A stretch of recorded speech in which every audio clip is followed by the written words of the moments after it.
Jeff met Nick down in a honky-tonk bar. He said, boy, I love you no matter who you are. They shared sweet nights under the moonlight glow, but in Jeff's heart there was another road to go.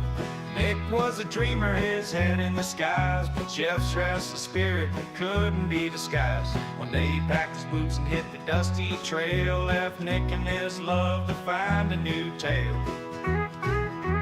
Old Jeff's rambling heart just couldn't stay still, chasing shadows over every hill. Left Nick in the dust and found a new quest. In the arms of Jesse he finally found rest.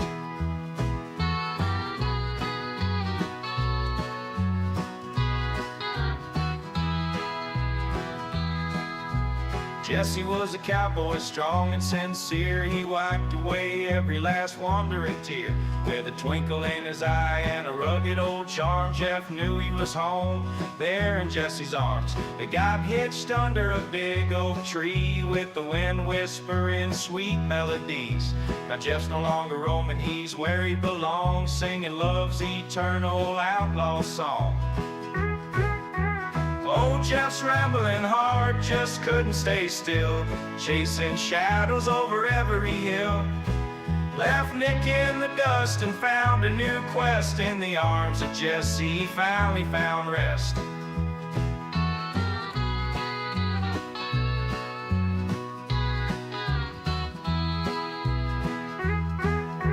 Old Jeff's rambling heart just couldn't stay still, chasing shadows over every hill. Left Nick in the dust and found a new quest. In the arms of Jesse he finally found rest.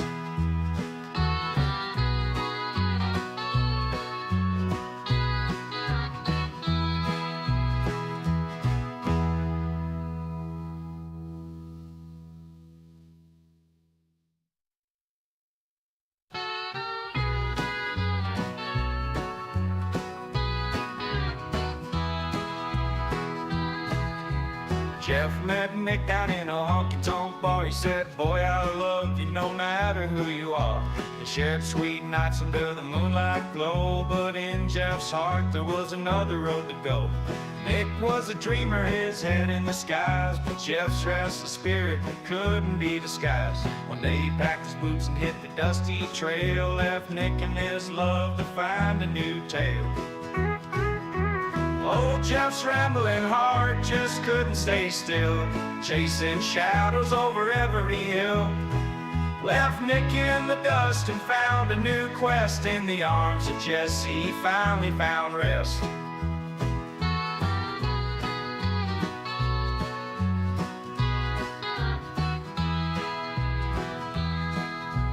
Jesse was a cowboy, strong and sincere. He wiped away every last wandering tear.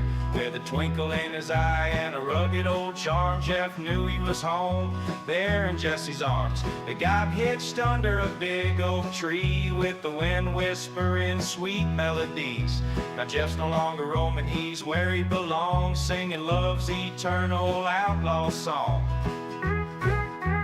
Old Jeff's rambling heart just couldn't stay still, chasing shadows over every hill. Left Nick in the dust and found a new quest. In the arms of Jesse he finally found rest.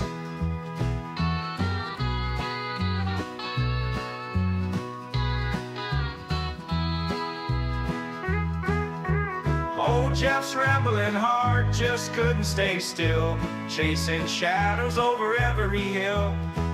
Left Nick in the dust and found a new quest. In the arms of Jesse he finally found rest.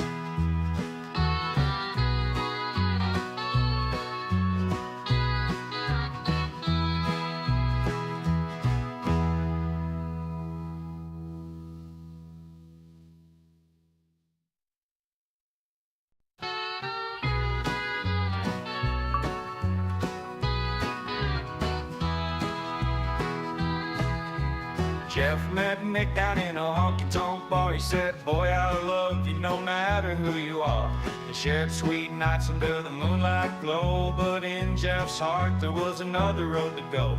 Mick was a dreamer, his head in the skies, but Jeff's restless spirit couldn't be disguised. One day he packed his boots and hit the dusty trail, left Nick and his love to find a new tale. Oh.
Welcome, my friends, to XboxEra.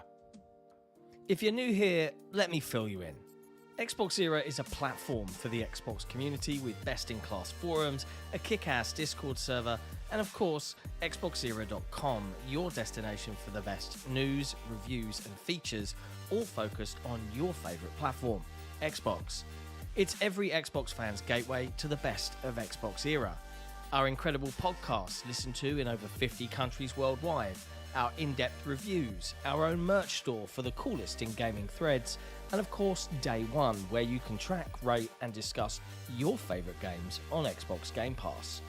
We're a small, agile and independent publication, and importantly, we're completely funded by you. If you value having a publication truly focused on your preferred place to play, you can become one of the cool kids by supporting us directly via Patreon. Just head to patreon.com/XboxEra. You get cool swag and awesome perks, and we get to keep doing what we do. Become a part of the best Xbox community on the internet and help us grow even larger. Thank you for your support. Despite the fact that the team running XboxEra haven't been to journalism school, we're still lucky enough to be supported by some incredible people. While we adore all of our patrons, we have to give a very special shout out to our executive producers who go above and beyond for this team, allowing us to achieve so much more than we could without them. Peter B, Top, Not Jack, Mohammed Sherez, Kevin S, Korkenstein, Jordan White, Jordan Landau, Frankie C, Devin H, Britt, Ass4ssin Entertainment, and our grand benefactors, Torn Raptor and Crowd56. You guys are fucking awesome, and we love you. If you want to become legend like this lot, head to patreon.com/XboxEra.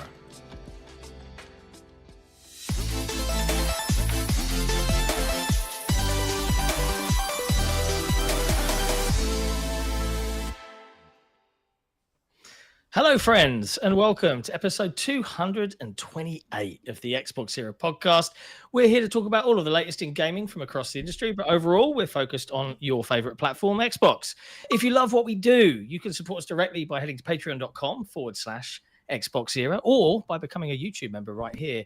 And as always, keep your eyes peeled on XboxEra.com for all the latest and greatest in Xbox news. Before I even introduce the rest of these beautiful looking gentlemen, I have to give a big shout out to our grand benefactors on the Patreon, both Torn Raptor and Crowd56, because those guys are just cut above the rest. As always, I'm joined by Special Nick. What's going on? And the lovely Jesse is back as per usual. Hello, but I don't matter. Please, the next person. Okay, it's fair. We're joined once again by the legendary, lovely Jeff Grubb. Hi, everybody. How's it going? Hey. It's been a while, man. It's been a while since we've had you on the show. Yeah. I don't know. It's been a hot minute. There's a lot going on. Oh, no, not much. Got a little sick, did a little traveling, did some more traveling. It's been a good time. Been busy, but in a very good way, which is kind of how I want it to be. I've missed you, man. Yeah, I know. I haven't talked in ages. There was a time there where I was like doing like friends podcasts all the time, and I've now cut them all out except for you. So there you go. I'm just too busy to do guest appearances these days. So for my own sanity, I've just stopped doing that stuff. Stop responding to requests unless it's Nick. Yeah, and we've got Grubsmas in a few months too. Oh yeah, I'll be here for Grubsmas. Wouldn't miss it. Yeah.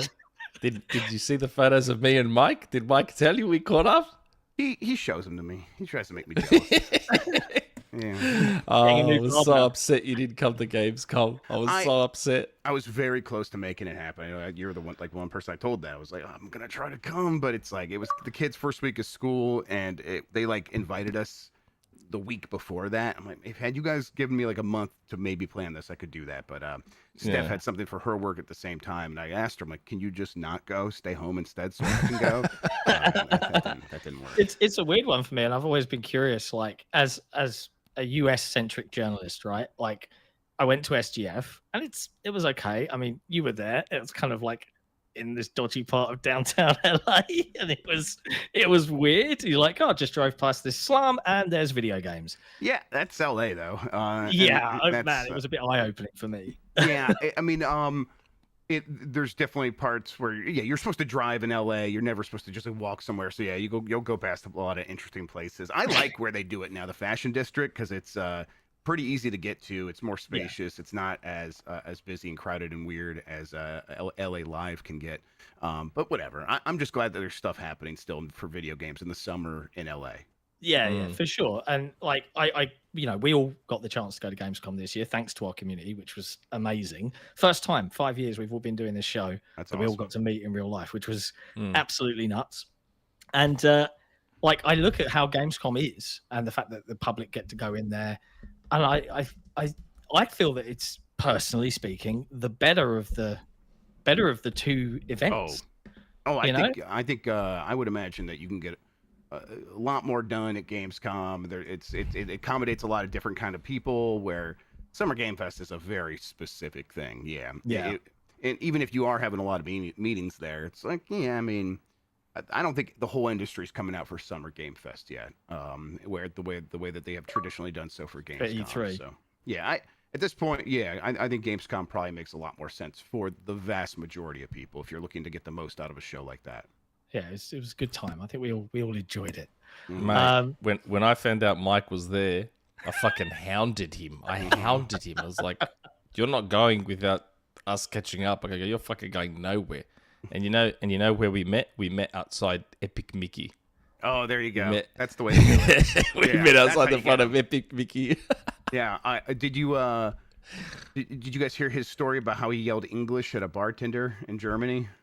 No. He thought that they were asking the Deutsch or the English, but really they were just saying, "Hey, go over there to order your drink," and he barks English, thinking he's answering a question, and Jan and Bailey are with him, and they like looked at the bar back, the person behind the bar that was keeping the bar stocked, and they just looked like, "What the hell is this American doing?" And Jan and Bailey both got up and left immediately without ordering any drinks, because they're like, "That's the most embarrassing thing I've ever experienced. I cannot." And Mike had no idea. He thought he was just answering a question, so he looked around like, "Oh, I guess we're not getting beers. All right, never mind." I met Dan too. Dan Reichert, he was there. Yeah, they all had a really good time, so I'm glad you got to meet everybody. It's I a recognized hell him, of a and city. I went up to him. All sheepishly. I was like, "Oh, you Dan Reichert?" He's like, "Yeah." I said, "Oh, You gotta when I'm you talk friends." to you got to make yourself big. It's like talking to a bear. You got to try to keep him in Oh, place. I was like, "Oh, I'm friends with Jeff and Mike." I was like, "I'm friends with them." He was good. Oh man, I'm it's glad, good. glad to It's hear you good guys had a time. successful trip, though. That's awesome. Yeah, like Yeah, it was it good. feels like we've, as an outlet, as a tiny little independent publication, we've like definitely turned a little corner. Like we Yeah. get invited to a lot more things. We get a lot more like heads up on We stuff. don't get to talk about them the same time some of the one big boy does, but Yeah, we're not IGN. Sure. I went to see Dragon Age, and I got to wait till next Thursday. Then I get to talk about it. But they Oh, were someone nice. talking about that, or did those IGN IGN put out their Of course. preview on Thursday. Well, fair enough. Everyone Isn't else that is irritating? next week. I mean, See, hey, I they mean- didn't invite me at all, but I know why. So hey, that's fine. Yeah, it's an interesting. I met Tamora and relationship Lucy balance. there. They're very Yep. nice. Who were there for GameSpot, not Giant Bomb. So Yeah. I mean, you kind of are like, and I appreciate chat. Bear with us. We're kind of just, we missed Jeff. We haven't spoken to him in a while. I haven't seen You're Jeff kind of ages. like this, and I don't mean to disparage anybody else's work on Giant Bomb, but it feels like you are running a lot of the show. Oh, You they're know, all like- lazy bastards. That's Well, right. I'm not. I didn't It say just shows that. up, I forgot. Giant Bomb staff. That was Jeff's direct quote. Lazy bastards. But like, I remember like suddenly you announced you were joining, and like that's a pretty cool gig to get. Giant Bomb in this space is a legendary outfit, Yeah, and I it agree. feels to me that you've really become the central driving force behind the brand of late. I'm I'm not trying to blow smoke up your ass, but just No, generally, I you put a lot of appreciate hard work in. Yeah, I just like making stuff. So when we have opportunities to go live and start a show and do things, I'm usually the one making that happen because I really, really enjoy it. Yeah. And everyone's happy to help and participate and make stuff happen on their own for sure. But yeah, it means a lot to me, so I try to keep it going. I mean, and I got to give you props, and I think everybody on this panel would agree. When we started out, you were especially accommodating and helpful and kind, and gave us lots of Yes. advice. I do And that for all the pretty boys. You guys don't worry about it. Yeah. But like genuinely, like a big thank you, Jeff, because Of course, yeah. we didn't get that from every corner of the internet. And like I remember you saying something like, "I was where you guys are X number of years ago, and I wish I'd got more of that help. And Oh yeah, send the we letter owe down. you, man. We owe you a beer. Next Gamescom. Told Come you. out. That's Well, why get you I some- told get you. Sure, yeah, Grubsmas is the main reason why. yeah. Grubsmas is the main reason. I'm always happy to help for anything, but Grubsmas now is tradition. That is rock It's now, solid. mate, that is concrete. like- I feel guilty. And you know what the best part is this year? This year, Christmas is during the week, so the weekend's all clear. All right, let's do it. Yes, It's great. perfect. All So right, good. right. Let's get this show on the road, ladies and gentlemen. Big hello to everybody in the chat. Please, as always, do hit the like button after all the reminiscing we've been doing. We will get to your super chats in a moment. But Yes. before we do so, we're just going to talk a little bit about what we've been playing before we dive into the news week, because of course it's a video game podcast and we happen to all enjoy those things. And as Jeff is the guest, we'll start with you. But you're not allowed to talk about Astro Bot or say anything nice about it because this is an Xbox show. And we hate PlayStation. I talked about Astro Bot for like half an hour last You week. can wax lyrical about Astro Bot. It's fine. What have you been boy. playing, Jeff? A lot of Astro Bot, yeah. The kids are actually playing it now because I platinumed it, so I don't need to keep playing all Already? like a week and a half ago, honestly. Like Oh as soon as I God. got home from traveling from PAX, and before I did this most recent trip that I still can't talk about yet, I played it, started it, and platinumed all in that like couple of days. I was going hardcore on that. But did you 100% the game? I mean, I have 305 of the 300 bots, if that's what you're asking, and all the puzzle pieces, and then I did a few extra things that you have to do, to get the platinum, which is like, just kind of do a certain interactions in the crash site, things like that.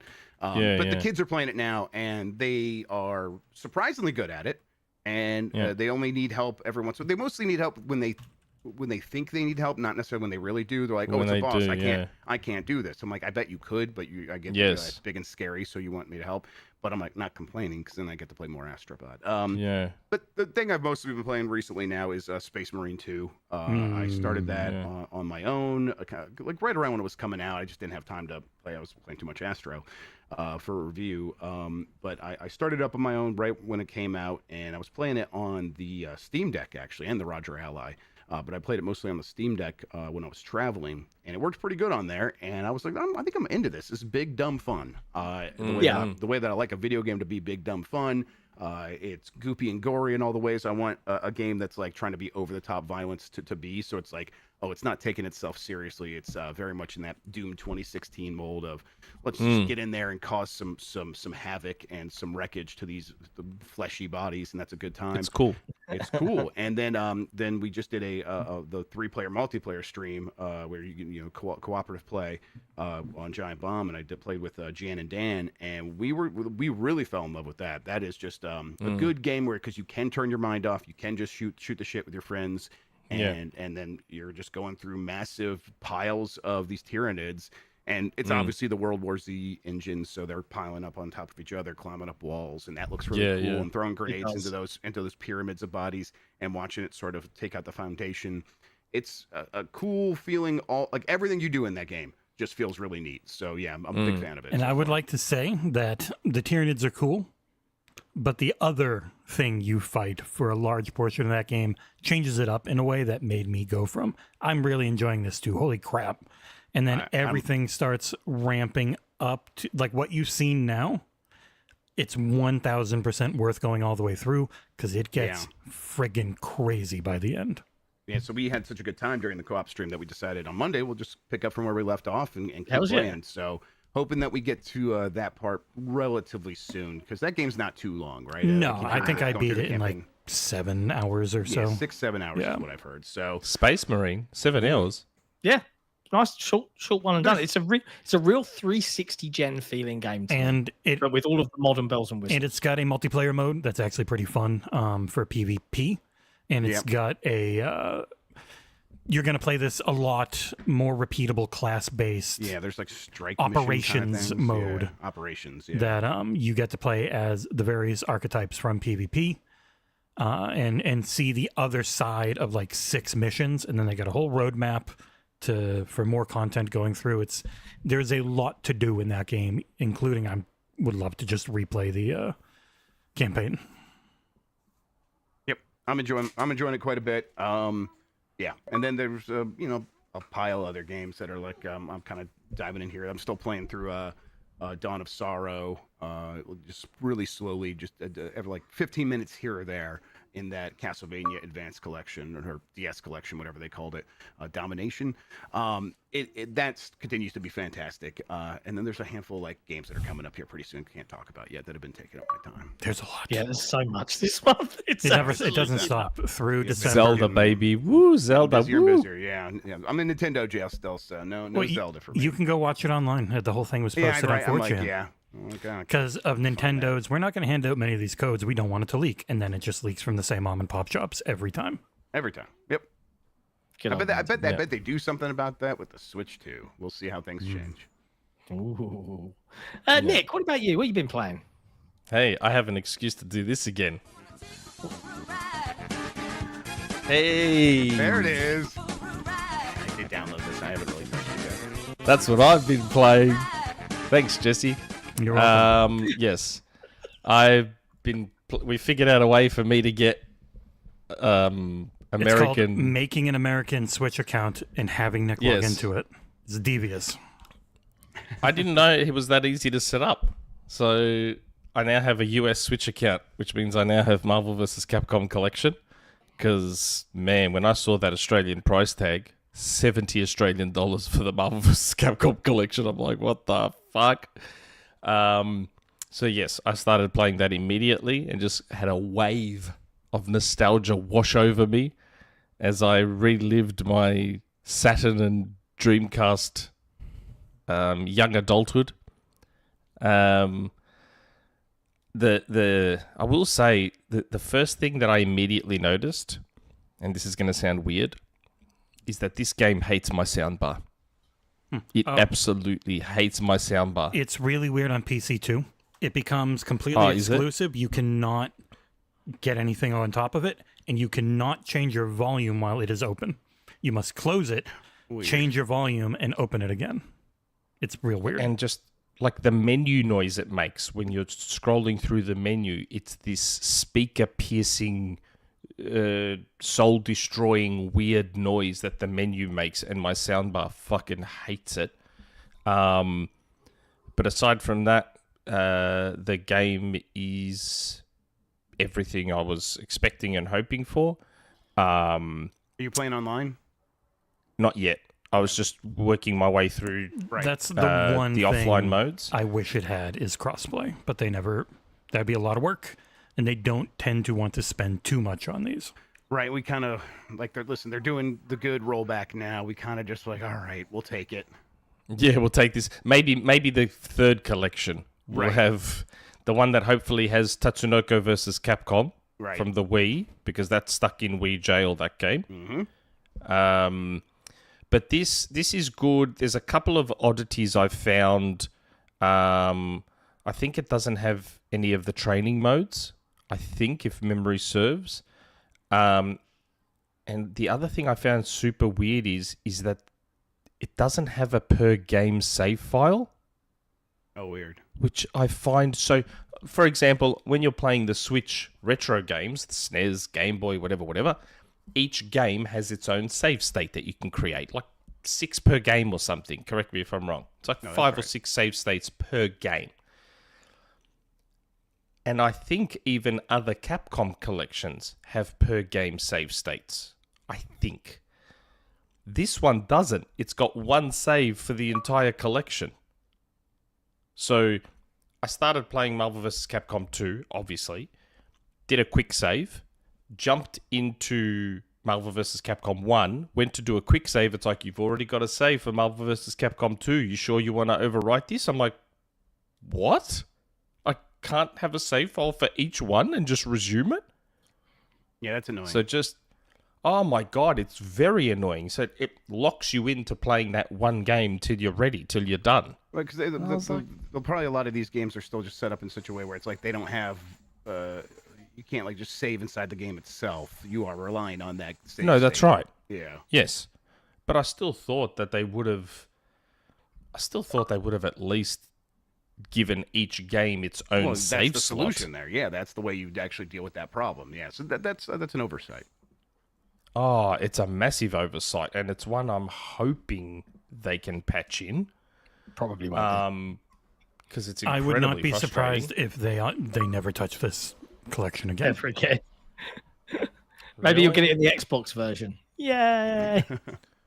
When That it would be arrives. disappointing. But aside from that, it's really cool. It's got all the cool CRT filters, a lot of neat fan service, and it's got the original cards that show you The moves and marquee stuff. lists. You can check out. Yeah, I like that. That looks nice. That's so fucking cool from all the original arcade machines. Yeah, it's so good. It's so good. Thank you very much, Jesse, for that.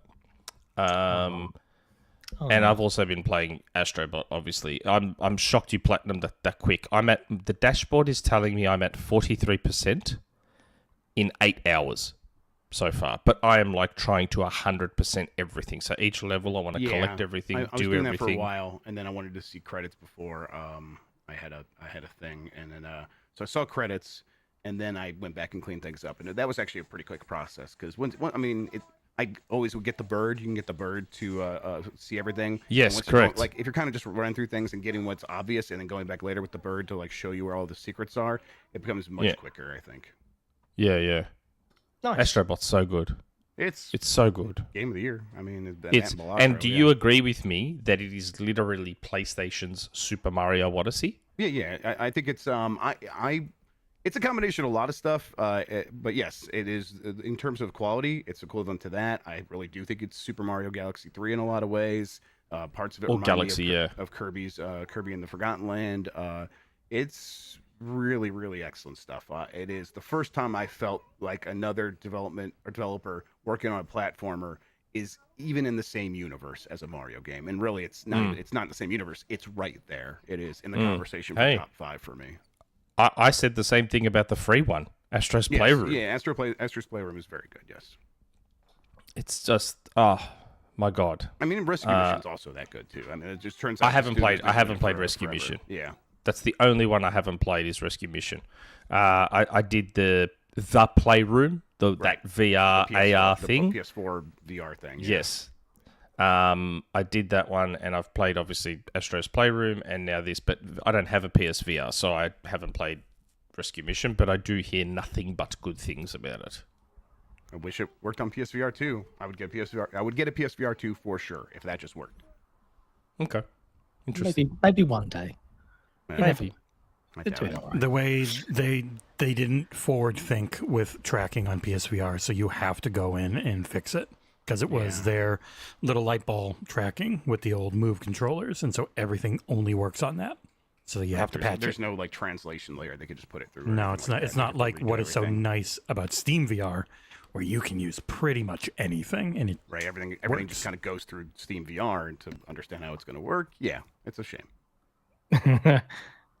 There are so many super chats. Yeah, I know. So we'll have to have Jeff on more often. Jeff brings them over. Yeah. Jesse, Oh, there are so many super chats. what about you? What have you been playing? Well, like Jeff, I'm stuck in a position where I can't talk about most of it, but the one thing I can talk about that came out this week is Enotria, the last song, a really pretty Souls-like. Looks great, sounds great, really intriguing story, very good. Like even the writing and the voice acting, all solid. Unfortunately, it does not play that well. It falls into... There's always this tier of Souls likes for me, and you've got From, where the controls, they're not pixel perfect, but there's this logic and feeling to them where you don't feel like you're cheated that much. Then you've got your Dolmens, which is they just don't grasp momentum or feel at all, and Enotria kind of ends up in the middle, whereas Eliza P is like right up there for me with a FromSoft game and how good it feels to fight, and I don't feel cheated, and it's got this natural built-in difficulty because shit just hits you hard and you've got to do what you can to avoid it.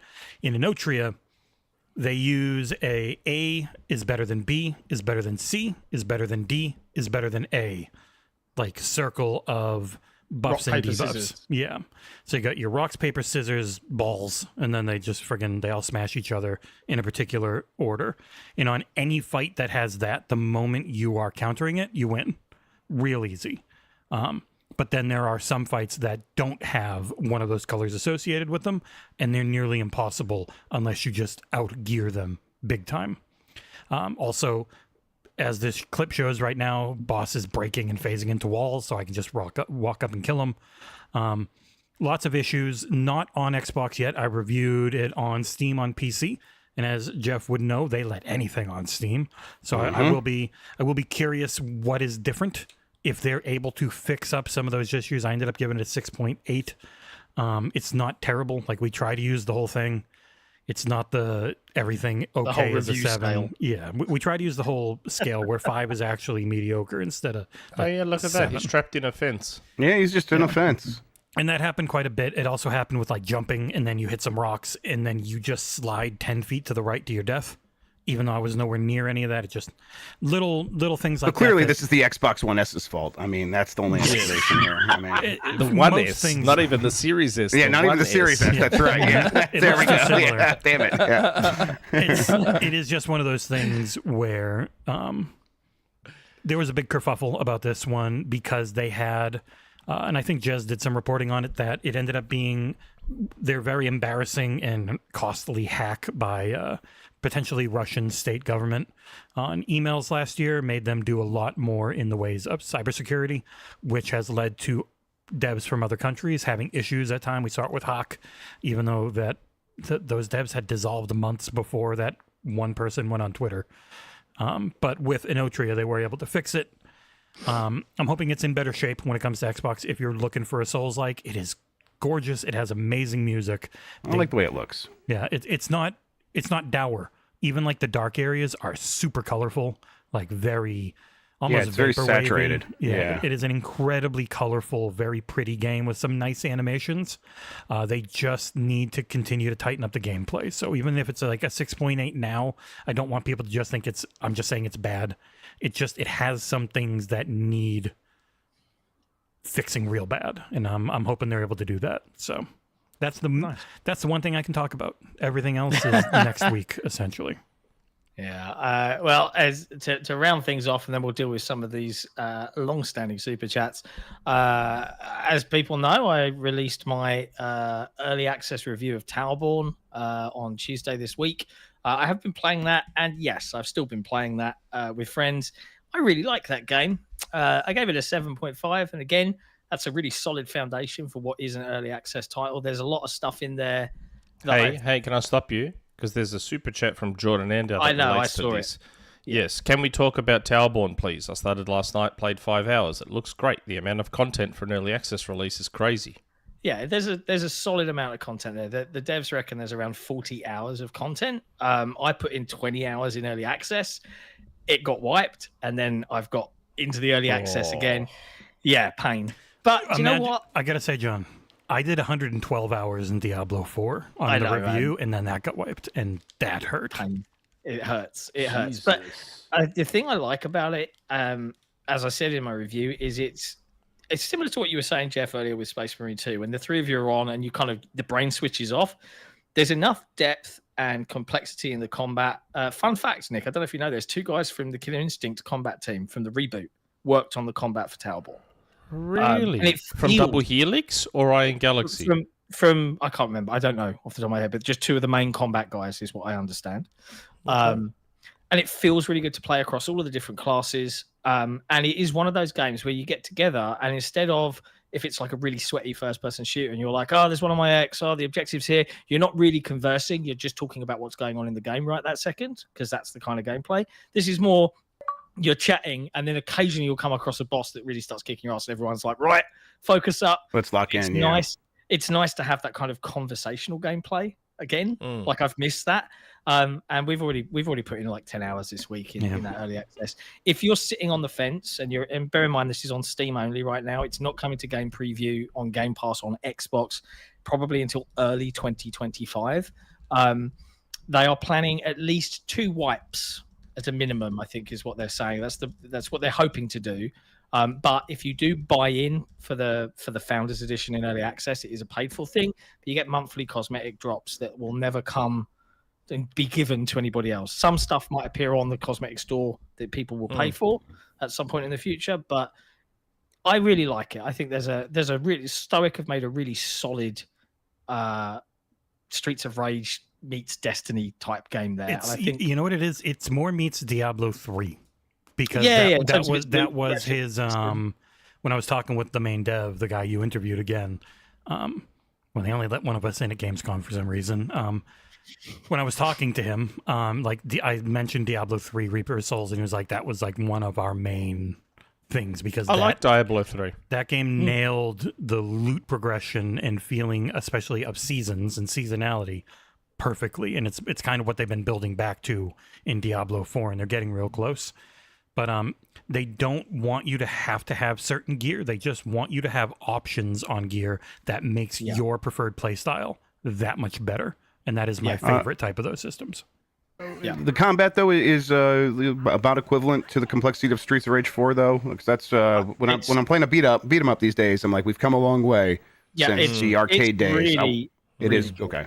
And the great thing I love about it, and we started to figure this out last night as we've reached the highest like difficulty currently available. It does go up, so there's more content planned for this early access release. But you'll suddenly be like, okay, I am focusing on a poison build, so I get certain buffs that if I hit or if I slam a combo in, it's got an X% chance of inflicting 2 stacks of poison on this enemy. And these guys might be able to power up their perks to say, right, well, if someone's afflicted by poison, then I'm going to start afflicting bleed. And then you'll start like building as a squad this like absolutely donging destructive force, and you can bounce combos off each other, which I really, really love. So like I might slide in, launch them up with a combo, and then the other character that's a different archetype will come in, smash them down, and then by the time they've done that, I've finished my combo down below, and I will sweep them up again. Hey John, and you get this wonderful shut up. unison. Thank you, Troy Turgano, for joining the Xbox Era Patreon. Thank you. Oh, okay. John, you can talk again. That's okay. There is another super chat from Jordan. We will get to the others in a second. Yeah, can we play Towerborne together? Yeah, sure, bro. Add me. My gamer tag is the same as on Xbox, just with a 0 and the mine as well, because one of our community members gifted me the early access thing. So thank you very much. It is jolly good fun. Maybe we could do a little stream this coming week, Jess, to play with some people. A hangout stream? Yeah. It's been like 2 months. We should. I know, right? It's been a while. Let's get on it. It's been very busy, but yes, let's get on it. I think I'm going to get the crew to play Towerborne at Giant Bomb this week. That's what I've decided just now. Yeah, it's honestly, I think there's something really solid there, and I think it's nice to see this kind of MMO light. You see other play, it feels alive. It's beautiful. It's like Studio Ghibli type graphical fidelity. Yeah, I mean, it looks like, they did the Banner Saga, and it looks like from the people that did the Banner Saga, just with a lot more action, which is not that I have anything against the Banner Saga. This looks great. John interviewed him, they were like, yeah, we wanted something happy looking, because we had done some miserable shit. Yes, so we were like, that's true. But it's a lot. It's a lot of fun. I've enjoyed my time with it quite a bit. It is $40 to get into now. It will be free to play once it's fully launched. It will be in Game Pass. Obviously, the one of the big things they want before it goes on console and they start getting many millions of people constantly giving feedback, which is hard to keep up with. They want couch co-op working, which will be nice to have. In something that's cool. Like this. That'd be nice to have. Does this have cross-play between Xbox on PC? I know it's not on Xbox consoles yet, but Xbox on PC and Steam? Yeah, it will be. Yeah, it will be cross. It will be. It is Steam only for now because it's only on Steam. It's not like the Xbox app or anything like that. No, because they are waiting because they know the moment they even said like the moment they go into Game Pass, they go on Xbox. It's in Game Pass, and then their small community that gives them a lot of feedback becomes an enormous community that gives almost too much, and they know just the Steam, too much noise for signal. And it's easier to get through Steam. The devs as well, they've got a Discord. You can find their details on towerborne.com. The devs, I will say, they're in there. They are constantly communicating. They're listening. They're watching. As we did in our Xbox Era interview with the CEO and the game director from Stoic on Towerborne, they want to do what they did with the Banner Saga. That was a Kickstarter where they reacted, they listened. Fun fact that they told us in that interview is during that process, they made Banner Saga factions, which was like a PvP type thing. And they went to shut it down, and their community was like, "No, we still love this. And they gave them the keys to it and said, off you go. And the community are running it now. And that's great. Like, I love hearing stories like that from devs.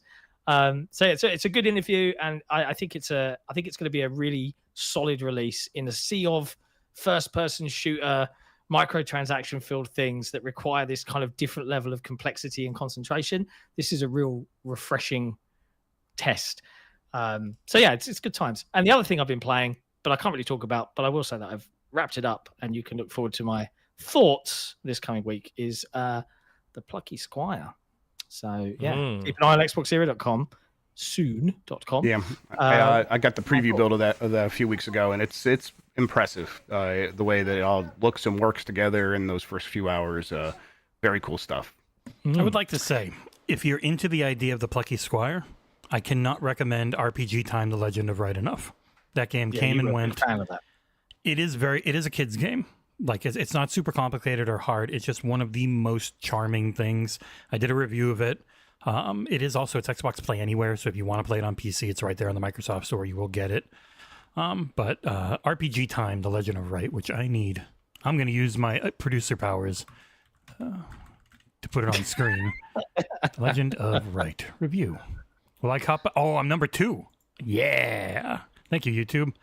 This game's really goddamn good. It is super. It was 2 guys who started making it, and over the course of 16 years, put it together. They started in like high school, just coming up and working on it. And it is this like super hand-drawn, adorable.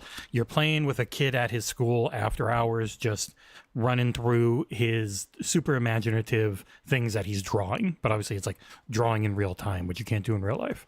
And you are right, and you're going through this whole big crazy thing, and it is very much this toys to life thing with a bajillion mini games. And yes, I just wanted to co-opt your segment to talk about this game because I love it so much. It's a herald in the purple crayon like is what it looks like. So yeah. God, awesome. It's good. But yeah, there you go. That's what we've been playing. Now, let's tackle some of these super chats. And maybe if Nick thinks on his feet a little, he can segue us in to the biggest what I want to do is of conversation. What I want to do is I need to ask Jeff a question. Is Jeff hungry? Are you hungry, yeah. Jeff? Oh, I'm very hungry. Yes. Have you ever been to www.drinkcontrol.com? I have been at www.drinkcontrol.com/XboxEra. Yes, and use our code XboxEra and get 10% off what Jesse describes as like the best meal replacement drink going around. Because most of those don't taste great, and Control actually tastes pretty damn good. It's one of the few times Nick is right. And fun fact, 1 scoop of the cookies and cream for the kids, mate, the girls will love it. The girls will love it. I think we'll get some. We're going to Disney pretty soon. It might be good to have that in our back pocket for when we're running around and missing meals. Yep. It's too good. It's so nice. Well, I love it. I'm going to go there right now. Look how smooth that was. Beautiful. I thought it was the best segue I've ever seen. Drinkcontrol.com/Xbox. So, anyway, super chats. When my kids sleep over at my parents' place, my dad just goes, "Yeah, leave me alone." Yeah. Makes them shake and goes, "Leave me alone." Hell yeah. Can't be fucked. He's like, "Leave me alone. Have your milkshake." Okay. So many super chats. Oh my god. Where to the start? very first one is Rafik145, I believe. No, it's not. No, There's one before that. Oh, that's right. I can't get all the way up there. I can't show it's Divan. Yep. Divan Greedy. Isn't it amazing that somehow Xbox is getting blamed for both the cheapest and most expensive console this gen? Yes, well. Series S fault. Oh, look. To this discussion, because it's the first topic in the news anyway. So, obviously, the PS5 Pro was finally revealed, worst kept secret. My prediction was very wrong. I thought Sony would go $599. I don't know if I was quite shocked at $699. And I've seen some tweets, I've seen some articles that are not, I don't think they're blaming Xbox. I know everyone is framing it that way. I don't think they're blaming Xbox for the $699 price. But I do agree somewhat that if Xbox was a more competent competitor to PlayStation, they probably would not have had the balls or the gall to go $6.99. I do agree with that sentiment. I think the change mostly would have been, it would not have been £6.99. It would not have been €7.99 if there was more competition in those areas. I do think $6.99 is about the cost of the extra stuff they're putting in there compared to what they have. Like, because components haven't gone down, but like essentially charging the areas you've got by the balls is the thing, because they didn't have competition, because they still have some competition in the US. Yeah, I mean, it's definitely a factor. Like the position in the market and the competition in the market is always a factor. I think less of a factor is the stuff inside the box. I mean, that's people want to say it costs this much, so they'll charge this much, and these companies don't really think that way. They think, what can we get away with? And if we can only get away with a certain price, even if they were losing money, well, that's part of this business. We understand that. So the fact that they were willing to go up to $700 speaks to one thing: they believe people will pay $700. That's the only reason they would do this. So does that come back to the fact that people won't just run to Xbox instead, or won't go to PC? I think, yeah. I think the PlayStation fans outright say that, right? They say, no, I mean, I want to be on PlayStation. I want to have the best thing. And not every single one is clearly going to say that to the point of, well, then I'm going to get a $700 PS5 Pro. But enough of them will that it makes sense as a business model. And Sony goes, okay, well, where are you going to go? If this is too much for you, what are you going to do? You're going to go get a PC? We know you're not going to do that. You've told us a million times you're not going to go do that. So, yeah, it's a factor. I think also these companies realized that the sort of head-to-head positioning that they did at the beginning of this generation, where they were both playing chicken with that $500 price, which got decided last minute. That's the last thing they decide on, is how much they're actually going to charge, and they both kind of blinked at the same time and went $500. I think they both regret that, and if they could have done $600 at that time, they would choose that in a second, and they probably would. Really? I think things would be almost zero different. Like they wouldn't be different at all. Both consoles would be in the exact same situation, only they both would have made a lot more money, because they would have got that extra $100 instead of having that extra $100 go to scalpers, which is what happened for the first 2 years. So, yeah, definitely. So I think they've also just realized we're this whole battle between Microsoft and Sony is kind of over. We both are thinking like we need to be growing beyond whatever that fight was. Like sort of stealing market share back and forth from one another doesn't make sense. So we are not really worried about what they're doing. Even if they were a more competent competitor, I think these companies would probably be thinking a little bit differently. That might lead them, Sony specifically, to charging $700 no matter what. I feel like the concept of locked in is very much a thing now. Like I feel like the Microsoft's general approach now, in terms of how it prices its consoles, what its software plans are like, this is the split now. This is the split. It doesn't matter what we do. If we're trying to go after a PlayStation customer that's been there since the PS4 launched, and they've got $1,000, $2,000 worth of games, and all these machines are backwards compatible now, our chances of getting that person to switch are gone. They're over now. And I think Microsoft have effectively gone, this is how it is. So that when we talk about competition, I think they've kind of just been like, we can't compete in that area anymore. So now we've got to look at all these other ways. I think that's generally what's going on. Or the Series S is probably to blame in some. Probably the Series S, yeah. Or maybe even the 1S. 1,200 Australian dollars. 1,200. I did the rough conversion and knew it was going to be either 1,150 or 1,200, because the way Sony prices in Australia is they convert US dollars to AU, add the 10% GST, and then sometimes dash a little sprinkle of Australia tax on top. And that's what they did here. And it came out to the 1,200. I'm like, holy shit. I never thought I'd see a price tag like that in my lifetime. Like, the PS3 was $999 back in 2006. And I bought the PS3. I wanted a PS3 for the promise of God of War 3. And to me, I felt the PS3 was a bit more justified back then.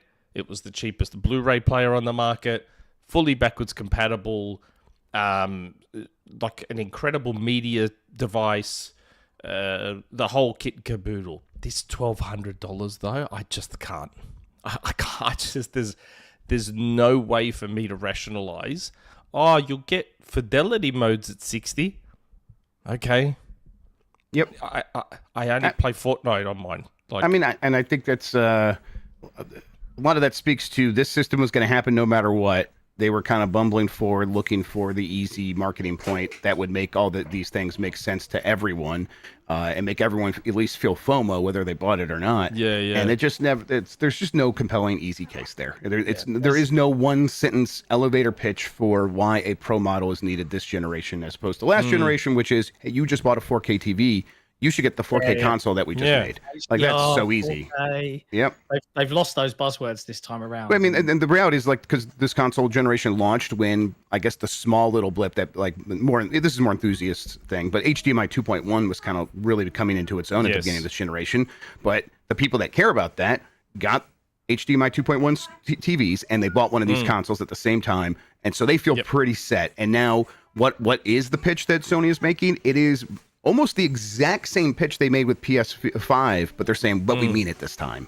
And no one wants to hear that. That's actually not working. It's working, but it's working on the people that they could put shit in a sandwich and hand it to them, and they would buy it no matter what. So, not that that's what this is going to be.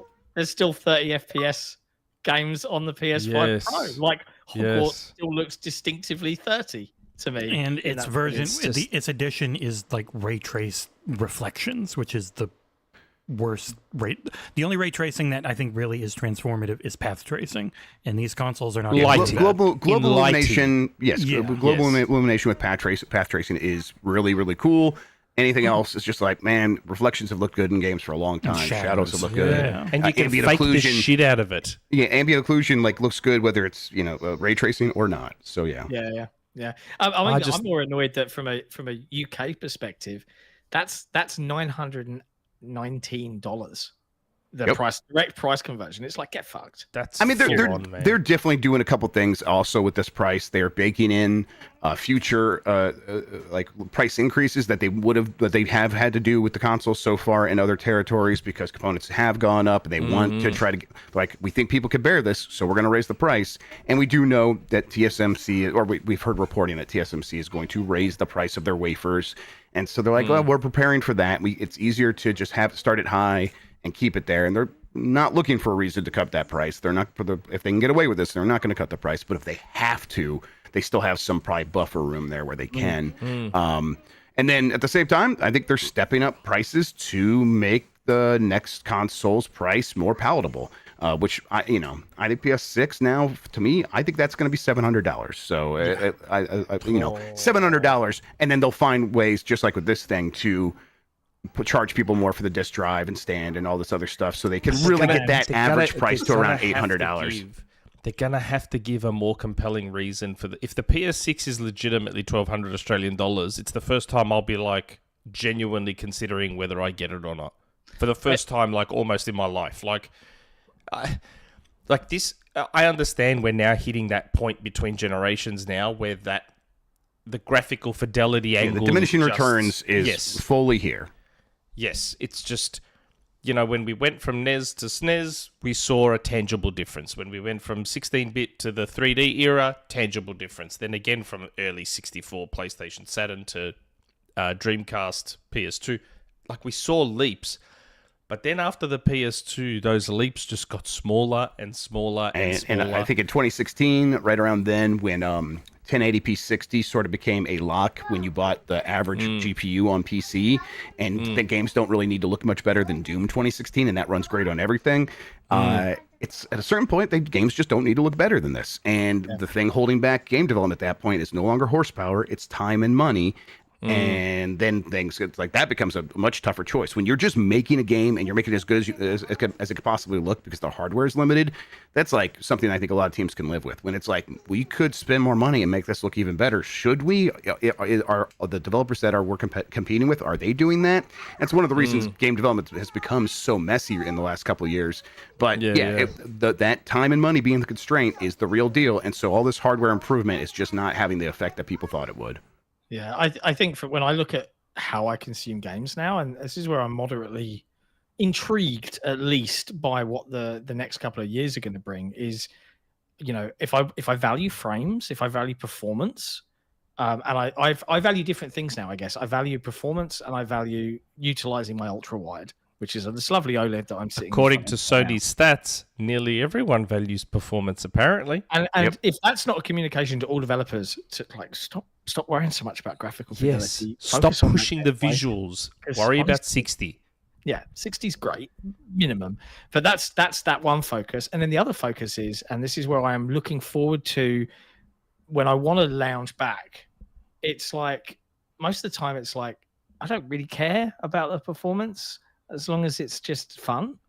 And I'm wondering if I'm hoping certainly that the game industry kind of recognizes now that we do not need 30 hours of padded out, dragged out content like peanut butter scraped over too much bread type thing. Like I'm loving now that I loved that Hellblade 2 was a 6-hour experience. I loved that. I loved that Space Marine 2 is going to be like a 6-7 hour game and then it's like I'm done. But I also live in a world where I'm not spending 70 quid a lot of the time on games. And that's the other and I'm glad we still have that hat on because I think a lot of people that have been in the games industry and cover it for a long time forget, we don't really have to buy anything anymore, but the average consumer does. And I get where the argument of time and money investment comes from. But then I like that we're seeing games be priced differently now. Like, hey, it's a 6-hour experience. It's only 30 or 40 versus, we're still going to charge you 70 because you'll pay it.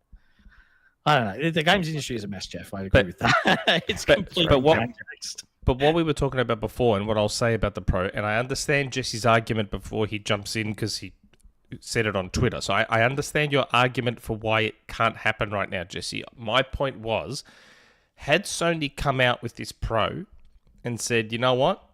Exclusive to the PS5 Pro, the power in the PS5 Pro allowed us to bring something you've all been asking for, PlayStation 3 backwards compatibility.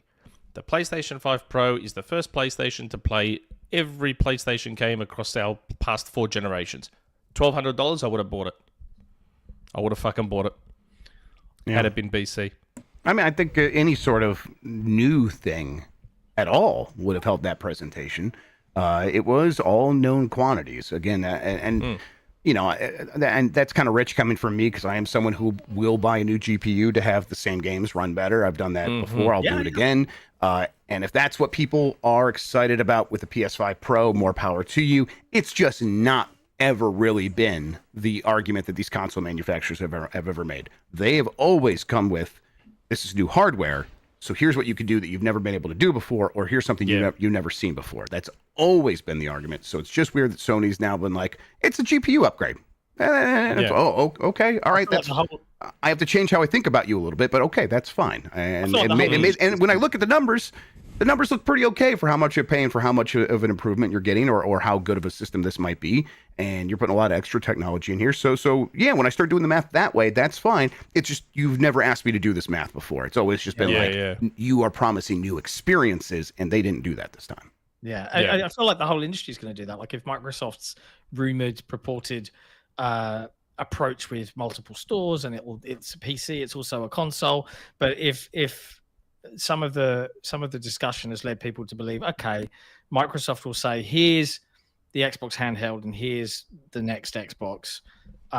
This is our base spec. But hey, we're also licensing the operating system and the way the technology works to OEMs, and they can build the Xbox, whatever they're calling it, like Lenovo or Asus or whoever, and they can choose to bump those specs up to here because it's just PC parts, and they might charge $9.99, and we're only going to charge $5.99 or $6.99. But and then consumers have choice, and then it becomes it's just like a mobile phone upgrade or a GPU upgrade, as you say, and then it becomes about choice, and you can just be like, okay, well, I get all of these games, and that's where the service side of things is going to be a little bit more important. Like, how do all of these things connect to each other? If I'm playing on this device, what happens to this device? And unfortunately for Microsoft, they can't have that compelling conversation yet, I don't think, because it is compelling to me. I'm like, one of the things I value with the Xbox ecosystem is I can play here, and then I can just load it up over there, and it's all there for me still. But I'm curious how general consumers are going to start to understand and broach that, because that whole, like you said, Jeff, the whole like this new console, it's new and it does these things, that's gone now. It's never going to come back, I don't think. Probably not. People are just going to have to learn to cope with this in a big way. In terms of technologies, we have a couple. They're promising ray tracing this time, so it's like again, and it's like, man, no one cares. One compelling thing I Especially think reflections. you could add for the younger kids is this console will play the PC games you love watching people stream, because that would be one of the things that, like, my son, both of them, like, I imagine that would be way more compelling than I'm going to have this console and I would also have to build a PC. No, I'm just going to do the PC, because he built the PC because he's like, I want to play all the shit I'm watching people play and stream and mod and do all these things. And if you can get any of that experience alongside a console, I think that would be very compelling for an audience that is going to be around a lot longer than us. Yeah, that's true. We have some million super chats on this. We have some super chats on this. Okay. My friend Masayat. Hello, beautiful people. I think he's only talking about me. So yeah, PS5 Pro is pretty expensive. It is a niche product for a specific kind of audience, but still, that state of play better be good. That's supposed to be this week, isn't it? Why do people keep saying it's a niche product? Just because of the price? Yeah. The Pro? Well, no, the fact that it's a Pro, like even the PS4 Pro. No, the PS4 Pro sold to a smaller audience, but I wouldn't call that audience niche. I would just call that the super fans. Like, yeah, I mean, niche implies like it's for a very specific like use case or something like that to me. Where it's like, no, I think this is a console. It's a console. It's for mass audiences, just like always. No, I they want know, to sell to as but many I people think as far as they possibly can. I think niche relative to a normal install base. It's a of a subset console, of the wider audience that will buy multiple PlayStations. I think that's like that's fair, but yeah, I think the reason that fewer people buy it is just because the price is higher. Like just with anything, if the price is higher, fewer people buy it. This economy. And really, that's what we see that across history. Like when something costs more, fewer people buy it. And I think that's really the only thing that makes it niche is that it's more expensive. And if that's what people mean, then I understand. But it's still a console meant for easy consumption, and a higher price is the only thing that really makes it different. But I doubt Sony's expecting to sell like. Right, their expectations are in line with what the price is for sure. Yes. Yeah. They're not. This is not going to sell as. It's going to be just like the PS4 Pro. Yeah, it'll sell to 1 out of every 10 people who have ever bought a PlayStation 4. A little bit more than that, probably. 1 out of every 10 people who bought a PS5 will probably buy this. That's fine, but that is all based on the pricing and who they're going after with that. Or at least it'll sell to a lot of scalpers. Yeah, I mean, like the disc drives. Scalpers are pretty savvy. They usually only show up if they think there's going to be demand, and like Vegas, they're pretty good at predicting that demand. I think everyone's like, I've seen Twitter. Everyone's like, oh, the disc drive's selling out. Yeah, go and look at eBay. That's because they're all on eBay now. That's why they're selling out. Right. All the scalpers are grabbing them in advance, waiting for the Pro to come out. Cody Bishop. Do you think Xbox is happy they didn't release a Pro box now? But if they did, would they have to charge $700 like Sony with parts being expensive? I mean, the 2 terabytes, $600, right? So yeah. I would argue they did release a Pro box in 2020 called the Series X. That was their Pro box. That's what they believe. They believe their Series X is the Pro box. Yeah, I think as well, like we can expect a next gen a lot earlier from Microsoft. Than Sony. Yeah. 2026, they're probably gonna have a new box, and I really have no idea what it'll look like. I guess at this point, if I'm predicting like what Xbox is going to do, well, what they should do is 2026 comes along. Here is the Xbox handheld for $300 to $400. God, give me that fucking handheld. Yes, here is the super powerful box for $800, $900, and that's a boutique item, and which is I think maybe actually the word people are looking for when they're talking about the PS5 Pro, kind of boutique. But yeah, I think that's what Microsoft goes for a little bit with that, and I think that can really work.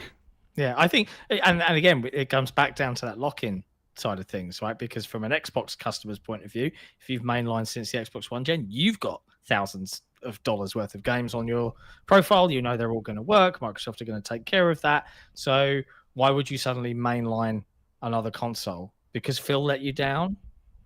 I don't think so. Yeah.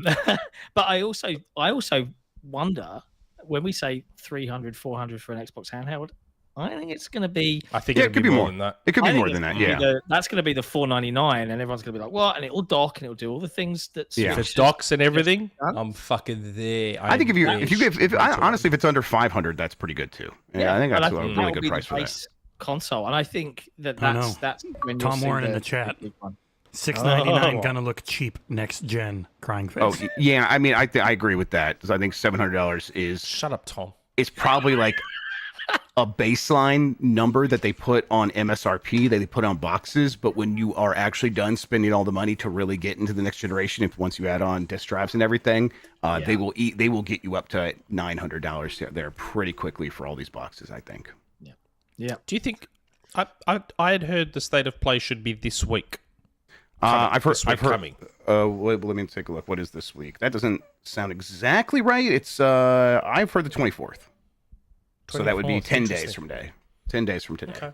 I'm not, state of play.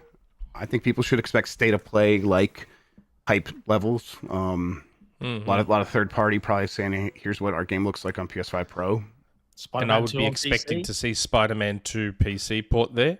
That sounds right. Yeah. And if they have something like to actually tease, Ghost of Tsushima maybe, but even like maybe now's when they start talking about that Venom game. I have no idea though. Because someone sent me some DMs going, this was about a week or so ago. Someone sent me DMs going, this is weird. Sony, after not bothering for the last 8 to 10 months, have started going after all the Brazilian pirates who are just playing Spider-Man 2 PC on streams. They've just started going after them and shutting them all down after not bothering for a full 8 to 10 months. Yep. Probably an indication that Spider-Man 2 PC port's coming pretty soon. That sounds right. Yeah. Makes a bit of sense. We have... There's more on this. Jordan Andow, I told you it would be more than you thought, Nick. Yes, I thought $5.99. I thought they'll... Because Sony never misses an opportunity to make Xbox look foolish. Yeah. Right? And unless they don't care anymore. Yeah. Unless they're like, think they're unless they don't doing a give a good shit. enough job on their own. Yeah. Yeah. So when I saw the Series X 2 terabyte $5.99, I'm like, Sony's going to come in at $5.99 and go, why would you buy this stupid fucking box for $5.99 when you can buy our new one that does new fresh stuff for $5.99? That was my thought process there. Mine was, it should be 700 because they could definitely get away with 700. But then I'm like, they won't do that, so it'll be 650. That'll be the cheeky way of it being 700. And then they'll have solid disk drive separate and get you over 700. And it's oh no, actually they wanted to do 800 after you're all in. That's, that's right. Most of the world is way over 700 equivalent. Oh yeah, so, sure, right. Of course, talking U.S. numbers just to make it simple. But yes, way over that, and it's nuts out there. It's over $1,000 in Canada. It's kind of completely crazy. It's full on. Alvin, even though PlayStation isn't my main gaming platform, I think I'm going to snag a Pro. Am I, the technophile, more the target audience than the PS faithful? No. The target audience is the super fan that buys everything. Yes. Just like when I bought 6 3DSs or whatever, they were like, "Hey, here's the sucker tax. Buy it again, and either give your old one off to a girlfriend or give or sell it on the secondhand market." And guess what? You just subsidized the creation of a new 3DS player, and that's what happens here as well to a lesser extent because I think those handhelds are easier for people to justify. Yes, all the 4, maybe 5 Nintendo Switches I have in my house now. It's the sucker market, which I'm fully in, and that's why I'm considering a Pro because I'm a sucker. That's who they're going for. Hey Nick, there's this nice Splatoon 3 Switch OLED. I was like, ooh, that's pretty. Hey Nick, now there's this nice Zelda Switch OLED. Ooh, that's even prettier. Yep. Yeah. You take the Switch. I might get the Switch, the Switch Lite, the new one that's Zelda based, and I might swap out the screen with a custom OLED that's about to hit the market. Like that's how sick I am. See, like I read Technophile though, and I'm like, you're mainlining games on PC, right? If you're into your technology, I mean that's where you play your games. I have an academic interest in Pisser. I want to see how it works. Like I'm like, oh yeah, like if that's about as good as DLSS, that's really impressive. And really, if they're promising machine learning, maybe there's no reason it couldn't be. Now, there's a lot of reasons. NVIDIA spends a lot of money on software development and research and stuff, so it's probably still going to be better. But if it's better than FSR and better than ZSS, XESS, I don't know how Intel actually wants people to say that. and then that's kind of impressive on its own, and I want to see that. But that's academic technophile stuff that really is not going to move a lot of people, I don't think. I did wonder when Sony queued this thing up for announce. I was like, they PS5 launch, they made everyone believe that they'd invented 3D audio. I was like, that's been around for a while. Okay, they made everyone believe that they'd invented the SSD. Right, okay, that's also been around for a while, but people lap this stuff up. Yeah, and I was like, want what they're going to do for the Pro? And they come up with Pisser. It's just great. Okay. And I think I'm a little surprised it doesn't, at least as far as they've said so far, it doesn't have frame generation, which is I kind of thought they would go for, and maybe even like backport that into games like Bloodborne, and that's how they get Bloodborne to like 120 frames per second or something like that. But it turns out that's not super easy. But it's in like FSR 2.5 or whatever it is now, whichever one that is. 3, and they've got it, and it literally is a thing you can have run on every DirectX 12 and above game on PC. Just right, every one of them can do it. It's right, exactly. So it's I bet that does come. And I wasn't Microsoft always working on their machine learning thing? Is that one of the reasons they weren't doing a Pro? Do you guys think? Because they're like, eventually we'll have this, and this will give every game an upgrade. But we haven't heard anything about that in like a year at least. They showed it with their friggin' ARM CPUs from Snapdragon. Right. So it was a part of that auto super resolution, I think. It only works with a few things. Like it definitely feels early, but it is also but it's going to be the machine learning version of FSR is what they're going for, because it is everything can benefit from it. But it is machine learning, so it should be better. But it's going to be, I think it's going to be like the Tempest Audio thing, where it's just you're always kind of playing catch up. Because catching DTS and catching Dolby and catching NVIDIA it's just not going to happen. But it's your technology, so you don't have to pay for their licenses. So and DLSS is still, it's limited to the games that DLSS has that support. So if you're just the default thing, it's like ChatGPT versus like IBM's Watson. Like I don't have an IBM Watson machine in my house, but I can go use the default thing that's not very good, but kind of gets the job done maybe. I didn't even realize I was updating my NVIDIA drivers today, funnily enough, or yesterday before I was playing Space Marine 2. And Indiana Jones is coming with RTX and full DLSS 3.5 support. I was like, I didn't even know that. Missed that meeting. Yeah, that and Avowed are both big talked about it around Gamescom a lot. I wonder if they didn't mention it in the preview that I did not watch. No. I wonder if Microsoft's like getting cozy with NVIDIA for like maybe their next. I mean, wouldn't be surprised if NVIDIA is like, hey, we could power your handheld. If you want to like try to do some weird stuff there, and if you want to just switch to ARM now, that'd be a pain in the ass. But we just did a lot of work to make sure that Nintendo Switch games work on Switch 2. Maybe we could take those learnings and apply that to getting your x86 games to run on ARM in the future. Maybe just get that work done now. It's possible. I wouldn't be surprised if they were exploring NVIDIA at one point for this upcoming console. Yeah, no, for sure. I think that was definitely on the table. Yeah. Is it not a concern for them in terms of like all of their existing backwards compatible work to then risk a GPU swap out of some degree like that? Well, it's a concern. Microsoft. It's definitely a concern, but I think I think everyone's pretty convinced at this point that ARM is getting more powerful faster than x86 is getting more efficient. And eventually that means one's going to leave the other behind. And it seems like ARM is going to eventually leave x86 behind. So you would probably want to get that work done sooner rather than later. Because Apple's done that, and it's worked really well for them in the M1 chips and beyond. Unless, of course, Microsoft's planning another step on a rake moment, and they're just like... Well, you can never discount that. All right, don't worry about backwards compatibility anymore. That's cool. Don't worry about it now. Yeah. Oh my God, could you imagine? I can imagine. Imagine, but it's like that is almost to the point of dooming for the sake of dooming. Yeah, like they just announced that Sarah's leading a forward compatibility team. Like it definitely feels like it's something. Could you imagine if they were just like, well, don't worry about BC anymore. It's too much trouble. I am curious with the way backwards compatibility works with PlayStation, where they have to upgrade in certain ways to make sure that the CPU runs at the right speeds and their CU counts can be used in the right way. I am curious how they keep backwards compatibility going, because for the most part, their whole system is just, hey, AMD, please fix it. Thanks. More super chats on this PS5 Pro topic. Phase 23, Buckany. BKNY. I assume Brooklyn, New York. Sony has more than Xbox in install base, so made no sense for them to make a pro version of their console, and they have a harder time selling the Series S and X. Plus, that will be 3 SKUs for Xbox, and devs will really complain. I've never understood the devs will complain bit, in all honesty. Like, Yeah, I'm if not you're sure how producing much I a agree on modern AAA game, you're releasing on Yeah. PC. Guess what you've got to accommodate for there? Hmm. A lot. Like, And devs have seemed happy to accommodate the Steam Deck. yeah. Or the Switch. Like, if Like- your game's releasing on everything, you're probably going to be okay with flipping a few buttons and switches for the Series It S. does seem odd that everyone is like, when Xbox gives multiple SKUs to think about, it's like the worst thing ever. But if someone else gives multiple SKUs to worry about, it's not mentioned at all. Yeah, I think it's probably all the same headaches. Yeah, I would imagine. I mean, I bet devs would complain also, but that's not a reason not to do something. That's just not.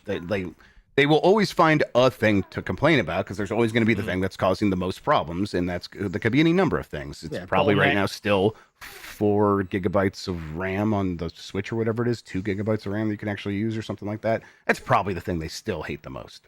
Yeah. Yeah. Very true. I think this is the last super chat that kind of relates to this topic and what we've been talking about. From Jordan Andow, I'm back and Jeff is here, so I have some questions. These are for Jeff. Who releases their next gen console first? When does it release, and when do we first hear about it? Finally, what's the price? We kind Yeah, I of mean, touched don't- on that a bit. Yeah, I think we probably get to 2026 and Xbox releases their next thing that they've already started talking up, and I think it was Sarah Bond said it'll be the biggest leap between console generations you've ever seen, which is just technological leap, right? Can mean a lot of things. I think it probably means a lie, but whatever. Like, I'm sure it'll be a significant leap that a lot of people will be surprised by in one way or the other. But yeah, I think that thing is baseline 700, but I think it's probably 800 because I think they want to charge more and make it feel like a premium thing that is really only for the super fans. Yeah, I think there'll be 2. There was a part of me because I mean, there's 2 ways to look at this. They said we've got some exciting hardware to announce towards the end of this year or later this year. I think they said end of the year. I think that's a direct quote. Keep me honest, internet. I'm sure you will. If I remember correctly, it was a part of Tom Warren's story that they gave him before they did their little thing. This is a direct quote from the business update when they said 4 games. Like she said, and I'm just curious. Are we sure it wasn't the 2 terabyte Galaxy and the diskless? Would I describe that as an exciting hardware announce? No. And no, but to Microsoft it might be. That's probably what they meant. But I wonder if there's going to be anything at the Game Awards. Because, like, I look at Microsoft and I think, you know, people have been writing articles all week about, are they going to respond? Are they going to do X, Will Y, they have Z? 74 tweets about it if they put out a hardware news? Right? But, like, when they announced Project God. Scorpio, they announced that 18 months before it became a thing. And and this is just pure conjecture on my part. If I'm Microsoft, and granted, I think we all agree, sorry, Microsoft, if you're watching, sometimes your decisions and the way you make them and the timing of them make little sense to us mere mortals. But if I was Microsoft, I'd be like, I have a lot of runway to message appropriately and correctly and prepare my audience for change, right? So there's a small part of me that's like, I wonder if they're going to do a kind of talk about the future type thing for the Game Awards in some fashion. I'm sorry, controversial take, and it's going to make some people uncomfortable. Oh no! But Microsoft needs to stop giving Keighley big announcements. Well, that's sorry. I know that's where the audience is. I understand that's where the audience is. That's where the eyes are.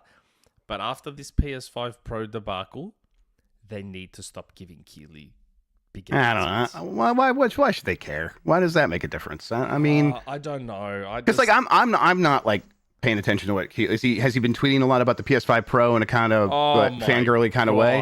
I'm okay. Even if he has, so what? You're right. The people are watching. Like and Geoff Keighley being excited or not, doesn't really factor into the decision process. I don't think.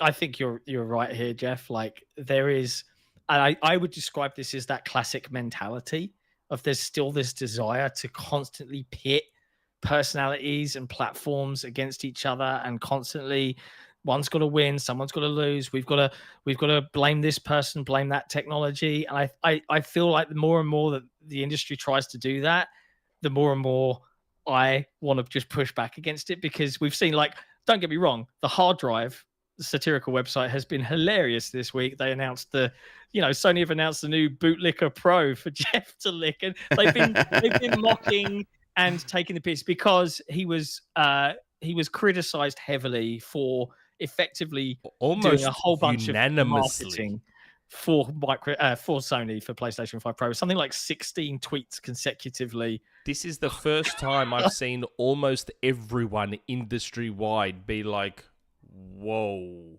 Chill, what is this? Like, hey, whoa, hold up, boy, what's going on here? Like, and that's something I never see around Keighley. It's usually, oh yeah, whatever.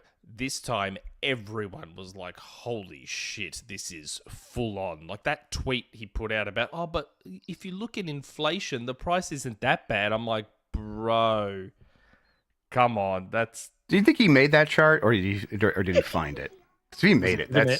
I remember seeing, this is the tweet I do remember seeing him being like, all right, whatever. I mean, I just don't care when people, whether they're excited, whether it's real, whether it's fake, whether that it's... got community noted. That tweet even got community noted. That's good like, stuff. That was full on. I was like, holy shit. I just think Microsoft should announce the hardware themselves.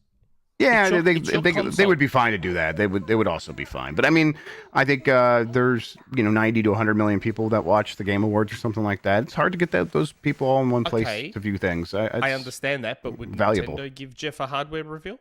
Only Nintendo can talk to Nintendo fans. It's different. It's just different. It is different. Like Sony wants Keighley for a reason, and because actually Sony struggles to talk to their fans. If you want evidence for that, let me introduce you to Concord. They tried to get people excited about Concord. They put it in their state of plays and would stuff. Would Sony give Jeff a hardware reveal? I don't know if they would, but I don't care whether. But what is it that? That doesn't affect. I think what Microsoft should do. Microsoft's in a different position than Sony. They are, and I've said that many, many times. They're coming from a different place. But I feel like Microsoft giving Jeff a hardware reveal just further perpetuates that stereotype that Xbox is just this useless brand that can't maybe, do but I don't. For themselves. I think of the 90 million people watching, there's a few thousand people who are thinking that way, and most of us are in that orbit. So I think it feels like it's a lot more. Most people are not paying attention to that. I don't think they want to get if they do it on their own, they can get a lot of us to watch it. When they do it with Jeff, they get the not us's that probably wouldn't pay attention otherwise, because for them a video game is a PlayStation. I think if they want to do something different, like take $5 million, get a 30-second to a minute Super Bowl ad, and then tell people to tune in for all the awesome stuff you can only get here in our own thing later. Like, yeah, there's other ways to do it, sure, but Keighley's thing's worth it. To everyone who spends the money on those ads in that show, it's really worth it. It's all I've ever heard from anyone who's ever spent that money. I tried my luck with Jeff. I was like, hey, Jeff, we're doing this kind of cool console wars card game thing, and it's a bit unique and different, and Gamescom are doing a thing, would you like money, please? Yeah, he asked what we were doing, and I sent him the press kit and the trailer, and then he never replied to me again. But look, we have to... and I reinforce this to everybody in the chat watching. I know that sometimes some of the people here, not all, because I feel like majoritively the Xbox era community that we've built over the last 5 years are a pretty sensible bunch of folks that just like playing video games. Not all of you. Love you all as much as I do. But I feel like the bubble, I just want to reiterate, the bubble that you see on Twitter, all the criticism, the console warring, frankly personal attacks on different individuals, on their takes, on everything else, it isn't real. It's all a grift on both sides for engagement and clicks and money, and just let it wash over you like a calming wave of crap, and just play the video games you want to play and buy the stuff you want to buy. I stared at the back of Jeff's head on a Eurowings flight from Germany to England, and he was very nice to everyone who kept coming up to him and saying hello. Yeah. Like, I tried to talk to him at Summer Games Fest, and he was just like clearly very fucking busy.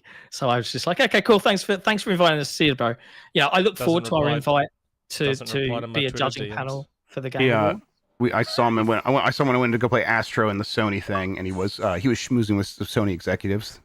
So there you go. And he did say hi, Jeff, which is the first time we've talked since he yelled at me for telling people how the Game Awards voting works when I guess I wasn't supposed to do that, which I did not know. But can you get him to just let us know when we're going to be invited to be on the judging panel? I'm working on improving my position for various reasons. So once I get that solid, I'll see what I can do for you boys. Appreciate you, man. Follow each other on Twitter. We follow each other on Twitter, and he does not reply to any of my DMs. None of them. Well, I barely do too. So I mean, yeah, come on, Nick. You're a washed-up celebrity now. Your time was in 2019, 2020. I talk with Jeff all the time. I've been on his show. I'm sorry, Nick. That song at the beginning of the show was for a reason. I've hugged Jeff in real life and gave him COVID. Sorry, Jeff. I'm doing a podcast with Geoff Keighley for Christmas this year. So yeah, we're calling it Jeffmas. It would be Keighley-miss. We all know it. Keighley-miss. Excuse me. You're right. Keighley-miss. Keighley-miss sounds like shit. Unless you change your legal name and how you spell Jeff, then it could be Geoff. My dead body. Yeah, no way.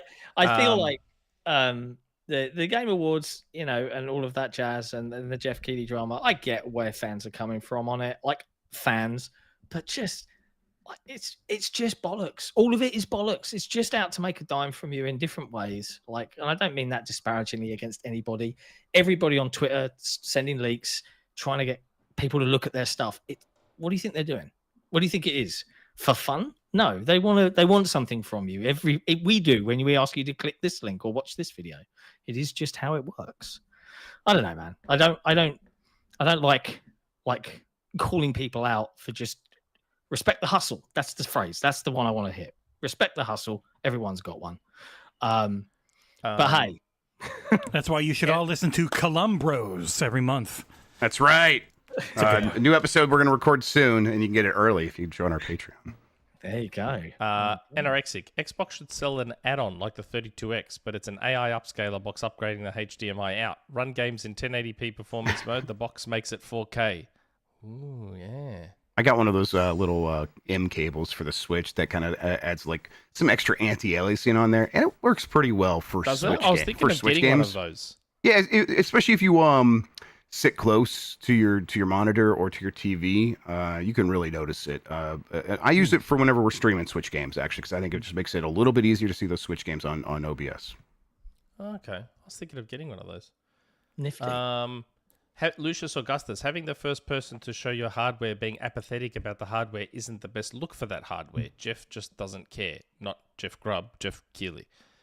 You're right, that's though. The vibe I got when he revealed the Series X. That's the vibe I got. It felt very muted. Like, that's a big deal to get a hardware reveal. That's a big deal for like a company like Microsoft to give you their hardware reveal and not do it themselves. Yeah, but I don't think most people who watch that remember Geoff Keighley's response one way or the other. I think they are thinking about their own feelings about that box, and they probably do remember seeing it at the Game Awards first, which is probably what really matters in the long run. But I mean, I appreciate the point you're making that it does make Microsoft look a little ineffectual. I think that's fair, and I think we'd probably talk about that on podcast, and I think that's real. I just don't know if that should be factoring into decisions about how to get people to figure out whether they want to spend money on your product or not. Yeah, it really influences our sphere, and we always know what talking points are going to be here and on other people's shows and whatnot. But does that matter at all? Often, no. The rare occasion, something really blows up, like trying to double the price of Xbox Live Gold, blew up with us. It changes stuff, but most of the time, I don't think it ends up mattering at all. Even if it would be nice. Any other super chats? There's like so many more. Keep going. Rafik 145. Will 2024 pass without a PlayStation showcase? Well, going by that branding, I guess yes. If it's the branding of showcase, yeah, that's what they're talking about. Showcase versus state of play. That's what all these fans really care about, that because the showcase feels big and important, and I think they're right. And state of play feels obligatory and like part of a an advertising deal that Microsoft or that Sony makes with the developers. I think yeah, go ahead. I think the fact that they revealed the PS5 Pro effectively in just its own trailer would indicate there probably won't be a showcase this year. Yeah, and again, I've heard State of Play 24th, and that doesn't mean there couldn't be a showcase in the other months left in this year. I just would guess probably not. I would put bet that there wouldn't be. Even if they had if they had fair games, say, ready to show, that could be a showcase or a State of Play focused on one game. But the showcases are if they've got a fair number of first party things, and it hasn't felt like that, especially now that Astro Bot has hit, Lego Horizon was shown off at Summer Game Fest, Concord hit, like the things they had have all hit. They haven't actually been teasing anything. So right. Well, speaking of which, I'm curious on your take on this, Jeff. Like Concord, that's probably I don't know what your thoughts are on it. The biggest industry bomb ever. Like in terms of the game's come out and they've just been like, it's not working. There's no point. Let's stop it. Yeah, and there's a couple of their equivalents. The that Amazon shooter that I can never remember the name of. Oh God, that's gonna really bug me. Yeah, I'm sure. Yeah. Money wise, nothing has matched ET when you take inflation in. Yeah, because they spent so much for the license and then buried it literally. But in terms of, I think I'm shocked that a first party, Crucible, yes, Crucible, thank you. Crucible, came out, was going, and they just pulled the plug because no one was playing it, and it's very similar. But I think that a first party coming out saying, hey, this game is important to us, therefore it's important to you, has always just worked to a certain level, and the fact that worked not at all to the tune of a few thousand copies sold, that is indicative to me of a wider problem with AAA development and games and how people feel about spending money on these things. I continue to be pretty convinced that this is a scary inflection point in a lot of ways for this industry. That's doesn't mean like a wider industry crash, but it does mean a sort of micro implosion in a way. Like these companies can rely on a certain level of engagement for every game. Well, you can't rely on that anymore. Yeah, I spoke to both. Sorry, go on, Jesse. I was just going to say it is a genre and a game type that you can't force AAA timelines on. Like you can't take that long to chase a trend that's doing pretty well, because so many of these things they just have to pop up and organically grow. And especially in this setting now, even the biggest one, Overwatch 2, which is still really healthy and has a huge player base, they had to swap to free-to-play because that's just kind of become the norm. But free-to-play means that's it. That's all you do as a studio. It's like the thing I always talk about with Nick. The Fortnites and even the Minecrafts to a point, but especially Fortnite, having an entire publisher focus entirely on it sets an unrealistic expectation for pretty much every other live service game, where people are like, okay, it's been 3 weeks and they haven't done an update, or this season's kind of weak. It doesn't have that much. Like Apex hit that and they had to drop a bunch of other games and really focus on Apex. And that just ends up becoming this unrealistic expectation that most can't hit. And that was the Last of Us Factions thing. It's like, if you do factions, it could be great, but it's all you're going to do. And you can't spin up some small team to handle it. It's what you do as a developer the entire time this game is your focus at all. Yeah, I spoke to both Stoic and 1047 Games on Splitgate 2. And I asked, because these are both, Splitgate 2, free-to-play game, shooter, crowded market, very saturated. Stoic trying something fairly new, right, with their game, but again, they're planning free to play. And this was just after Concord. I got a chance to speak to both of these teams, and I'm like, when you look at how that happened and what happened, is there concern? And I think Stoic are quite bullish because theirs is very uniquely different to a lot of other free to play games. They're out there in an island on their own, which is really cool place to be. But 1047 Games, Ian Pro, I hope I'm pronouncing his surname correctly, he had a really interesting answer. And he's like, we made Splitgate 1 and it was doing fantastic. And I remember it was popping off. And people were like, Splitgate's really great. And rather than try to then bend their entire studio and suddenly ramp up their team and build to keep that momentum, they hit the brakes and said, nah, And then they've spent the last few years building Splitgate 2 with a full plan to try and make sure that they are fully ready. And they were super confident about it. Well, he was like really bullish, but I still look at it and I'm like, I like Splitgate 2 and I tried it. It's really cool as a shooter goes. Is it enough?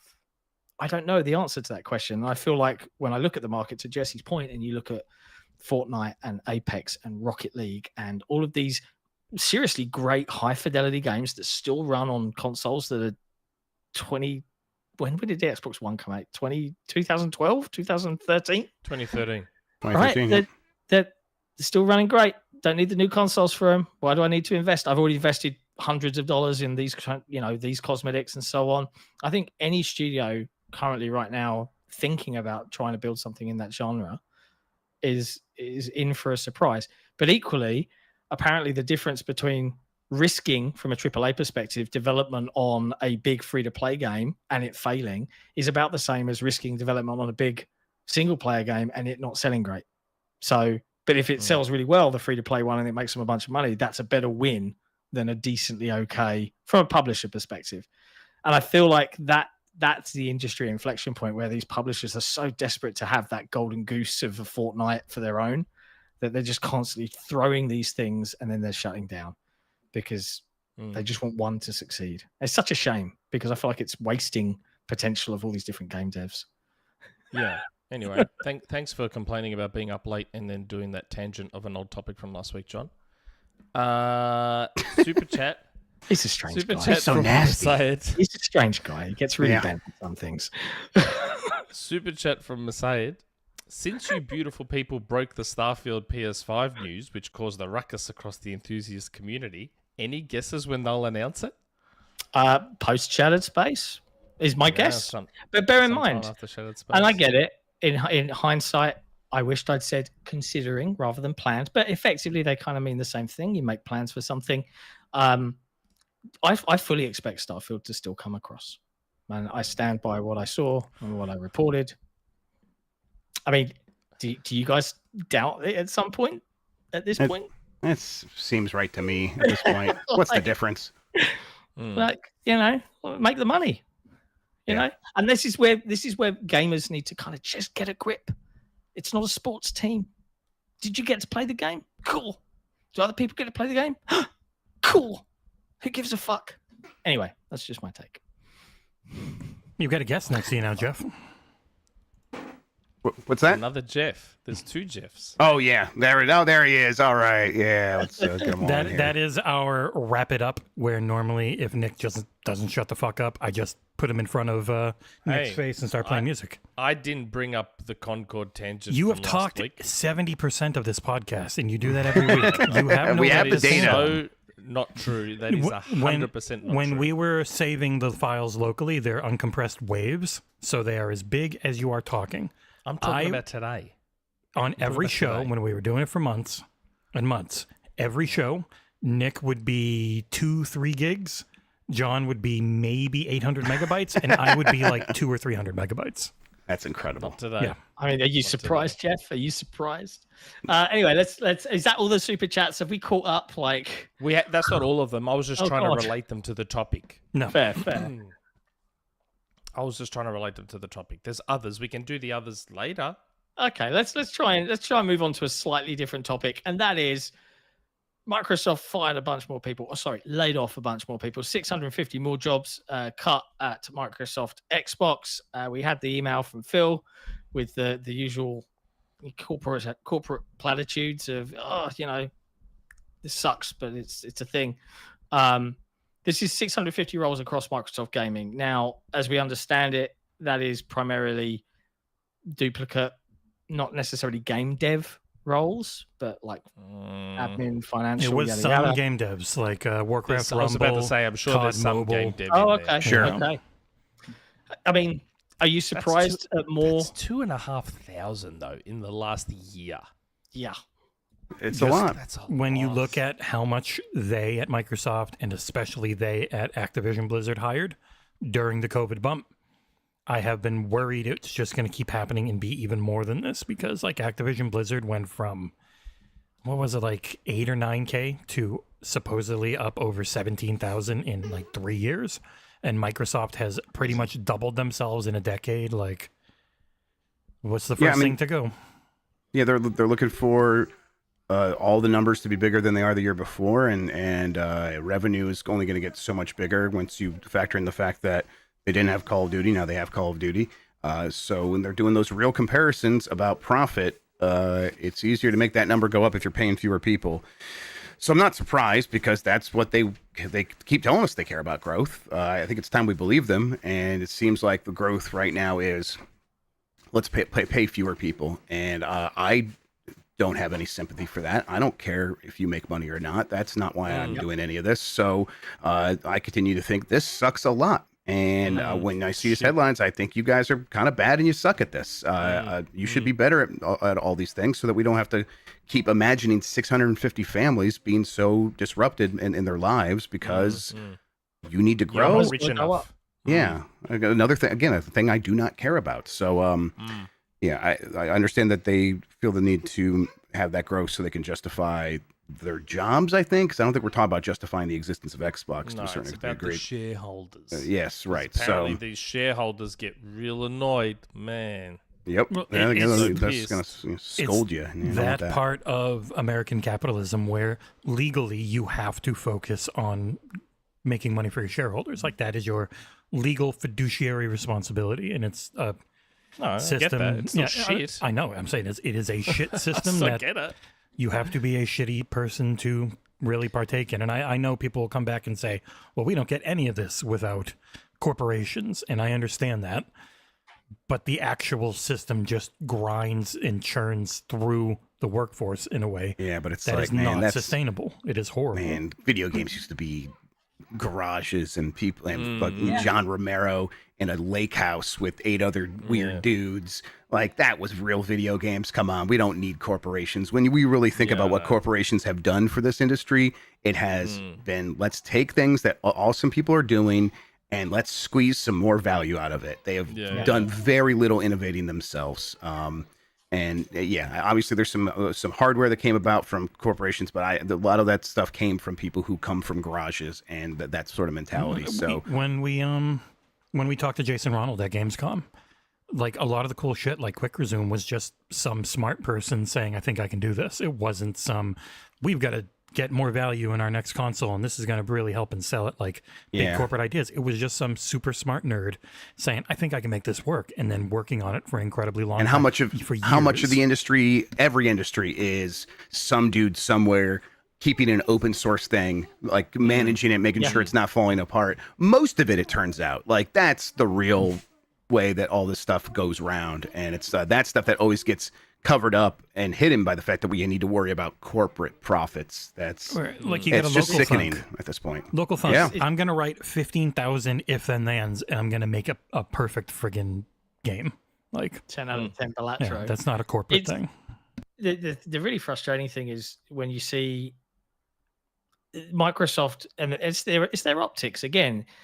They have no or they've spent, unfortunately for them, all of their cachet of relative goodwill, right, with their audience and with the industry, which they had very little of to begin with, because unfortunately Microsoft has never really been able to shake the big bad Microsoft image of the 90s, right? Pure evil. They were very hated, and they still are, right? A lot of people hate them.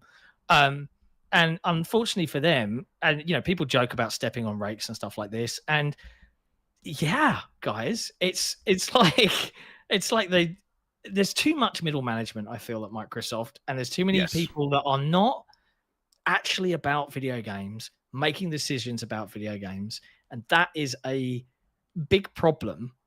Like, there's so many things that you think this is just a no-brainer, and then they don't do it, or they ham-fist it, and you're like, guys, this is so painful. Do you not understand? And I have no doubt Phil understands, but Phil, unfortunately, he has to answer to the rest of the business, right? And that is where this battle comes. And we've seen that battle play out in real time this year with all of the uproar. Like, we know all of this, all of the rumors, all of the noise was coming from arguably very disgruntled internal to Xbox employees who hated this new direction. That's where it's all come from. And that's all of Microsoft's own doing.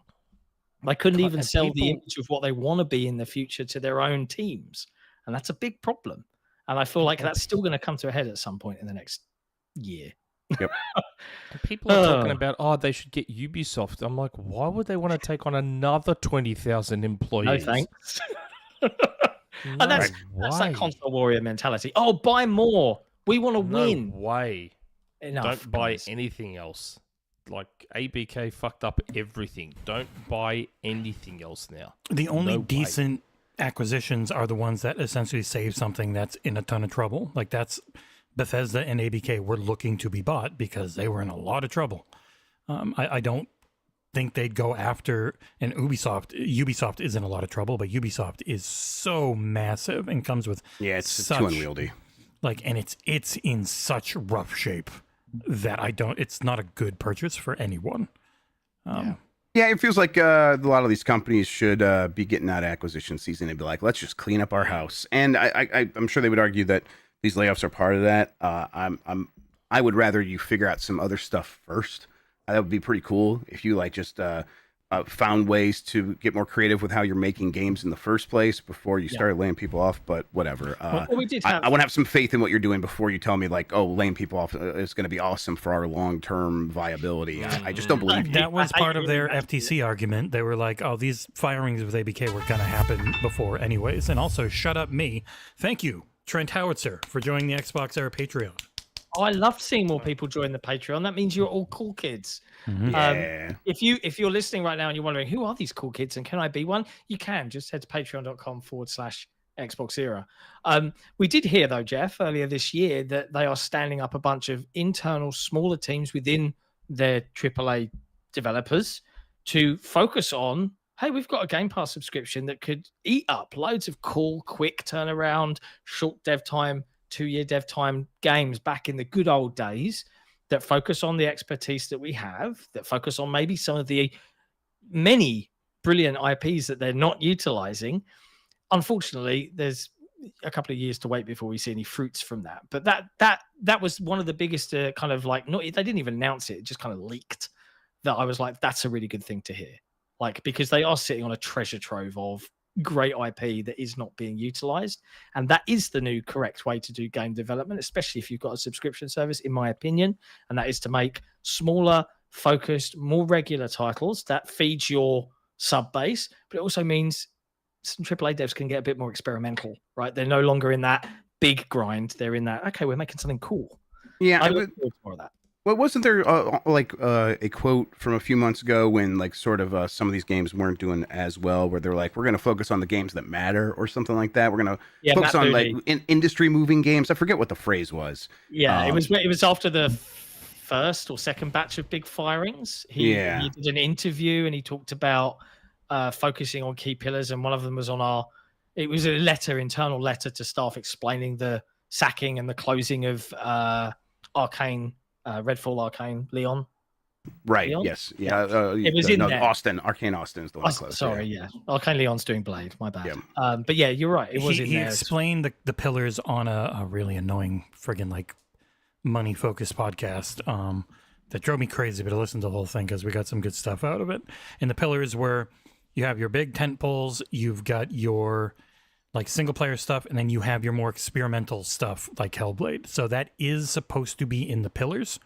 It's because like he's really focused on single to 10 dev games that have just gone off like crazy.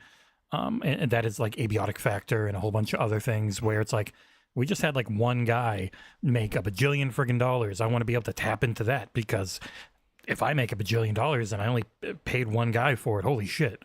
So I do think that's where their focus is, instead of having really expensive AA, almost like the Banisher's Ghost of New Eden style, where it's this almost AAA thing, but not quite. So it's still got a pretty good budget, but those are the ones where if they miss, they really miss. But if you've got this very small thing, like if Pentiment hadn't hit at all, it wasn't that big of a team. So you're not losing a ton, and it is the type of thing that can hopefully pull some people in to your subservice. So I think that's where he was trying to go with it. But the way Matt Booty talks is extremely corpo, Like he would be one of the main corpo people in Cyberpunk. He'd fit right in. You don't have to change how he talks. That is Phil's biggest strength. Because like I listen to Matt Booty, I listen to Sarah Bond, and I get someone who is heavily trained on how to speak like an executive, so that you don't mess up, you don't say the things you're not supposed to, and you sell yourself to shareholders and whatnot. And that I think that is Phil's biggest strength, is he's able to do corporate speak where he doesn't say too much and he never actually commits to anything, but he sounds like an actual human being and not someone who's been specifically trained in a very obvious way. Yeah, I just real quick. I think they should definitely be making the more frequent, smaller experimental games, and really just like games that are just games for game's sake. And those should be the things that supplement all of the big hitters. Like they clearly should still be making Perfect Dark, but yeah, I think they should be making the smaller games as well. Yeah, I want to see an interview with Phil one day where there's no PR team with a pre-approved list. I want to see him answer actual questions that all game journalists probably want to ask, but never can. I'd love to see that one. The kind of funny one, they said there was no pre-approved list, but they know what to ask and how to ask it, that it's going to still be able to be answered. So it would be nice to get that, spill the tea a little bit. But that'd have to be post-career, I think. How do you feel about this? Yes, it would probably be. Anyway, look, we are 360 odd people watching right now. So big thank you for everyone hanging out in the chat. Be sure to hit that like button. It does help us out. The algorithm demands it. One last big news topic to talk about today. And that is another, unfortunately, we're on the bad news train, as is this industry of late. Annapurna, one of the most respected, brilliant at picking absolutely cool projects in very unique ways. The entire interactive staff have just quit en masse. That came out of nowhere. What the fuck is that? This came from Jeff Schreier via Bloomberg, obviously the man with the scoops. Jason Schreier, Jeff. Everyone's a Jeff to me. I've just got Jeff. They're all Jeff. So it's Jeff's all the way down. Yeah. my name's Jeff. It's all built on Jeff. My name is Jeff. Annapurna Interactive, after negotiations to spin out as their own entity, failed. The entire staff resigned from the company. Annapurna Interactive president Nathan Gary and his team had been negotiating with Ellison, the daughter of the billionaire Larry Ellison, to spin off the video game division as an independent entity, said the people who spoke anonymously because they were not authorized to share the information with the press. When Ellison pulled out of the negotiations, Gary and the other executives resigned and were followed by around 24 other staffers. I mean, that's a lot of faith in your leadership team there internally at Annapurna Interactive. Speaks volumes. Fuck for all the guys. Like I saw Mixtape from Beethoven Dinosaur come out and be like, we're okay. Yeah, we're going to carry on working. I was going to message Johnny to say, is the game still all right? That's crazy to me. But believe it or not, I was the first to post that news in Annapurna's Discord. I was like, hello? Is anyone running this Discord anymore? And everyone's like, what the fuck? It's like, full on. That's crazy. Oh my God. Like Nathan Gary, he was in the Xbox era, the OG Xbox era Discord for a while, wasn't he? I remember Nathan. Yeah, he's still in there. Yeah. Like, yeah, he's still in there. He's the reason that Phil joined the Discord for some reason. Oh well, so it's very nice. Yeah, that was like really weird.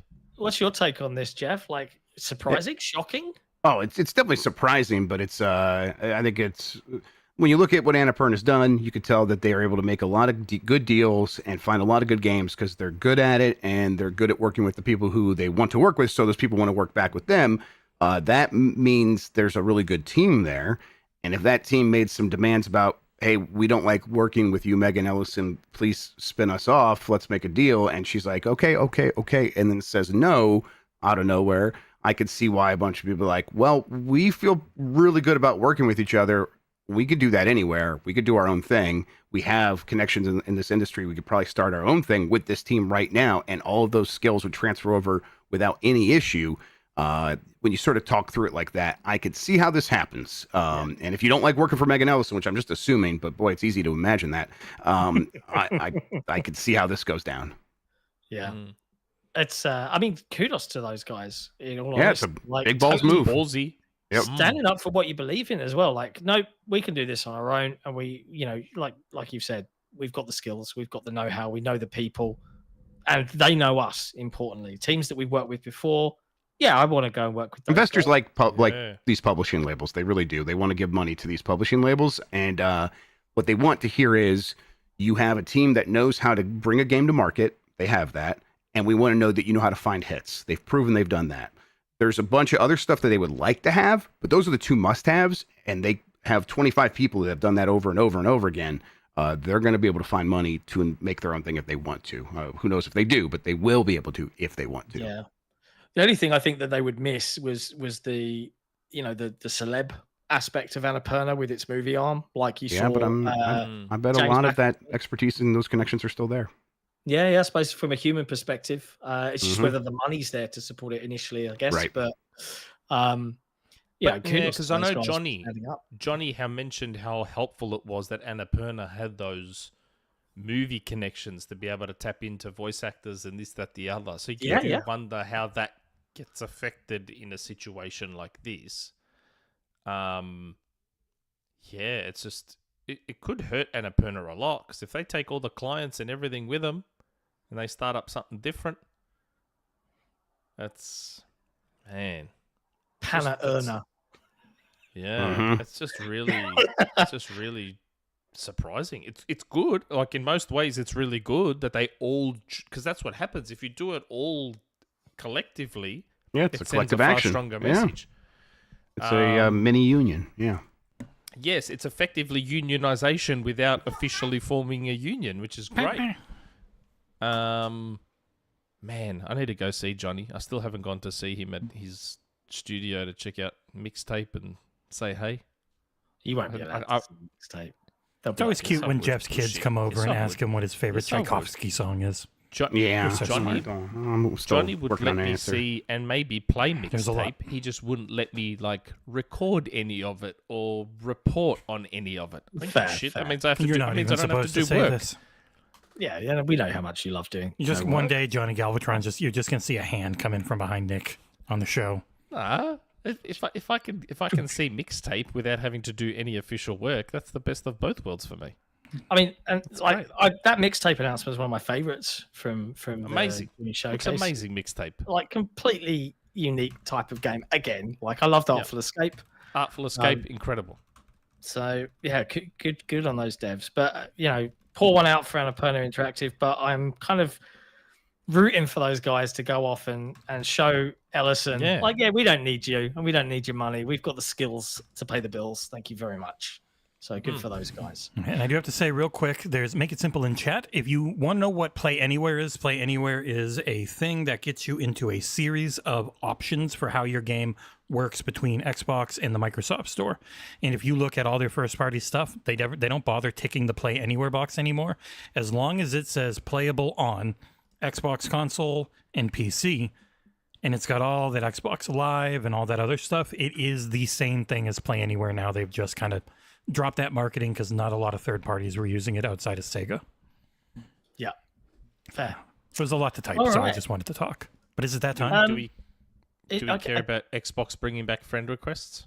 I feel like it's not that big of a deal. It's not a big deal, but it's awesome. I'm glad they did it. Mm-hmm. Yeah. The social media system sucked.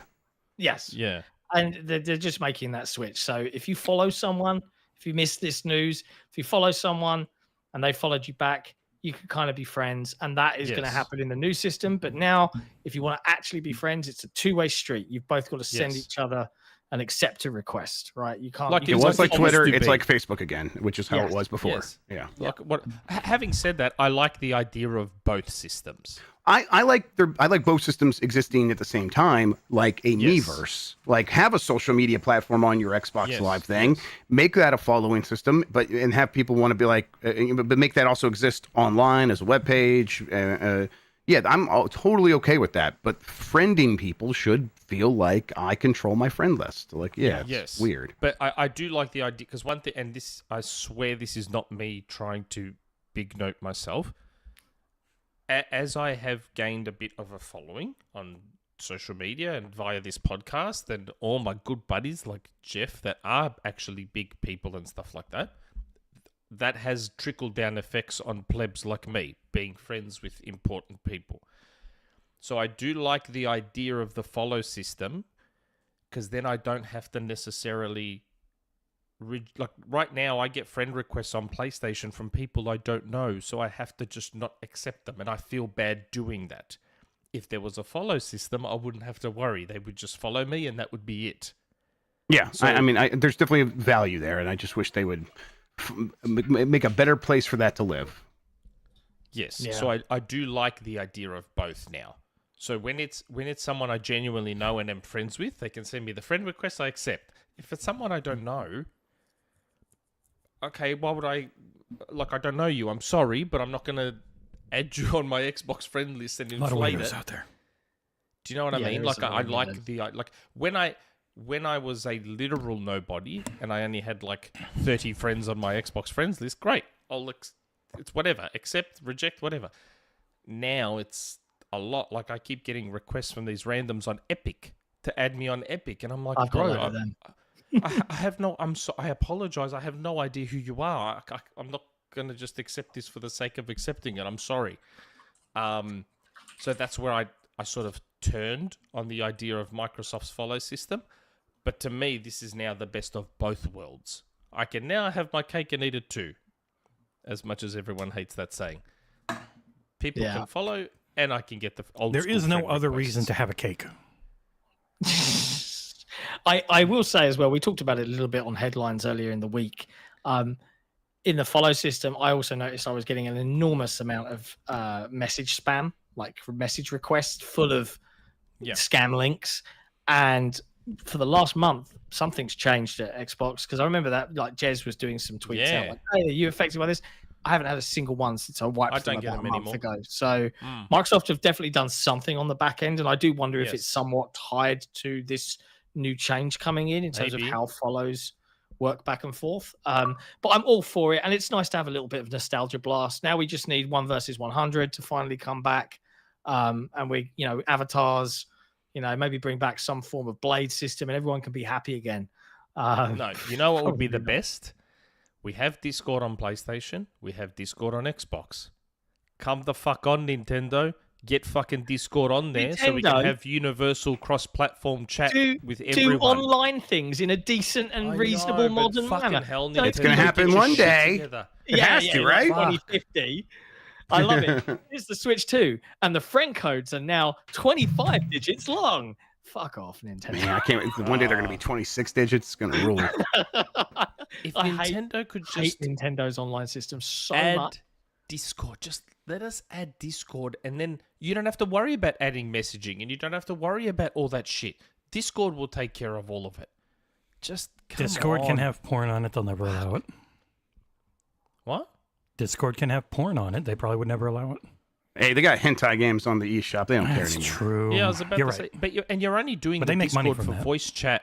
For voice chat, you're only adding it for like what we get on Xbox and PlayStation, just for voice chat and stuff. I feel like Come on. I just wish that the industry would normalize across all of the big platform holders. Just normalize it. All right, like the days Yes. of these walled gardens. Like let it all And come cross down. save files. Oh, cross save files are the biggest. Fuck. one. Ubisoft is leading the way on that, by the way. Yes, Yeah, Ubisoft actually, is it's pretty good. Amazing. Yeah, that's You actually get it every surprisingly game. good. You get one cross save. You can just Yep. mwah. Beautiful. Does it work for the Lost Crown? Yes. Yeah, It does. Oh, Yeah, that's how I should was get able to Lost review the Crown on DLC, Switch. which is coming out yeah, next it's week, what's yeah. because I had my surprised Xbox me. save right there. But we just got I 10 gifted subs Yes. from Thank Aries you, Aries underscore EMS. EMS. Wow. Yes, Wow. I should get Lost Crown on Switch as well, and just have my save file there. Mm-hmm. There from you go. Xbox. It just works. And it just- literally just worked even with the press release review build. That's how I was able to hop right into the DLC that I'll I have a can't wait review for of that next fucking week. DLC. You have to. It doesn't come out till Cannot next wait week. for that DLC, man. Next week Like, is going to be so busy it's again. going to be so good. Anyway, so That's all which the news. button are we pushing? Well, Which of the buttons are we pushing? if you've got a rumor mill, you can do it after the game show to force these wonderful people to stick around for a while. When am I going to be on Jeopardy again? We're doing one probably at the end of this month, or so I don't know. Maybe soon. I'll let you know if we need somebody. If not this like month, we'll the have you on last next time. month. The last time was fun. Have Yeah, you it's a good definitely time. done all of the super chats, Nick? No. Confident. Nope. No, It is sorry, not. I haven't. Jordan Ando has a couple. I brought a Retro Tink 4K. It's great. What's that? What's the Retro Tink 4K? So if you have old consoles, plugging them into your TV is not a really great experience. So what you want is an upscaler, nice. because the upscalers built into TVs are pretty terrible, and they introduce a lot of lag. So what Retro Tink does is you plug it in, you plug your old console, any old console into this one way or the other, whatever thing you're actually using. A lot of people will upgrade their systems to use like SCART cables so they can get a perfect signal out of these machines. You don't have to do that, but you can. And then this upscales and makes it look great on an HD TV without any lag. It's a really good experience. And then if you want, you can do stuff like add filters to then make it look like a CRT game again. Have it, and that stuff is actually pretty good as well. And the 4K is the very expensive one that now upscales to 4K. There is a Retro Tink 5X that goes up to 1080p. That's really good for streaming. A lot of people use it for that. Yeah, these are cool devices, and I just got a CRT TV today, actually, when I was out around on Facebook Marketplace. Nice. I got that. And I'm like doing that to like fend off the need to get a Retro Tink and start doing stuff on my What HD TV TV. did you get?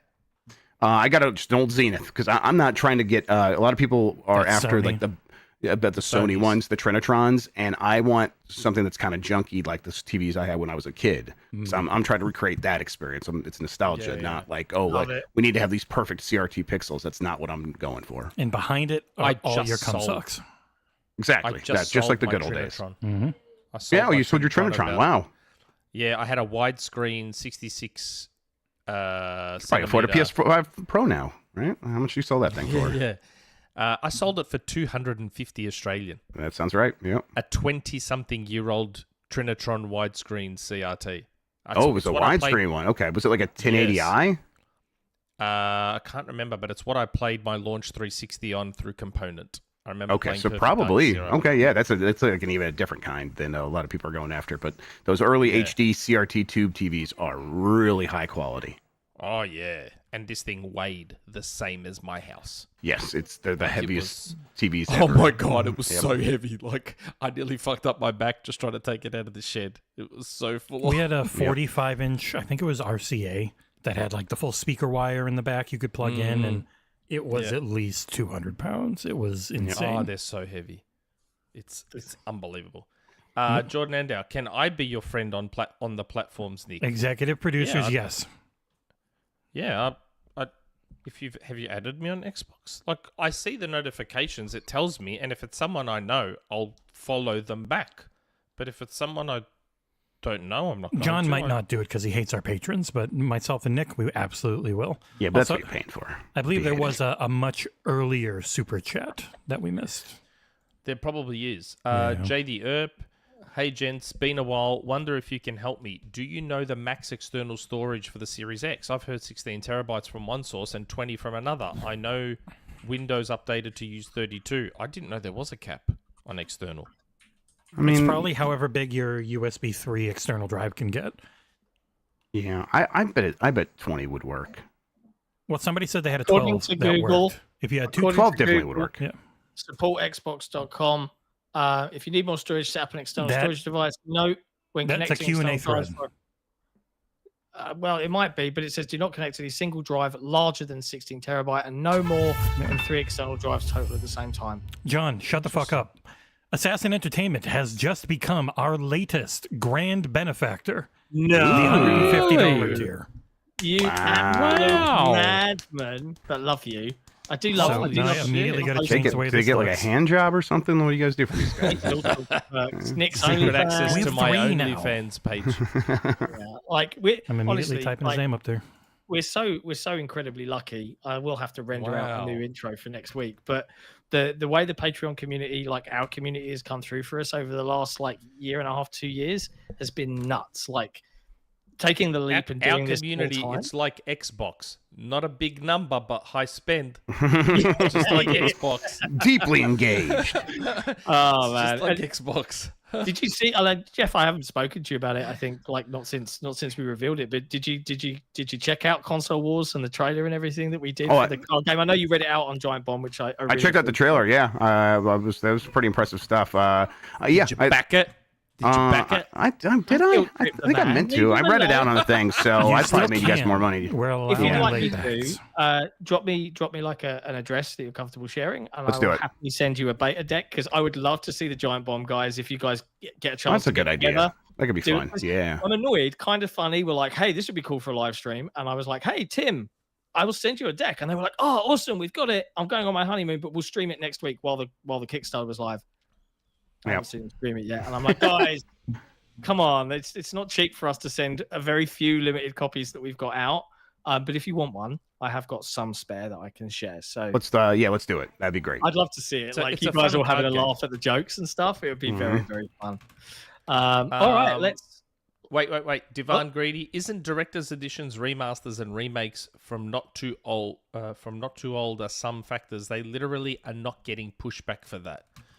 I think what they're saying is people are these companies are nickel and diming more and more and more and more, and people are not having outrage at it. So these companies are like, we're getting away with this, so we should keep pushing the prices up. And generally, yes, that's right.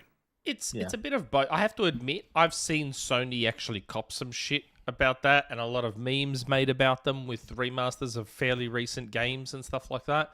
Having said that, I still firmly am in the camp of stuff like Marvel vs. Capcom, like these super ancient games that are tied to, like Metal Gear Solid Collection 2 with 4 in it. I'm there day one. Metal Gear Solid 4's been fucking trapped in PS3 hell for nearly 20 years. Right. I'd like that on modern hardware. Power Stone 1 and 2. Trapped on the Dreamcast and the PSP. Now is going to be on everything. That's the stuff where I'm all in on your remasters, your remakes. The really good whatever. remakes, like RE4 and Dead Space, were perfect remakes. Yes. Like that stuff. Stuff like that, 100%. Stuff like what Sony did with Last of Us Part 1, less so. Getting it to PC, so. awesome. But, like, just get it to PC. I don't know. We've gotten spoiled a bit on this side, especially because when Microsoft does something like that, it just generally is a free update. But PlayStation isn't in that mindset. They don't have to be. They know people are going to buy the shit out of it. So, like with most things, including people like Nick who spend infinite amounts of money on microtransactions, Fortnite. I blame the consumers. Your behavior, I goddammit. think that's what they're getting at. I am the problem. I'm aware of that. There was an I know old I'm the problem. first thing. We got a message from our new grand benefactor. Yes, I was about to read it out. Go on. Do you want me to? I'm gonna do it. Okay, because I was looking for the Superchats too. Assassin Entertainment, grand benefactor Assassin Entertainment. I'm saving money by trying to lose weight, so I figured I'd give it out to you guys. You guys are technically helping me better myself. Thank you, guys. He sees Way how to go. fat I am, and he's like, I can't look like that anymore. And then he saw me and was like, "That's the goal. That's the goal." Jordan Landau dropped another one as well, asking No, about. hold on. There's Bonds. older ones. Yeah. R-Truth. Hey, Mike and Turtle Sean. What's up? I'm sad that Jeff couldn't make today's Nintendogs, but my favorite SNES game is Terminator 2 Judgment Day. What is he talking about? Do you know R-Truth, the wrestler? No. He is his character is kind of rambunctious, and like he always mixes people up, and it's like he'll be like, "Oh, John Cena, you were my favorite wrestler when I was a kid," and John Cena's younger than him. It's like he just does bits like that all the time. So R-Truth comes into my chat every time we're doing a show, and he'll say stuff like, he'll just like call us by different names or whatever. He'll call us Tim Tim and Greg Miller or whatever. I'm like, Sean, Turbo Sean's not here. Why is he asking? Turtle Sean. Yeah. He is here. Yeah. Is he? No. Well, they did do Last of the Nintendogs earlier this week, Mike and Turbo Sean right. without me. So it's also like he's just like unmoored from time. R-Truth is just a time traveler, and he He is did too one many of the time travel doctors drugs from the future. and it scrambled his brain. Oh, Yeah. amazing. Like Dan Ruckert. Gary Barwick. The kids are playing it is not often heard in context of Xbox. Are there any good kids games coming for Xbox? I don't know. Spyro party. 4, whatever it is, probably. Spyro 4, I guess, but that'll be on everything. Yeah. Kids games though is tough because like my kids were never into platformers and whatnot. They were into Minecraft, they're into Roblox, they're into Fortnite, and then they got really into like Call of Duty, and now my son's way into Sea of Thieves. Like it's tough to know like what age range are you really going for, because if it's very young kids, then it's like they get Peppa Pig and they get all these different things on Game Pass like Bluey. So I think they cover the certain age groups that way, but for their first party, I have no idea. I feel like when people talk about kids games, they're basically, this is all a big reaction to Astro Bot being a great 3D platformer, and they're like, we want a 3D platformer. And when I think about kids games coming to Xbox, I'm like, well, Flock was great, and that was great for kids. You've got other things coming up. Hi-Fi Rush, my kid loved it. You know, there's all sorts of stuff like that I count in that bucket. But then I look at it and I think, no, you mean a Mickey Mouse. You mean like a character that kids will love forever, which is what has happened with Astro. Yeah, for sure. I think you missed one as well from Rafik. Yeah, no, there's plenty. I know, I'm back there. You guys have been nuts today. Rafik145. Hi, between Fable and Call of Duty, which one will have the direct after the showcase next year, and your predictions for Fable Metacritic? I think Call of Duty is disconnected from their stuff. It has its own cadence on when it gets shown. Yeah. And their direct is going to probably be very busy next year. Like it's going to January's direct. I'm really looking forward to it because in theory it will be. Will it be Avowed again? Maybe I don't know. They would have their we're launching this looks way better Avowed stuff. They'd have South of Midnight. They'd have Fable. Yeah. I hate predicting Metacritic because I think Metacritic is dumb. I actively despise Metacritic. I was one off. Really nice website. I said 93. I said 95, which is where it's at on OpenCritic. Is it? I think I said 90-ish because I just didn't want to believe. I didn't want to get my hopes up that high. I'm so glad it is a 95. I've reviewed so many things now, and I like when I'm reviewing something, I'm like, I'm going to give. I think I said I was going to give, and I did give a little over 9 to Space Marine 2. It hit so hard with me, friggin' loved it. But I was like, this is probably going to end up around like 81. It's just you can tell there are certain types of games, certain you can genres. tell without playing a lot of games where they're going to be on Metacritic a lot of times. Yeah. There's so many websites that review stuff now too that you go look at an old Metacritic and things are 97 or 98 because 20 websites gave it mostly 10s and that was it. That's all, or 20 magazines gave it 10s because that's all there was, or website. There was so few, which is why I also think it's way harder for stuff to generally hit that 95. So it has to way harder to get into the 90s, like upper 80s is really impossible. I'm not going to say anything, games. Jeff, because we weren't invited. But a game like Flight Sim 2024 might have a really good Never chance. played. I don't know what you're talking about. Exactly. It has a really, really good chance of breaking the 90s because it's that very specific thing where it's going to mostly be reviewed by people that are into that genre that it kind of just dominates and controls. Which is why I picked it for my Fantasy Critic League. That's right. Smart man. Fable That's my second pick. What's that?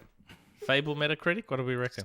Don't Based on the very little that we've seen. Haven't actually 78. Seen, yeah. I'll say an 80. 86.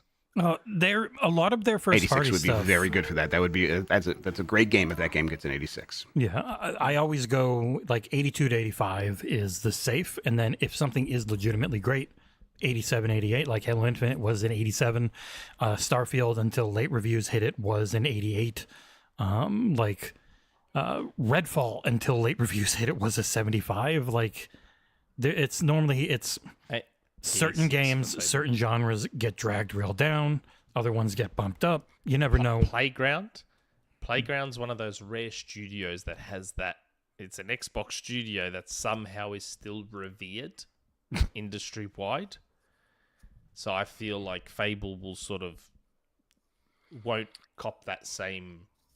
I reckon Fable will be seen. We haven't seen it. Well, makes it a lot harder. Like I haven't seen a lot, but it's like, again, Playground has that reputation for high quality thanks to the Horizon games. Zero Dawn. What we've seen, what very little we've seen of Fable does look nice visually, and it looks too good to be real visually. Yeah, almost too good to be true. And they claim that's from the game. So if we take them at their word, Phil got mad at me when I said it kind of didn't look like gameplay. So yeah. It didn't. That's the thing. After the show, that's why I said last year, they said this was all captured on Series X, and it's like, yep. Shit. Okay. I mean, it's not 60. Cool. So I don't. A super stable 30 that's- for that, I think it can look like that, but we'll see. That's why I got excited about Perfect Dark, because visually it didn't look, oh Yeah. my god. So I'm like, oh yeah, this is from in the game, and that looks fucking cool as hell. Yeah, So I yeah. got excited for And- Perfect Dark. Looks like an action Hitman game. It looks awesome. Oh my god. Just that Forza engine downscoped, so it's not this huge open world racer, and it's not giving you these weird, like, kind of cardboard annoying people, and instead focusing everything on the people and the environment instead of cars. Turns out it looks real good. Yeah. Now this super chat came very early, and I don't know why it came, and I don't understand who it was aimed at or what was the deal with it. Georgie, who's in our chat a lot, so it's not like this is some sort of He's been watching Septic Sauce. yeah. He goes, "How you guys can't admit Phil is a failure is insane." Now we weren't talking about Phil at the time. We weren't we were actually talking about what we've been playing, and that super chat came along saying, "How you guys can't admit Phil is a failure is insane." Now, Georgie, I apologize. I don't know what this is in reference to. We weren't Just generally talking us. about Phil Spencer at the time, or I feel in the past I've admitted Phil's faults many times. Yeah. I mean, People will take it's that- explaining why something happened as defending it. I think that happens a lot with us. Yeah, where that happens to me constantly. I'm like, guys, I'm giving you all the facts for here's how we end up at this point, and people take that as like a justification, and it's like, no, Yeah. actually, this is a criticism of the whole system and how people have to behave this way to justify their jobs or whatever. Can't you tell it all just sucks? Like, yeah, it's frustrating. No. Yeah, Stop defending them, you big fanboy. It's so dumb. Phil's in that weird space where he's credited with the current Xbox plight, but he's also credited with quote unquote saving Xbox, and it could have been so much worse without Phil. So it's like, well, when you've been there is he a that failure long, or it's is he not a everything. failure? It's Yeah, I mean, both.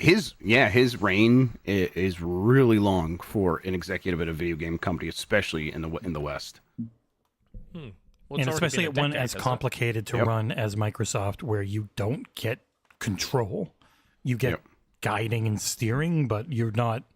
I'm just going to do this now. It's like, I want to do this. How can I sell that on my boss to the people I have to talk to? Now he has to talk to more and more important people who are more likely to have no idea how this industry runs, and it's real hard to sell them on. Yeah. Are there any others? Yes, we just got one. Yeah, we just got a couple more. Jordan Andow, can I get a deck? I'm much closer to you, John. He wants your deck, John. Yes, he wants your deck. I can't blame him. Inspect It's the pretty deck. impressive. It really depends. We've got a very limited number, but I will see how things shake It's out. no. Quit asking for shit. All right, I'm laying down the law. He's I'm an putting my executive foot down. producer. You people They- get enough. Look, you get to look at our faces. That's what you Right. get. Well, you get to look at Nick's face. You and Nick are okay. That's Myself right. and John, I apologize. Yeah. Also, I'm gonna send my address right now, so you can send me a deck. Thanks. Okay, yeah. All right. A deck and a dick pic. Both. Masaid, Starfield PS5 reviews will be 92 Metacritic over Critic. Mid 80s. Yeah. It is for I think a lot of the issues people had around launch, it has greatly improved. It runs great. It looks fucking amazing. Just the change to the crushed blacks, and if you've got an OLED and you look at that game and you're out in space, and it is one of the best looking things I've ever seen. And then the expansion is literally the thing a lot of people complained about. It is one big ass area to go and explore, like a Skyrim or a Fallout, where it's just this one thing. You go in a direction. We got 2 more super chats, so I'll stop talking. That PS5 Pro update for Starfield, boy, juicy. 8K. Rafik 145. PS5 Pro will be more appealing by the end of the gen when the Slim struggles with big hitters like Naughty Dog's next game. What do you think? Yes, Yeah. Yeah. Maybe, for but- us. If a Naughty Dog game comes out this generation, yeah. Yeah, if they make one, yeah. Yeah. It's all right. The Last of Us LeBurn- Part 2 remastered again will come. hmm Yeah, yeah. And you'll get They'll do Horizon a Forbidden double West pack. remaster. Oh yeah. Yeah. Really showed off. LeBurn 98. Question about the Question about the Patreon tiers. Will Nick cosplay as Master Cheeks for Grand Benefactors? I mean, I think he Hey. should. I think you should. I already took that gym shot for Twitter. They don't pay. took This a has shot to go of me on at the gym. This has to be DM directly to Grand Benefactors. No Twitter. Yep, just a dick pic straight to the benefactors. That's There you right. go, guys. No super Get in chat. there. Dick pics. The dick pics would be like that meme of what's his face? What's that actor's name where he's looking at the piece of paper like this? That Oh would be yeah, what it looks like. yeah, What's his name? Ken Jeong. yeah. There it is. Yeah, where you can hardly see what's on the paper. It'll be like that. Kim Jong really made me laugh the other day because it was an old clip of him being on some football program, American football, and he's like, "Shout outs to my wife, I love you, ho," and everyone like looks at him like, "Oh my god," he's like, "That's her name, stop it." And I'm like, "Oh, that's very good. That got me real good." Grand Benefactor, Assassin Entertainment. If, and I repeat, if Fable does very well, could we see Xbox just talk, about making the Forza tech engine into Xbox's proprietary engine? Nick, just imagine Perfect Dark 2 in Forza tech. They've done so much Unreal work. It's just going to be Unreal for a lot of the American And they've got studios. the coalition there.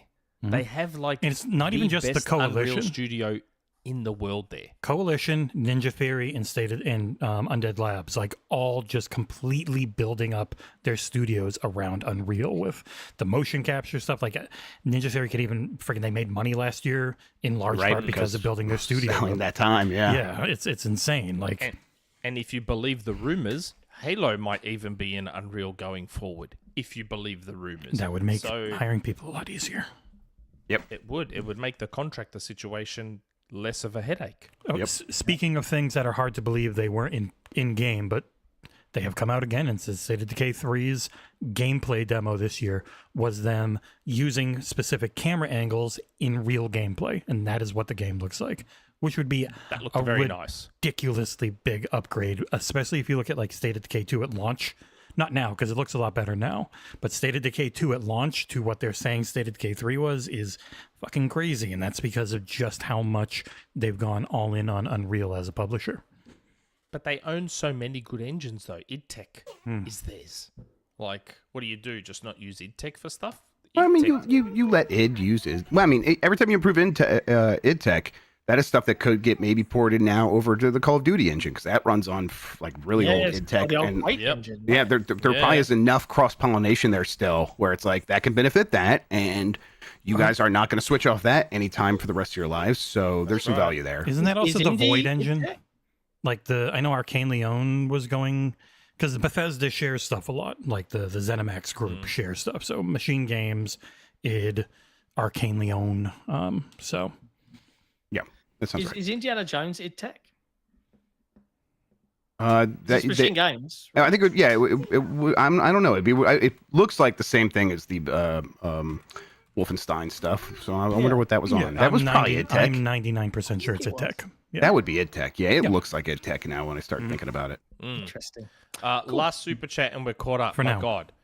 For Jordan now, Andow. please. Jeff, I'm sorry to tell you that I'm somewhat of a legend here. Without me, the team might not have gone to Gamescom. Yeah, that's right. Jordan, like- funded. I understand where you're coming from, but there's one person who shall remain nameless because that's what they like, that absolutely dominated the legendary status and will forever be loved dearly by all of the crew. I And will I know say, Still Jordan, Pencer. God, I Not will that- say, he Jordan. stopped talking to us after February. yeah. Yeah. I Stop talking to a will lot say, of people. Jordan, you didn't get me that business class upgrade, mate. I had to pay Oh, for that out of my Jordan, own come pocket. on. I had to pay for That's my all own my own Economy money. Plus. I mean, I didn't, mate. but Okay. We've caught up, so it's time to do. Is it Oh name my a game or God. what year might it is name a game. I Name have a sent game. the list to Jeff. Oh, Jeff. the What about host. buzzing? What about buzzing?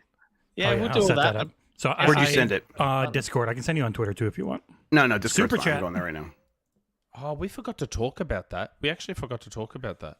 No, it is Super exactly chat. what it's supposed to be. I'm answering Super it. chat from Rafik145. Is Game Pass standard tier the dumbest thing ever?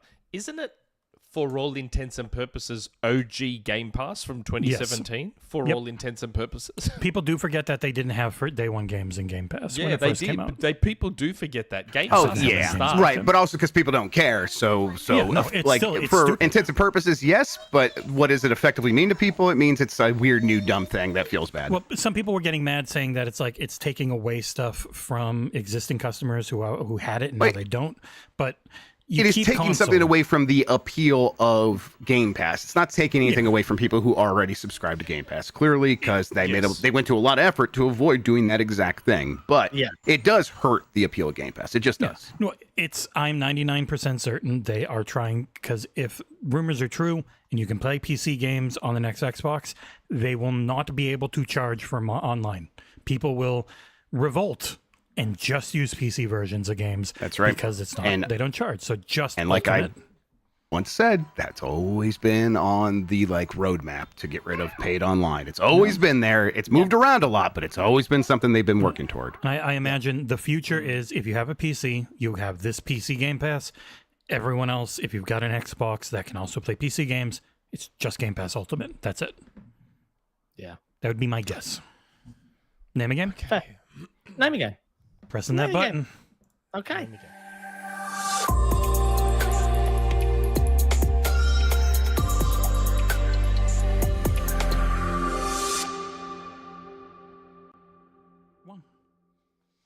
If you've never watched an Xbox Era podcast before, then you might not have heard of Name a Game, but it's our weekly game show where Nick and I will act as champions for 2 randomly selected Patreon members and win them a game code by competing in an evil, twisted version of translate Jesse's weird synonyms, and sometimes they're not even synonyms, Super from chat. popular games. No, we're not. We're ignoring super chats until the next segment. Stop it, Until Jordan. the next All right, segment. Stop it.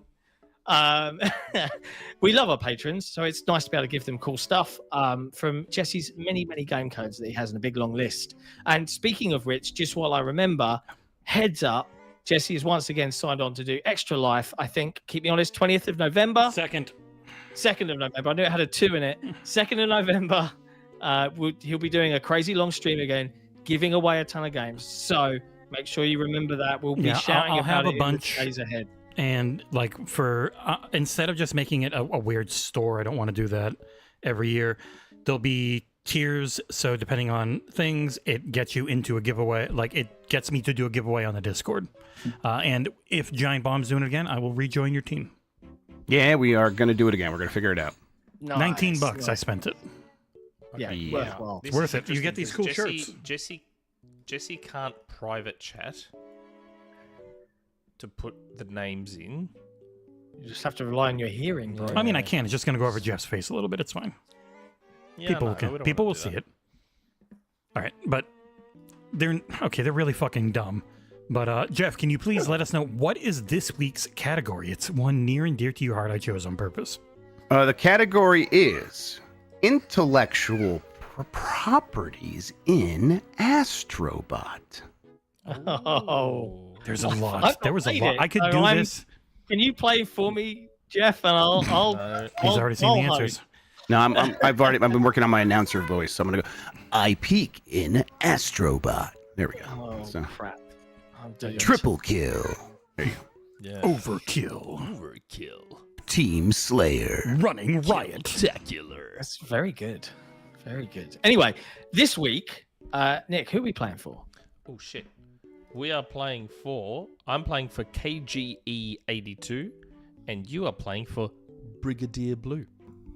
I'm sorry in advance, Brigadier Blue. So ain't gonna go well. I tried to choose things that are actual IP that are known. Like, you know these IP. Okay. I appreciate They're you. big, I but Astro Bot has a lot of enormous IP in it. Yeah, you're gonna be fine. Yes, it does. I mean, he's pretty dumb, but other than that, it'll be It fun. I mean, even what? has Microsoft IP in it. Ho. Yeah. It does. I'm right. It does, Oh, absolutely. Has multiple Microsoft IP in there. Yes, Mhm. it does. Jeff, please All right. give us the first fake-ass name of this game. All right, the first fake name is Criminal Large Greek Island Gen. Gen, And that's as in that G-E-N. DGAINN. I put it in Gen. private chat. How many words is the real one? Private chat. It's in there. Yeah, but Okay. how many words is the real name? Two. Two. Two words. Large Greek island. This favors Nick. Oh, yeah, it does. And by the way, it's just Does. IP. It is not a game specific. It's the name of the franchise. Nick. Yep. Concrete Genie. That is correct. Well done. Congratulations. Hey. All right. Do you want the next fake one? Should I just go right into it? Yes, sir. Yeah, All right right. into it. The next fake one is, get ready, it's a long one. Clear the buzzer. Vista. That's it. Yep. Again, IP, not game name. Nick. Horizon. That is correct. Right. Good job. To make this enjoyable, let's go to the 2, 3, 4, No. fifth one. It's Go really through dumb and funny. sequentially. No. I don't have to. All right, you want the fifth one sequentially? Yes, the very long, very stupid one. I can't. Holy shit! I the, can't. the fit very this. long one? Okay, yeah. I just, cannot you could say fit the one this. that starts with that word. All right, here we go. Oh my! Hold on, I can't fit it. I had to. Jesus Christ! I had to resize. Well, I'm going to this say it a lot. anyhow. Go. Masturbating and sociopathic murderer who can't spell his own name. And it works. This is pretty good. It works. God damn it! It's in private chat. Masturbating, ampersand, sociopathic murderer who can't spell his own name. Nick. Jack and Dexter. Yeah. That is correct. I got it. I got it. Nick's won for the first time in like 8 weeks. Let's give it to him. 2 months. This was his game. I knew it when I did it, but I had to do it in honor of Jeff being here. But we go through the rest of them for fun. So All right, let's. We're gonna hop you back can up go here. back up. The, Yeah. the final protector. Oh wait, I put the wrong thing. Oh, he beat Ooh, John got it. It's God of War. Nah, it's Last Guardian. That is correct. All right. just missed out. Tiny large spheroid. Fuck's sake. Little Big Planet. That is correct.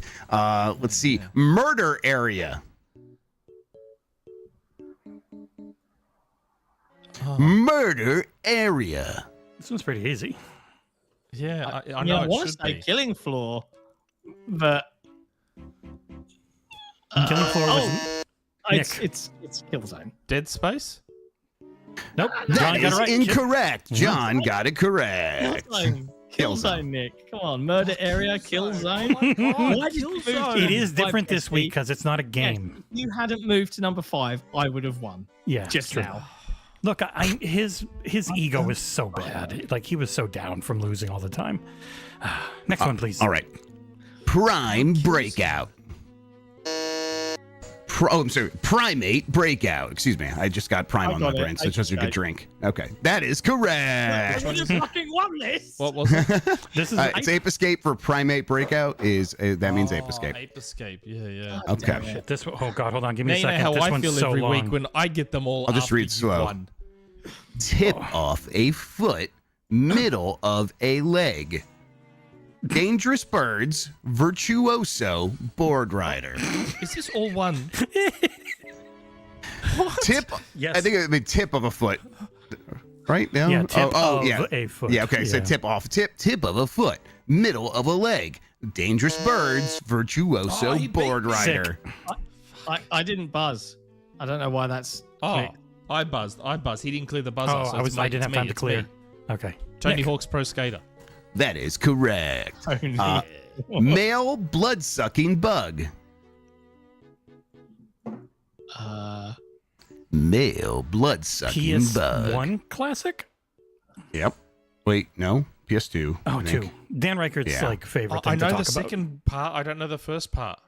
What was the joke? This game is in PS Plus this month. Is this It's in one PS word Plus or this 2 month. words? It's 2 words. Male blood-sucking bug. I know the second word. I just don't know the first one.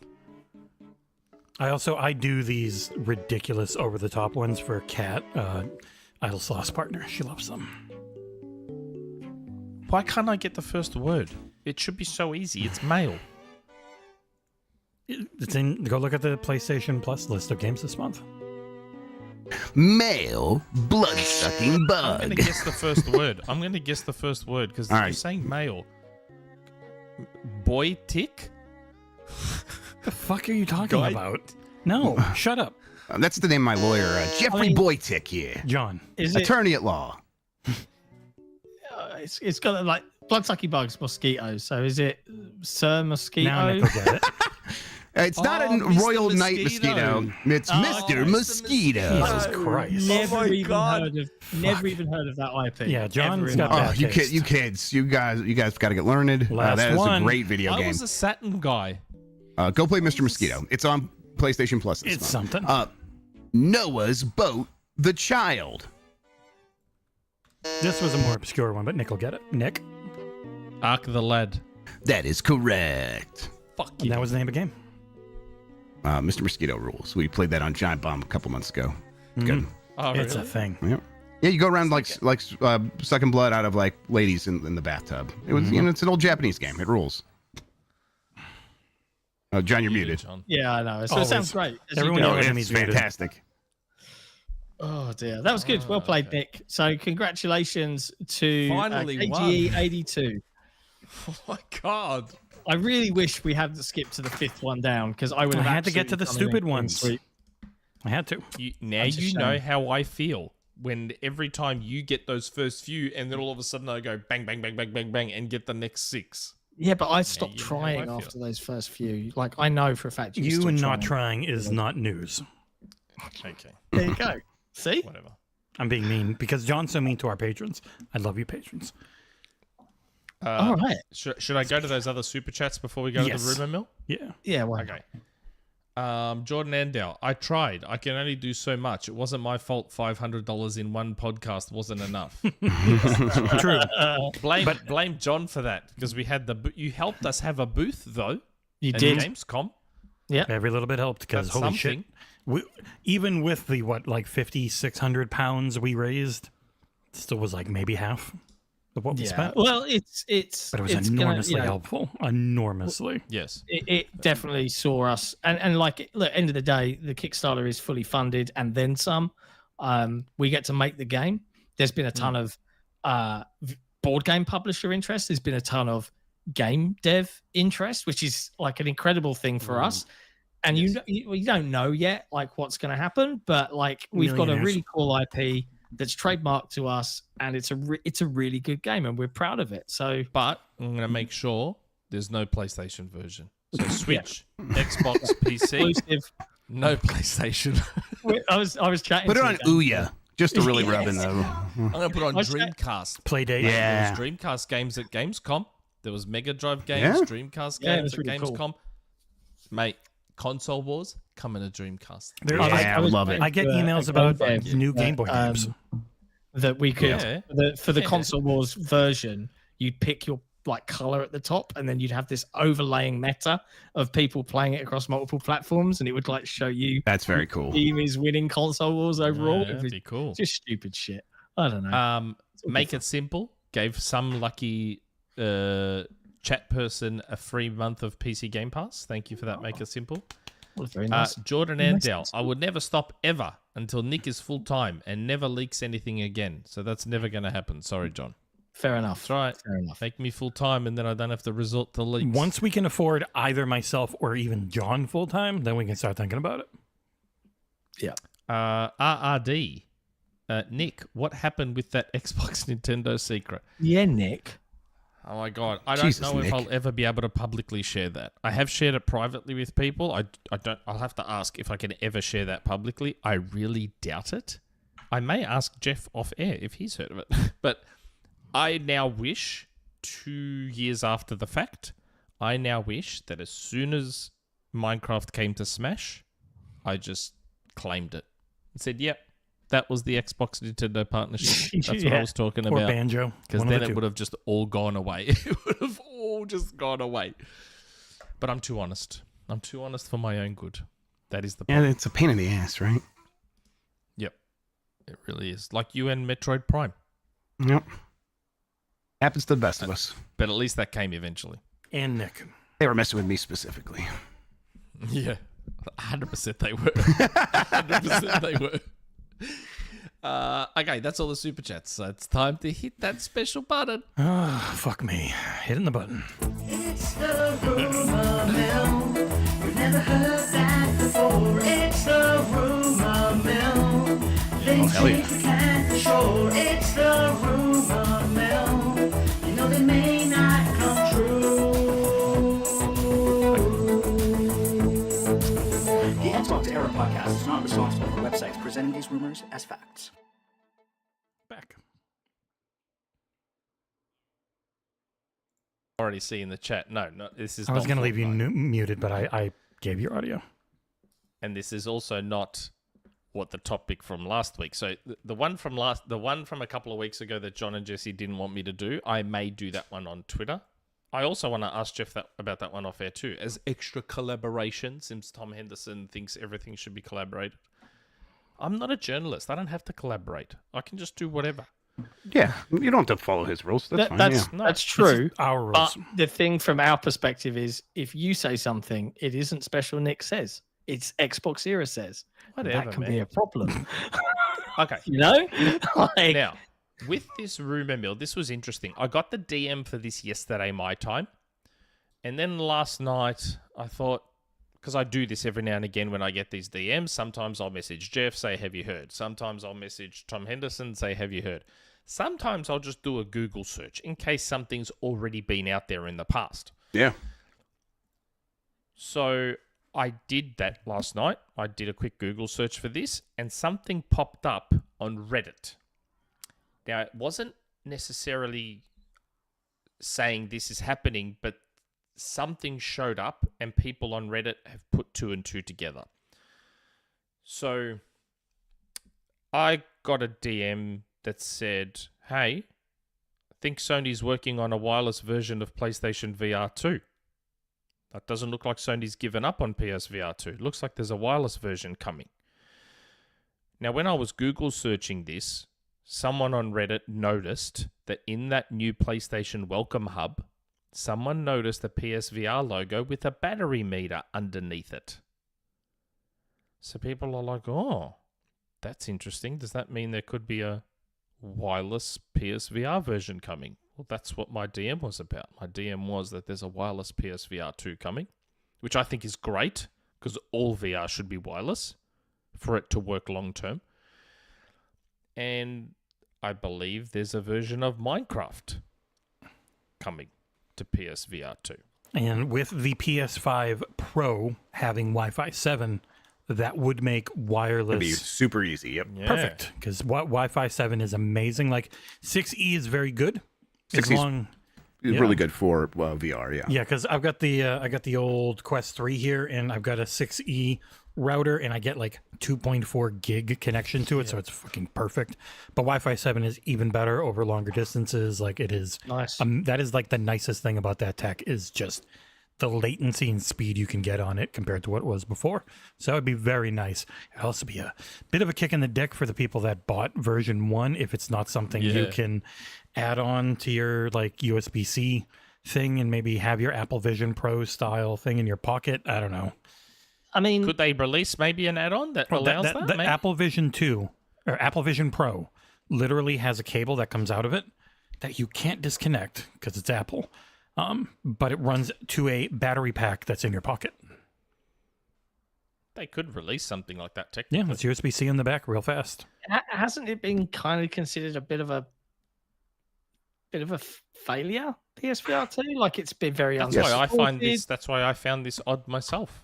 That they would still I mean, persist. you know, but it, like I think the way Sony works is we have a hardware team. They're going to make something, and then we'll figure out how to make it make sense later. That's definitely what happened with PSVR 2 in the first place. I don't think they are shutting down those teams, and maybe they're just like, all right, now get to work on the next thing. What can we do to make things better? It's like, you know, wireless is probably something they want to work toward, and so it could still happen even if like it feels like none of the other pieces are there for VR, which Yeah. they're not. Like the pieces were there for PSVR 1 in terms of them paying for games to be on that platform, and they just kind of really pulled those stakes out of the ground. Big part of that is there's not a lot of teams left to give that money to. Yeah. Michael Matreski in the chat. It's going to be $1,099. Lol. It might be. Yeah, it was $550 for the regular. If you're adding in a whole battery kit and stuff, I can't see them wanting to lose money on that. So I have to admit, I found this DM surprising. I would never have thought Sony would. Could be we don't know what Jim's plans were before he was either ousted or quit to go train his dogs to behave the way he wishes women could. Like, I'm not speaking out of turn, am I? It's just when they're so big and they have so many plans and we know they're not fast. They don't change or shift quickly. They have their ideas on what they're going to do, and in the end, they do them. So wireless would be way better, way more enticing, especially if, and it should, it could work on PC. Because they've got really nice tech. It's like really nice OLED screens in there, which you don't get on most of those. You don't get on anything else really subsidized. Wasn't the PC PSVR adapter fucking awful though? You have to mod it to get a lot of people had problems with it, and you have to mod it to get the best features back.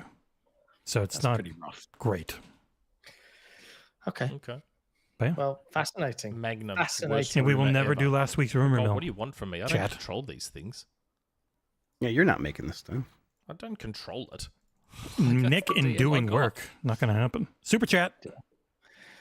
And last week, in the rumor mill from a couple of weeks ago, I made the mistake of warning what John and Jesse what it would be, and they got upset with me and told me not to do it. Look, companies we work with a lot, we're not looking to piss off. So I would have just muted you because I have that power. And it's also such a. It was also a really weak one. That was a weak ass rumor mill. You can tell Jeff after the show. Yeah, he'll be like, yeah, I love it. Yeah. Sometimes me and Jeff hear the same stuff, like Iron Man and EA stuff. You mean you make up the same stuff after you throw spaghetti at the wall, according to Reddit? That's right. The same stuff. I just delete the wrong tweets. Yeah, we make up. You know Moore's law is dead. That guy knows what he's talking about. Never got anything wrong. So yes, that's the DMs I got. So sorry if you guys aren't happy with that. I do admit that I did a Google search and found that thread on Reddit, and people were noticing that welcome. And you hub wanted had to the hop battery into logo. that and get your own clout. I'd just like to be honest and upfront about things. So because I figured if I just said it, people will just assume that I got it from that Reddit. They will just assume that anyways because the they're dots and shitheads. whatever. No, I got the DM about it, and then I happened to see the Reddit thread about it. It would be curious because to me just gave me more confidence. PSVR didn't do great. PS Portal's done well. PS5 Pro will probably do fine. I don't think they're going to overproduce it. It'll sell to the people they know it'll sell to.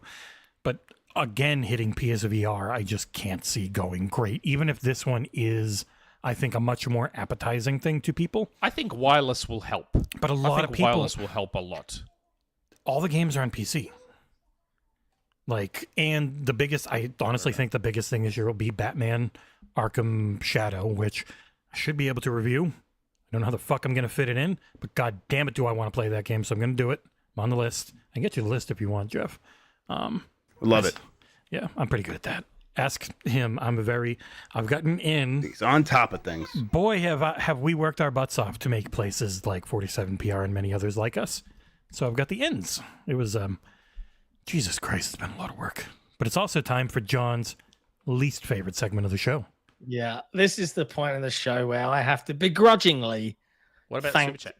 the incredible. It's too late. We said Super it's not. Chats. We'll do it after the That's introduction. Entertainment. No, I've started now, Absolutely so I'm can't going to wait for fucking Sony finish. to announce I'm the gonna- wireless PSVR 2 Pro. It's relevant.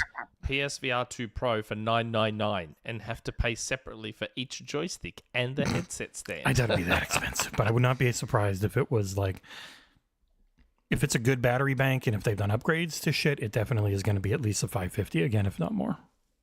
Yeah, this is the one where it's like this could be $550 and they do a major price decrease on the original one. Because they did knock down. They knocked down the original to when the PC came out because they knew they'd get. Yep. They finally get them sold and not have them taking up warehouse space, which is also very expensive. Which is actually what they care about. Yeah. Yeah, it's a lot of money when you need that PS5 Pro space. Yeah. But anyway, begrudgingly, I have to thank all of our brilliant patrons for being so supportive and fantastic and keeping XboxEra alive and our lights on and our servers working and, food in our stomachs, roofs over our head, all of that stuff. You guys are all legendary. apparently. I hate leaning into this at this point because I don't hate the fucking patrons. They're all amazing. This is just got out of hand. It's got out of hand, and I dislike having to pretend that I don't like them. You should see It's not right. You have access to those channels, Jeff. I will say, people can be assholes towards you. I apologize, but on our Discord, lots of I know I tell them to shut the fuck up all the time, but they don't listen to me. But also, they pay us money. People are allowed to have places to be assholes to me. I really don't and they care. pay It's us fine. money Could do to be that. specific assholes. So I say Then thank you. then it's totally okay. Yes. You don't get any of that, so I do apologize. But in those, there's a lot of jokes, and they like tagging John about how much he hates them. So it's a long running joke. never Well, he ends. does. I mean, yeah. I mean, like, look, I'd rather you keep the stuff I say about our patrons offline. But They know you all of it. Pricks.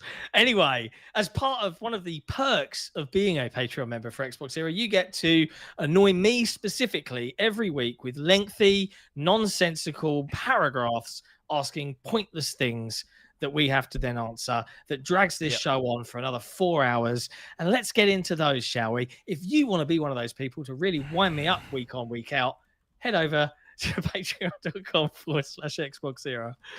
And I would say real quick, Haroon Mohammed with the PlayStation has been using really bad batteries in their DualSense, as nice as that controller is. Boy, I hope they don't cheap out on a wireless PSVR 2 battery. That would fucking suck.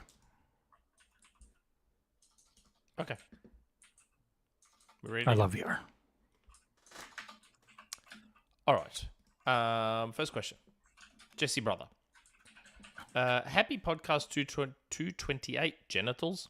I saw Alien Romulus, which was not only great, but it finally gives the original film a proper sequel. I really want to see that movie.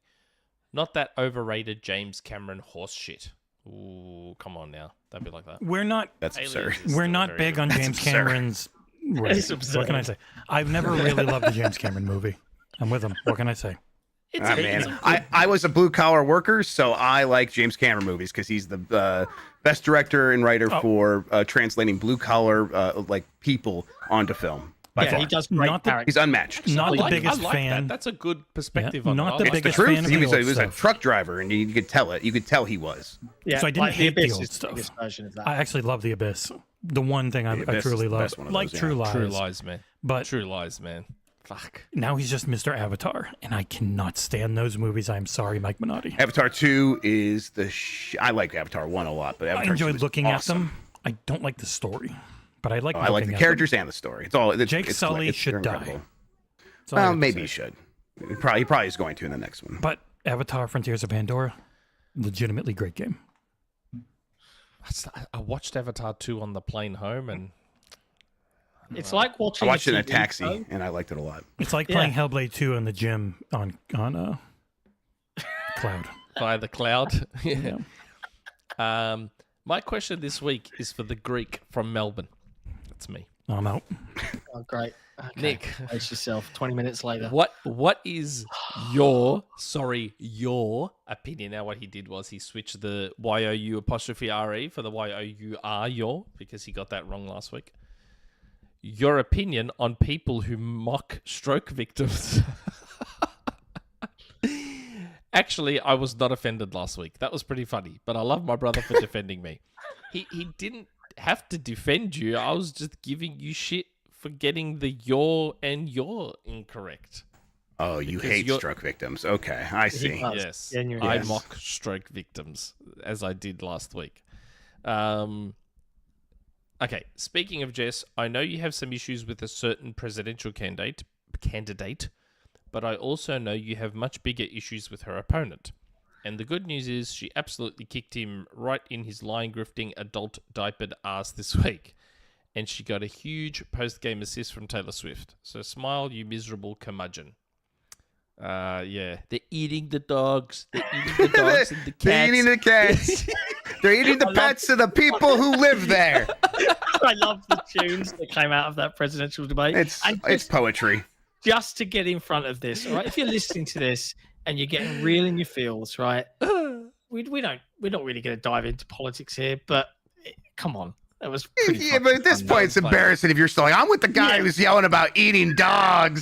That's my guy. Yeah, I'm an adult, and I'm with this insane man. Yeah, you guys out there do that your was thing, funny. but come on.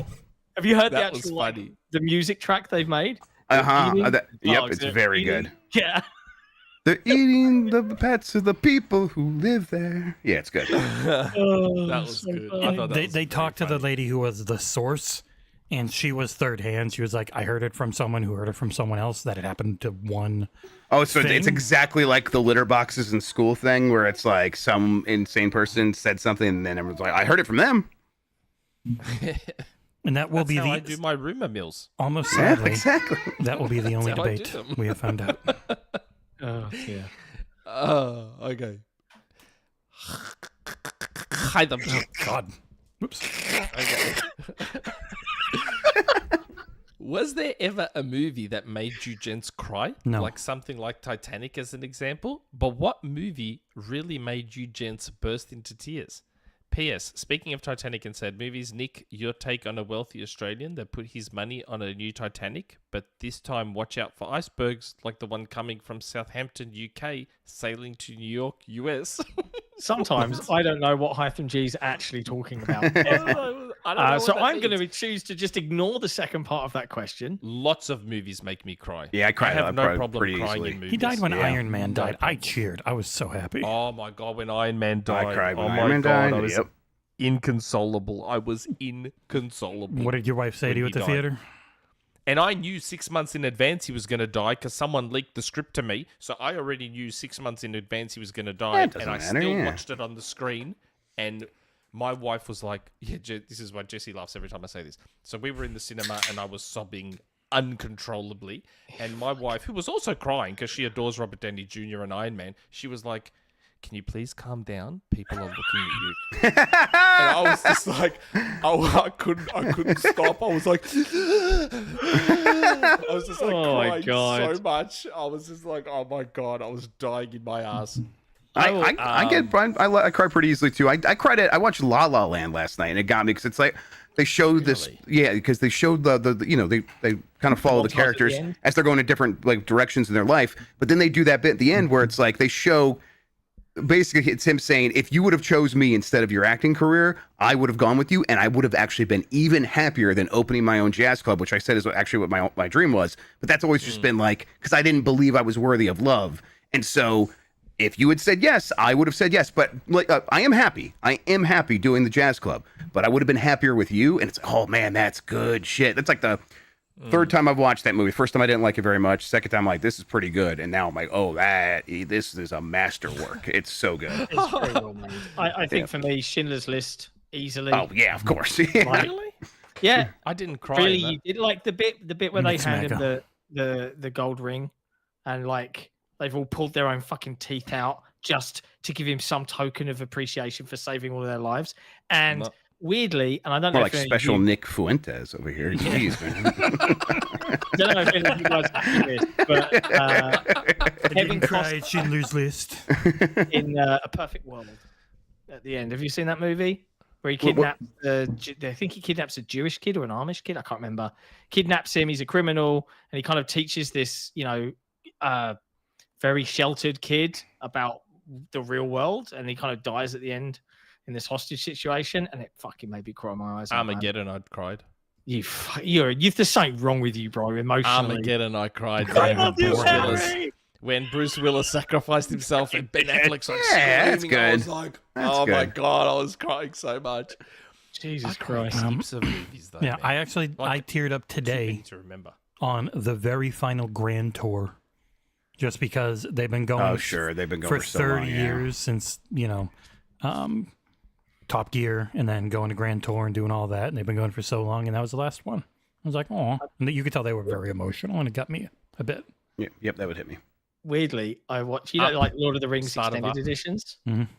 Yeah, like I've never cried at Lord of the Rings films, like even when they bowed down to the Hobbit sort of stuff. But if you watch the extended, this is super nerdy. You watch the extended editions and how they like made the films, right? They're almost as good as watching the films on their own. Mm-hmm. And there's a bit where the film is done and Peter Jackson's filming the last scene, and all the crew are fucking gathered round, and it's all like on handy cam footage, and Peter Jackson can't say cut. And you can just the emotion that's everybody in the room is like, oh fuck, we've worked for this 3 years of our lives, and it all just bleeds through. And Peter Jackson just can't do it, and he just goes, oh, again, and you can see it like he's all blubbing up, and then they're all hugging and crying. That got me. When That's I watched good those. stuff. Yeah, I like that. No, it's like real human reaction. Like when you see loads of people standing up and applauding or cheering, you feel it a little bit. It gets They you. had And I in mean, those, it was everyone's like last scene. You see Frodo's last scene and Gandalf's last scene that they film, and everyone just starts falling apart. And it's like, yeah, that'll get me. Yeah, it did. I mean, it's not a movie, but someone mentioned, we've talked about this before, Barry Donnellan in the chat, Futurama, Jurassic Park. Oh my God. You've seen that, yeah, Jeff? Oh, With the I've not. Oh. I'll check it out. You said Futurama Jurassic Park? Bark. So Futurama has an episode, I think it's called Jurassic Park. Is that right? Futurama Jurassic Park. I think, yes, it is. So Futurama has an episode called Jurassic Park. For the love of fuck, please go watch I'll watch it. For real. Nothing against it. Yeah, I'll go check it out. If anything made me cry, almost as much as Iron Man dying, it was that. Like, oh my, you have to. Yeah. And it gets me every time I watch it, even though I've seen it 10 times, I cry each and every time I see Jurassic Park. Oh, Pursuit of Happiness when Will Smith gets the job. I haven't seen it. I haven't seen that bro, that one gets you to feel this guy. It's a true story. Guy works his butt off. He's got no money. His kid, he managed to retain custody of his kid. He's sleeping in bathrooms in the city, working an unpaid internship in some massive stockbroker. And they finally be like, oh, we'd like to make sure you come in tomorrow. And you see Will Smith's classic, like, try not to cry. And you're just Yeah, that's that. Actually, just seeing that GIF gets me. yeah. Is it more accurate than King Richard, where they pretended he was poor when he was already a multimillionaire business owner? Listen, creative liberty is a very important tool to the Hollywood writer. I cried when I was reviewing Breath of the Wild because I couldn't believe how good it was. I was just like, I can't believe they did it. Did you cry during Tears of the Kingdom? I got pretty emotional. I think I probably teared up during that end. That culmination, some of that stuff is so good. The way that they hit those plot points. Zelda fans suck sometimes because they're like, this doesn't contribute to the overall lore. And I'm like, I will give you the biggest wedgie that you apparently needed and never got. You know what? I'm like, no, the story in the game is just good. That's what's important. God, I fucked up and I played a ton of Breath of the Wild right before Tears of the Kingdom came in. And they were so similar. Like, I didn't want to do that whole power. Yeah, no, I could see that. Yeah, but Breath of the Wild's still like the more important, better game to me. But Tears of the Kingdom's systems, where the kinds of things are like this, is incredible stuff. I agree. And I've just been Way better reminded than Mario. fucking Notebook. Oh, Like, yeah. I won't lie. I got yeah. suckered into doing it, and when they're old and they're like, Oh yeah, it was right. sad. Because like the whole reason the stories happen when you find out that, like, that's Yeah, the powerful Green stuff. Mile. Yeah. Oh, Yep. Green Look at us. Mile. Yeah, when he got that dude's penis working again, that ruled. Oh yeah. amazing. I cried for Tie times. at that balls. point. Yeah. The But Green look at Mile. us. Gone too soon. wonderful There's only 21st 21 Saving more Private questions. Ryan. I cried Sensitive Saving man. Private Ryan as well. When they killed Got me Vin up Diesel? with Yeah, I agree. live. Assassin Entertainment. Is it bad? I laughed when Mufasa died in the light. No, it was kind of funny looking. No, I cried. I cried Oh, for the Lion King when I now first you've saw just it. reminded me. Rest in peace, James Earl Jones. Oh yeah, Died just this week. Yeah, Dude, for 93. real. What a life. Oh no, yeah, good, Yeah, good, good long, good awesome innings. life. Good That's innings. a good innings. And Like, he's given I feel okay when the actor themselves has done it. He has given his voice to Star Wars to use. I don't great. like it I don't like it when it's somebody else doing it. If Yeah, it's you doing it and you're getting a ton of money for your family, I'm okay with it. I kind of wish that Disney would be like, well, I guess we just can't tell stories with Darth Vader for a while. I wish that was happening instead, but whatever. I mean, it's better they than are them not- using it without the approval, of course. They have not been overusing him. He was in a little bit of Survivor, a little bit of No. Fallen Order, a very because they haven't been able to use much of anything because they screwed things up so bad. Yeah, So, it was actually very good in Kenobi, which wasn't a great show overall, but those parts were yeah. good. Christ, it hasn't been out that long. He's in Outlaws. It's really good in there. It's a really good part of that game. It makes a ton of sense in that time frame.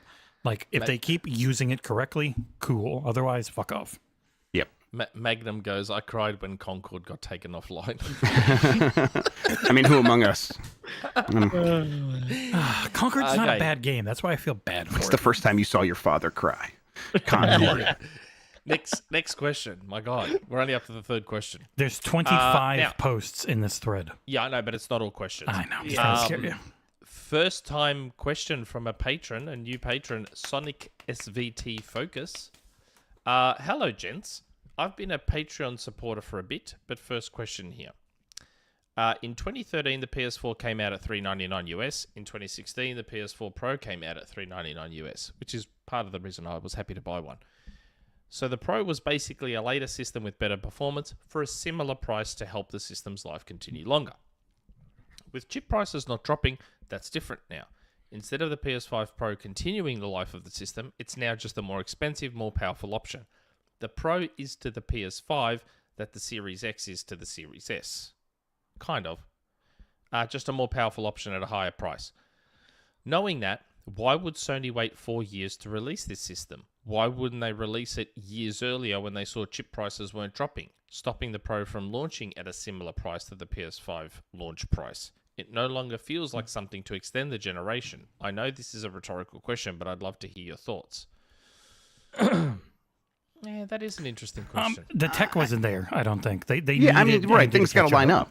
Yeah, like it's not just like, yeah, they make a lot of choices because of marketing and positioning reasons. Yes, like that's what this question's getting at. That's correct. But the real reason they do these things is because a few years later, you want to redesign everything because it becomes, then you have a cheaper system to sell. And then then you look around and be like, we're getting set up for the next gen also. So we want to like be able to begin making orders for more powerful chips that run on that smaller process so that we can begin lowering the price and making sure that we're the first in line. There's a lot of different reasons they do these things, but some of those things do require them to wait further into the generation. Also, I think they're just more comfortable putting this thing out now because I think it makes it more sense now than it would have back then when this thing would have been way too expensive if it had anything close to the similar level of power. Yeah. And they were that far off of having games themselves. Like they are still a ways off of having first party, but being the default third party and hoping that GTA 6 hits next year, like they'll have things to sell people on.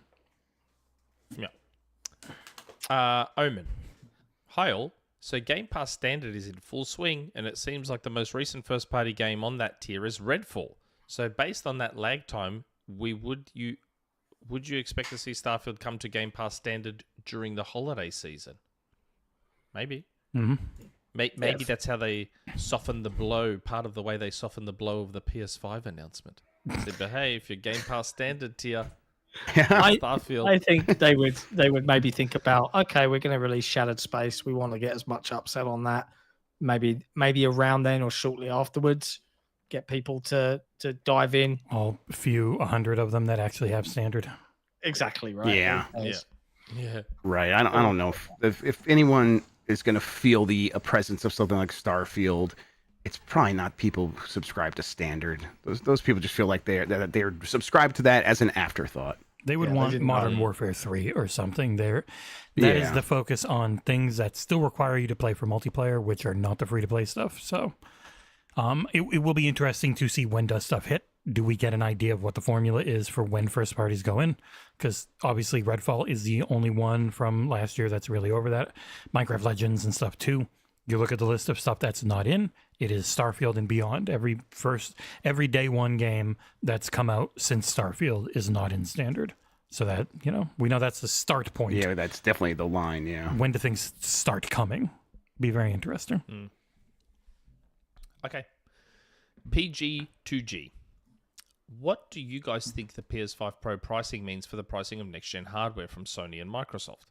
Do you see either of them bucking the trend and performance and releasing more constrained hardware at a more user-friendly price point? No. We sort of discussed this. Probably not by the looks of it. Yeah. They are prepared to pay for more if you want to continue to be. They are laddering up the price for a reason. Yeah, I suspect, and Nintendo is obviously an influence here on both of them. I suspect that Microsoft and Sony no longer want to lose money on their hardware. Yeah, I mean, they want to make as much money on these things as they possibly can get away with, and they are proving right now that they can get away with a lot more than they thought they could at the beginning of this generation. They both 100% regret launching this generation at $500. I think they both wish they would have done $600. They would be much happier with that. Yeah, 600 Xbox Series X, 400 Xbox Series S. Yes. I do not expect if they'll keep the 2 SKU thing going, but that if it's a handheld, it's not a cheap handheld. It might be cheaper than the very expensive box, but if it's It'll be a little bit more subsidized than some of the other like generic ones from Asus and all that stuff. Yeah. But like if it's anything equivalent to, I wouldn't say the hardware in the Legion Go, they went way over the top with their specs, and which is why the battery's so bad. But if it is equivalent to a Steam Deck like this one here, the OLED, they're not. I don't think they'll subsidize it as hard as Steam is, because No, it won't be that hard. No, no way. They're trying to build this, base that Microsoft technically already has, just not with a handheld. So like 500 and 700, I think, is way more likely than 400, 600. No. But I don't know anything. Next question. Okay. Lee, how you feel? Hey guys. Something tells me this week's episode is going to be spicy with a little bit of salsa. Looking forward to your takes on the PS5 Pro by Apple. My take, for what it's worth, I ordered a 16 Pro for my wife. My take, for what it's worth, this is the new norm, and instead of Xbox going first, Sony did, so they are taking the negative press. Question: who is and when should we expect the Dead Rising review, and why is it already a 10 out of 10? I kid. It's my most anticipated game since Resi 4, so I'm very hyped. P.S. John Terry Chocolate Orange has a new flavor out.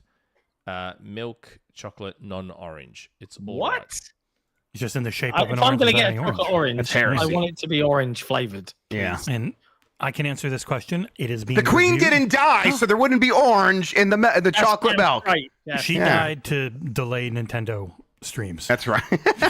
But Proven has done his review of Dead Rising Deluxe Remaster, and it will be live sometime closer to that game's launch, which is soon. I played that game in preview as well and had a Me too. lot of fun. Yeah, lot it of was. fun. I previewed it. I agree with you. That is Yes. that appeared, and during that preview period of which we got to play, what was it, a couple hours or so? It wasn't ton time. The best way to play that game, those quality of life additions, like just the most basic shit of I can see when something's gonna break. Mwah. And the RE engine, very pretty. But yes, Sure, I Nick. have an iPhone 16 Pro on the way. Yeah, Looking forward to seeing sheep. what it's like. Yes, I am a sheep. I buy in. I'm totally in on Apple's ecosystem, and there's no way that Android can pry me out now. Like, that's it. We don't want you. Done. Yeah, you don't need it. Android rules. Yeah. I have a Pixel. It's all right. Okay. Didact. Brew 3. Hello, everyone. Going above $4.99 for anything console gaming hardware has always been proven as a bad call, and I don't see the PS6 launching for less than the PS5 Pro. So what features would make next-gen consoles worth the price range of the PS5 Pro? I personally don't think that a powerful portable with other stores at that price would be good enough. Dick sucking attachment. Compatibility with PS3. Oh, we have very different thoughts. Good video games. That's the one. Good exclusive video games you can't get anywhere else will really, really get people to be like, wow, that's a great feature. I can't get this anywhere else. I mean, but if you don't have that, hey, I don't know.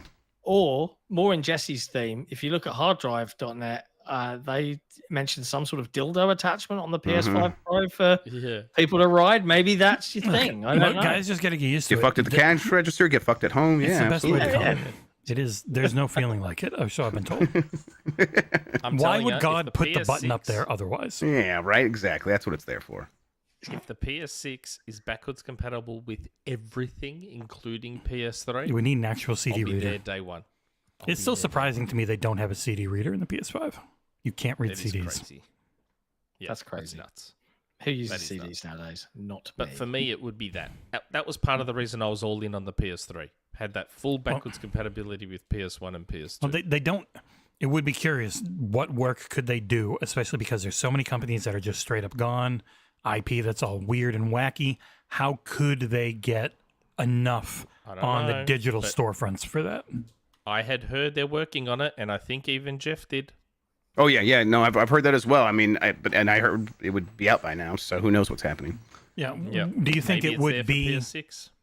they want to make it work native and put stuff in PS Plus because has been their backwards compat strategy. Because I mean, they put in back PS Plus, and then they also sell it separately. So But they sell it as well. Oh, I know, but like that, most of the stuff doesn't come in unless it also goes in PS Plus. From my memory, I could be wrong. that's been because they got to do a lot of work. Yeah. They got to do the work with the licensing and everything to get. I mean, it does feel like something that they will like when they have another round of like, okay, time to get people subscribed to PS Plus again. It does seem like something they're saving, maybe. So we'll see. I hope so. I have no time for old games. 99 Rukin. Hello, everyone. With news of Ubisoft doing bad, I don't see them lasting in the next 5 years. My question is, if Ubisoft went bankrupt or sold their IP, who would buy what exactly? For me, Microsoft gets Tom Clancy IP, Sony Watch Dogs and Assassin's Creed IP, and Nintendo Rayman and Rabbids IPs. P.S. If Microsoft did get the Tom Clancy IP, they need to partner or buy Bohemia Interactive and combine Ghost Recon with Arma. Well, beg your pardon, but like I don't think Ubisoft own the Tom Clancy IP. They do. They partnered. They own it. They bought Tom Clancy's name not long after he died. Really? Yeah. Wow. Yeah. Thanks. I mean, they at least bought the rights to use it in the video game space. I don't know if they because there's still like Tom Clancy books that are written by other people, and it'll be like Tom Clancy's Jack Ryan Jr. novels or something like that. I don't know if that goes through Ubisoft, but they have definitely bought the rights to the name in video games. Wow, I had no idea. Yeah. There you go. I remember writing that story a long time ago. Yeah. Wow. But yeah, Were you venturing a beat back then? I was venturing in among beats and games.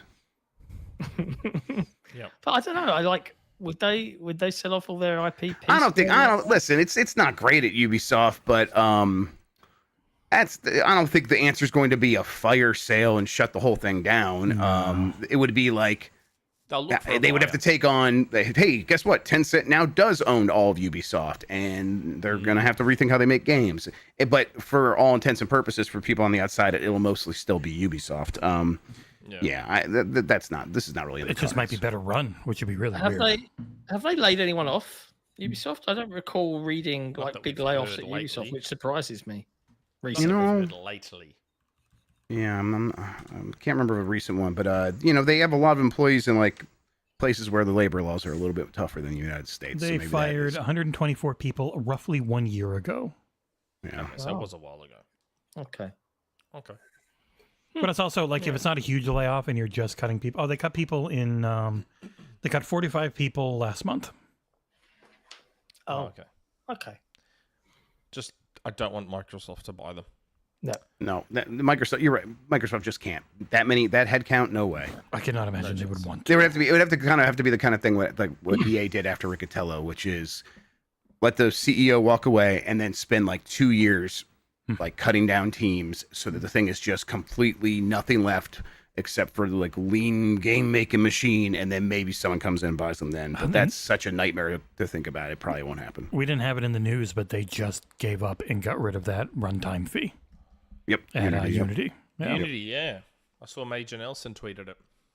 He's there now. Yeah, He'll fix it. very good. So it must have had a tangible effect on their The next install one. base or customer base or whatever. The next question's unbelievably long, but in a funny way. Skedaddle. So as to not exclude John from last week's focus on Nick, with the terrible maps, John, are you from the part of England where everyone has a fake tan? So he's got all those, more of those funny fake map tweets. But I'm not Yeah. good at these. You were close enough to the beach. I saw a lot of really fake looking tans when I was there. Yeah, Essex is the place that's known for Towie and fake tan and nail salons and stuff. Is it like the New Jersey of England? Yes. Okay. Yeah. It's Yeah, like really felt like like that. as someone, if you're looking to date in Essex, like it's a struggle personally because it's a lot of vapid, terrible things. Nick but, could not stop looking at some of the people there, though. It's like there are some very pretty people, but like I don't know what's the phrase I've used. Emotionally stable, intelligent, and attractive. Pick two. So that's what you get. All right, that's Essex. But yes, it is amusing. It is an amusing map that mocks lots of things. A lot of football references on there, though. You know, I don't John really hates care. football.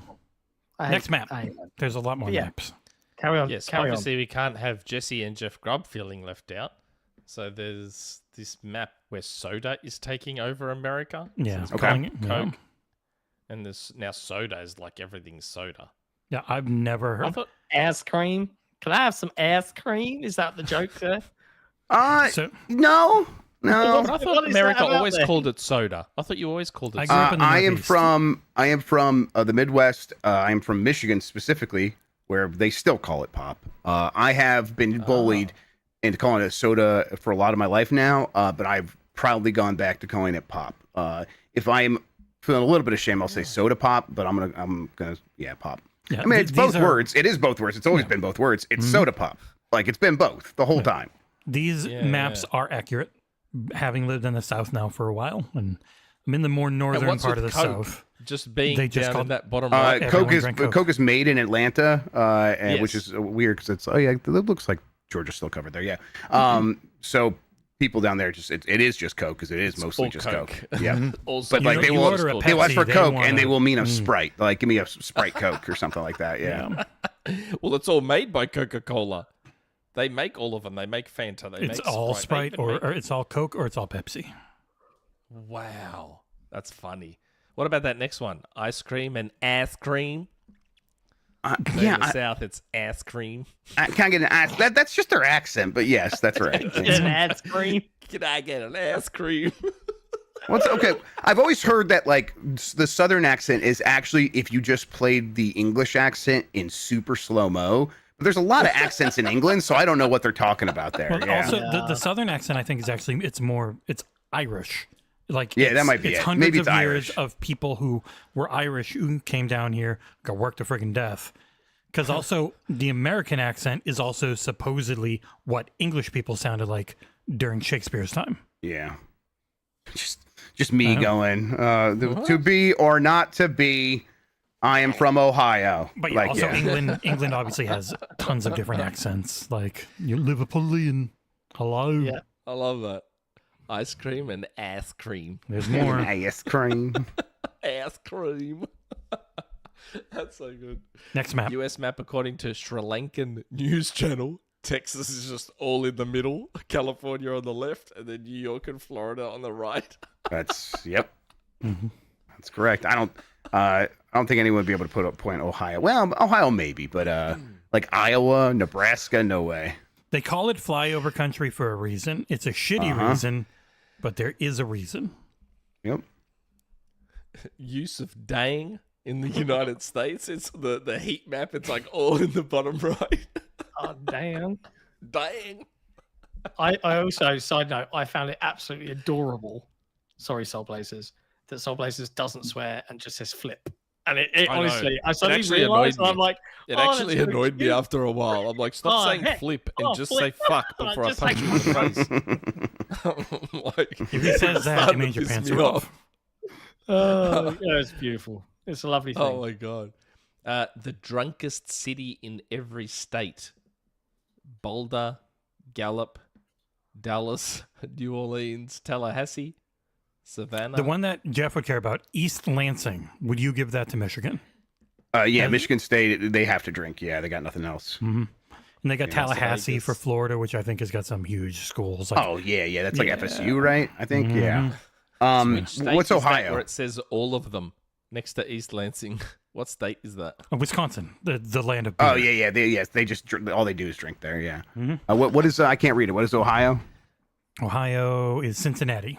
Okay, yeah, that right. Yeah, so they can go across the border and get free, tax-free There you go. whiskey. Make That it makes bigger. sense. I mean, that Yeah. state says Champagne, like it's named after an alcoholic. Illinois. So Yeah. it makes sense that they drink the most. Manhattan, Kansas, I think. Dan Riker might be mad at me. And Fairfield. Hey, we have a Fairfield here. man, I feel bad. I don't actually know what all of these states are, and I feel really bad. I have no idea. I don't know. That's why Jeff and I are in here. America. That's right. Next map. Use of dog in the United States, all in the bottom right. It was dang up- and dog. All the way up to like Maryland and everything. Hot dog. Yeah. And a fair amount of Michigan on the east towards Canada. Wow. Okay, that's the end of the funny map segment. Those are good. Anorexic. Hello, you magnificent people, and that includes you, Jeff. Of course. Pretend that you're in charge of game publishing at Sega, and I'm making a pitch. Here's a simple green light or pass question. No explanation needed for your response. The pitch. A Seaman sequel available on all devices. Yeah, from phones Everyone to has a consoles mic. to PC, that leverages ChatGPT. Free to play, but MTX through food items, cosmetics, and tank decorations that Seaman will actually beg and nag you for. But you have to get Zachary Quinto to do the voiceover. Yeah, that'd be It's a good. tri- That's a It's a good idea. AAA Tamagotchi. AAA Yeah, Tamagotchi. with this 100% microtransactions. should happen, and someone would probably do something like this, but they should just do Seaman and a 3, I guess it would be, yeah. I had the Dreamcast camera. I got it, but it wouldn't work on my Australian Dreamcast. Oh, weird. But yeah. Yeah. The image was upside down, right? Yeah. Yeah, that's right. He's actually very close to Japan. Mm-hmm. Who? Me? Yeah, I am. Yeah. It's probably a 9-hour flight. That's right. That sounds about right. Yeah. Oh my God, this is a long question. sorry. Holy shit. I got to find a way to fit it. John, how you doing? Excuse me, just had to clear my throat. I'm sorry. alive. Grand Benefactor, Assassin Entertainment. Hello to John, Nick, Jesse, and Jeff. Holy mother of God, did Sony drop the ball harder than a sports disaster? I don't care to look up and compare to.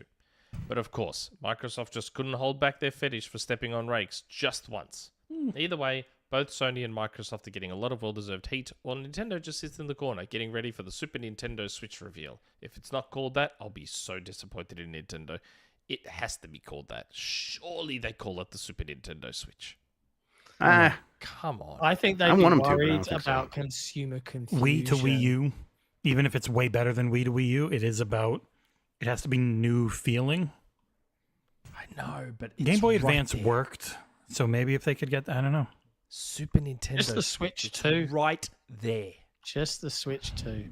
I already made the logo for it and everything using the Super Nintendo font and everything, and it looks beautiful. It's just, come on. My question is actually two.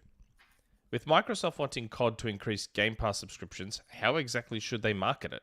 How do they get people in the door this holiday? Bundle the Series X with 3 months Game Pass and put COD on the box?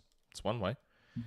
Two, if the PS5 Pro price controversy ends up having a nasty effect on Sony, what do you guys think they'll do to backtrack? Lower the price? How do they fix this? Or Nothing. do they even care to? No. Thanks, and No. keep up the good work. Zero backtracking. I think Sony can't. I don't know if they can really backtrack on a price like that, can they? I mean, they could do an ambassador program, give you Yoshi's Island or whatever, and cut the price by a little bit. No, this thing's going to sell. It's going to sell to who they expected it to sell to. This is fine. They're going to get away with this. It's going to be what it is. Like, I know it feels in the moment like everyone's mad. But I think that is a lot of noise, and the signal will be how many people are actually buying the thing. And I think it's going to sell out. There will be demand for the thing through the end of the generation. And as more games come out and people can justify to themselves, well, man, I really want to play this game in as good a way as possible. And the pro's there. I think I'll just go get a pro while I go get this game. Like that, it's an ongoing process, and I think $700 is where they want people to think. They want people in that region when they're thinking about buying new Sony hardware, so they can be ready for the next generation. Yeah, with COD on Game Pass, I don't know. Like, I saw Tom Henderson's tweet/article about it, and we've spoken before about how already Microsoft has a problem in how they advertise Game Pass to the masses. They already don't do a great job of it right Play now. it day one on Game Pass. It means nothing to anybody. I know. So if Microsoft believes, because that's apparently the rumor, that's the reporting, that Microsoft internally believes or is waiting for COD to increase Game Pass subs, I don't know how that happens if you don't advertise it. Like, right now, the only people that are going to play COD on Game Pass is the existing 30 million Game Pass subscribers. I don't know how you're going to increase that PC. number. It's COD on Game Pass. It's like, yeah, but who knows that outside of our sphere? Who knows? No one knows. They've been pushing it hard on PC. Like, it comes up on the PC app all the time, which is just there by default for everyone who has Windows. I don't think they're expecting a ton of console growth. It would definitely be more PC. Yeah, I don't. That, Also, they'll have a little chance off to talk topic. about it, but I don't know. Nintendo Doggy Style just joined the Discord. Thank you, Nintendo Doggy Style. Yeah. I love the name. Okay. I like the name. Fuck you, Nick. I don't know. I don't.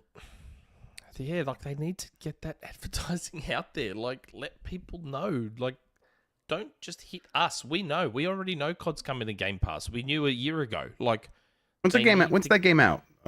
Mid-October. October. You Okay, can so it's pay. not about a You can month buy out. the upgrade for mid-October. Otherwise, it's end of October. It's like a week. I wonder if I wouldn't be surprised if like they're just like going to do a last minute push couple of during weeks like the before. baseball playoffs and stuff like that. Yeah, that could COD happen. definitely advertises a lot. Just will those advertisements have push Game Pass or just say play it day one on Game Pass at the end? Right. Yeah, we'll see. I don't know. I don't know. And maybe it will be like a last couple of weeks thing rather than trying to Yeah. push it. That's been most games. I Yeah, think a most lot. things are going that way. They've realized when we do it long enough, people kind of they just start zoning out. Numb It's to been, yeah. We see similar returns if we really focus on it around a little bit before launch and then through launch. Because once it's out and it's like, go play it now, is more effective than it's coming out in 3 months to a lot of regular people. Yeah. Just got to figure out a way to like let people know that, hey, if you want the biggest game on earth on Xbox, guess what? You don't have to pay for it. It's quote unquote free with an asterisk next to the word free. In 3 out of On 5 tiers. Not confusing. It's slimy advertising, don't get me wrong, but that's what they got to do. Like, they got to get a bit slimy, get their hands dirty and be like, hey, get COD for quote unquote free on Xbox. They got to do it. They got to find a way. Otherwise, it's not going to increase shit. Okay. Denise. We know ladies. Hello, everyone. Sorry. We know ladies now. It's nice. Yeah. Denise. Hello, everyone. This is my first entry to this awesome place. Welcome, Denise. Last time, there was a little question about how or why women, including me, became patrons for XboxEra. And instead of asking a question, I want to answer that one. My husband is a Patreon for quite some time now and showed me this strange card game on Kickstarter called Console Wars, and I had the best laugh at all the names. A while later, Gamescom was coming up in Cologne, Germany, and we went there, knowing you guys had a booth. So we visited Console Wars and had a blast. You guys were so welcoming. It was so much fun to play with and against you, although my first round started rough, but in the end turned. At that moment, I knew, sorry. I want to be a patron and just support you guys. I will always cherish these memories with you. So that's why I became a patron. P.S. Really looking forward to playing Console Wars again. Oh, that's a great story. That's awesome. And fun fact, like to skip I wish the, I knew who Denise was now when we were there at the booth.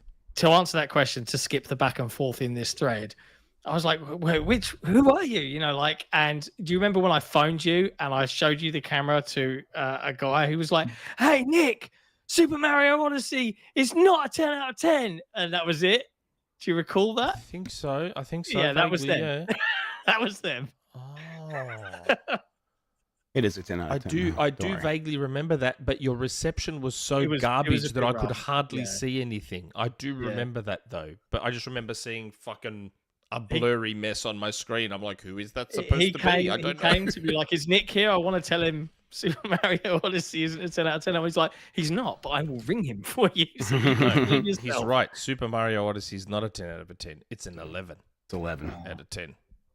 Wow. That's why. And look at that. Thank you, Denise. Denise is followed up by Julia. I just want to say, I was shocked at how well made Super Mario Odyssey was, how beautiful it was on the Switch hardware, and I got really bored and I quit after New Donk City. Yeah. That sounds right. You don't deserve a 10 out of 10. Yep. Malatra's a 10 out of 10. But yeah. No. I'm- 9.5. I admit, I'm not that big into platformers. But I would give, if I was reviewing that game, solid 6. I mean, 10. Oh, fuck. No, it's impeccably made. And I would just say, Nick, you review it. You're going to give it a 10, whatever. I'll review Super Mario Odyssey 2 and give that a 10. Nick's very excited. I'm able to get him Nintendo games now. Their PR is very nice to us. We are not in Nintendo jail. Yeah. Can't wait for Echoes. They said maybe. So Denise followed up by Julia. Look at that. Back to back. Why are Sony only using shooters for their service game ambitions versus branching out to niche genres like Microsoft? Don't read the examples, but in case it's unclear, I mean Microsoft. Just reading them all. Flight Sim, Forza Immediately Horizon reads 5. every one of them without Oh, thinking. well, why not? Why She said not That to. doesn't matter. You're just going against what you wanted. Yeah, why would you do that Yeah, to but Julia, man? it's fine to make that clear to the listeners and the watchers. I'm sorry about the mansplaining going on right now, ladies. Yep, man. It's shocking. That's what you pay for here. Mansplaining. Stop doing that. Stop trying to do that. You did that last week where you made me out to be a fucking creep just for being appreciative of the fact that we have female patrons. I mean, we're a little bit on the Don't creepy do that. side. It was not fucking creepy. It wasn't creepy at all. Oh, Julia. I just appreciate the female podcast listener. I don't know. It sounds pretty creepy. Whatever. Just thinking about their bodies, listen to my podcast. That's what you said. I can't believe you just said that, man. That's disgusting. How do their brains even know what we're talking about? Yeah. Okay. I'm sorry. Thank you, Julia. Oh my god. I would say because it's what like they were going through. It was you kind of get what the people want to make, and a lot of live service games do end up being shooters, first person, third person. It's just it's a very popular subset of that genre. It's not really an area you see a ton of super successful racers, or it's either MMOs that are RPGs or it's shooters for like most of your big stuff in some fashion. Like even the know what's Microsoft stuff you ironic? listed, lots of shooters. You know what's ironic? Rocket League is one of the more successful games as a service games out there. Yeah. The predecessor to that was a PS3 exclusive. The Super Sonic Acrobatic Rocket Power Battle Cars. Mm-hmm. And Rocket Imagine League if was Sony had, not a like- live service game when it launched. No. It's But that imagine thing if where Sony had like bought that studio in that game. you can't force it. It's so unbelievably hard to figure out what's going to hit and even just get its own niche audience. Like you look at Fallout 76 and that game was terrible at launch. It just missed so much of what people wanted from a multiplayer Fallout game. But you had someone committed to fixing it, and for all of Ubisoft's faults, they will commit to fixing a game. Like, who thinks For Honor's big? But then you go and you look at For Honor, and it's got this super dedicated community, still gets updates, all these things, and that will be the lesson PlayStation has to learn is if you're doing it, you have to commit to it. Like, you can't go half-assed. You can't expect it to just take off. You have to scope properly for your launch and then be ready to build up if it hits in a way. Like, that's the only way their style of gaming can really work in a lot of those genres. Isn't it funny how we're seeing Sony? It's very early days, but we're almost seeing them make the same mistake Microsoft made with Halo. So Microsoft got spoiled, and their first party effort was Halo CE, and it was a fucking smash that like carried the entire brand, which warped Microsoft's perspective, and they felt that everything had to do Halo numbers, and everything must be successful as Halo. Sony, out comes Helldivers, and it's this fucking smash, and they're like, oh, cool, so all our shit should be successful. And when Concord just bombed straight away, they were like, yeah, see you later, Concord. People have noticed something with Concord, though. It constantly has some players, and it is getting back-end updates on Steam. So it's like they haven't said they're firing anyone. They haven't said what the future Concord is, but are they actually still working on it to try and figure it out? And I really hope so for that studio's, future. It's going to be fair game. Everyone's going to be watching fair games so closely now. Yeah, I don't hold a lot of hope. out And for Marathon. You almost feel for Jade. You almost feel for Oh, Jade. yeah. Fair Games Like- and Marathon, I think, are going to have really massive expectations. That is, Marathon, I feel like the Bungie name although that is quite tarnished now. That's deteriorated somewhat. Yeah, like would have carried it through, but Fair Games, like to me, just looking from the outside looking in, I look at the reaction that it got similarly to Concord and the trailer. You look at the number of dislikes on YouTube. I don't think anybody's asking for this from Sony, and that's Sony's problem that they've made for themselves is by almost convincing the majority of their own consumers and the industry that there's only this kind of games that can be, your game of the year, super duper. Look how realistic it looks. And this is what we do the best. That their own fan base has been conditioned to be like, well, that's not what I want. Concord was so inclusive. What if Fair Games is full on like Ben Shapiro? That's the answer. See if you can figure that out. That's one way of doing it. Get your failed Hollywood screenwriter in there and see if you can, chud your way into just stars like just Rob Schneider doing every character. People love that. Him and Kevin Sorbo. You get Carano. Yeah. Before every match, you have to stop and do a prayer. Laura Loomer, like Christian Jesus. Lauren Loomer is doing curry jokes. Yeah, it's gonna be good. Fuck me. America. Okay. I hope we answered that question, Julia. Fucking creep. Old Collingwood. Happy Black Friday weekend, John, Nick, and Jesse, and welcome back, Jeff. Black Friday weekend. What? It's Friday the 13th. 13th. No, I don't know. Okay. John, I listened to your 1-on-2 interview with Stoic, and part of the discussion was going early access at Steam to start building Towerborne with a community contributing to the development. Everyone, do you think that a AAA game could be developed this way? Could a live service game like Concord or Suicide Squad have fared better had they had input from an early access program? Baldur's Gate 3. I don't see why not. Yeah. Early access seems like a good idea for a lot more games.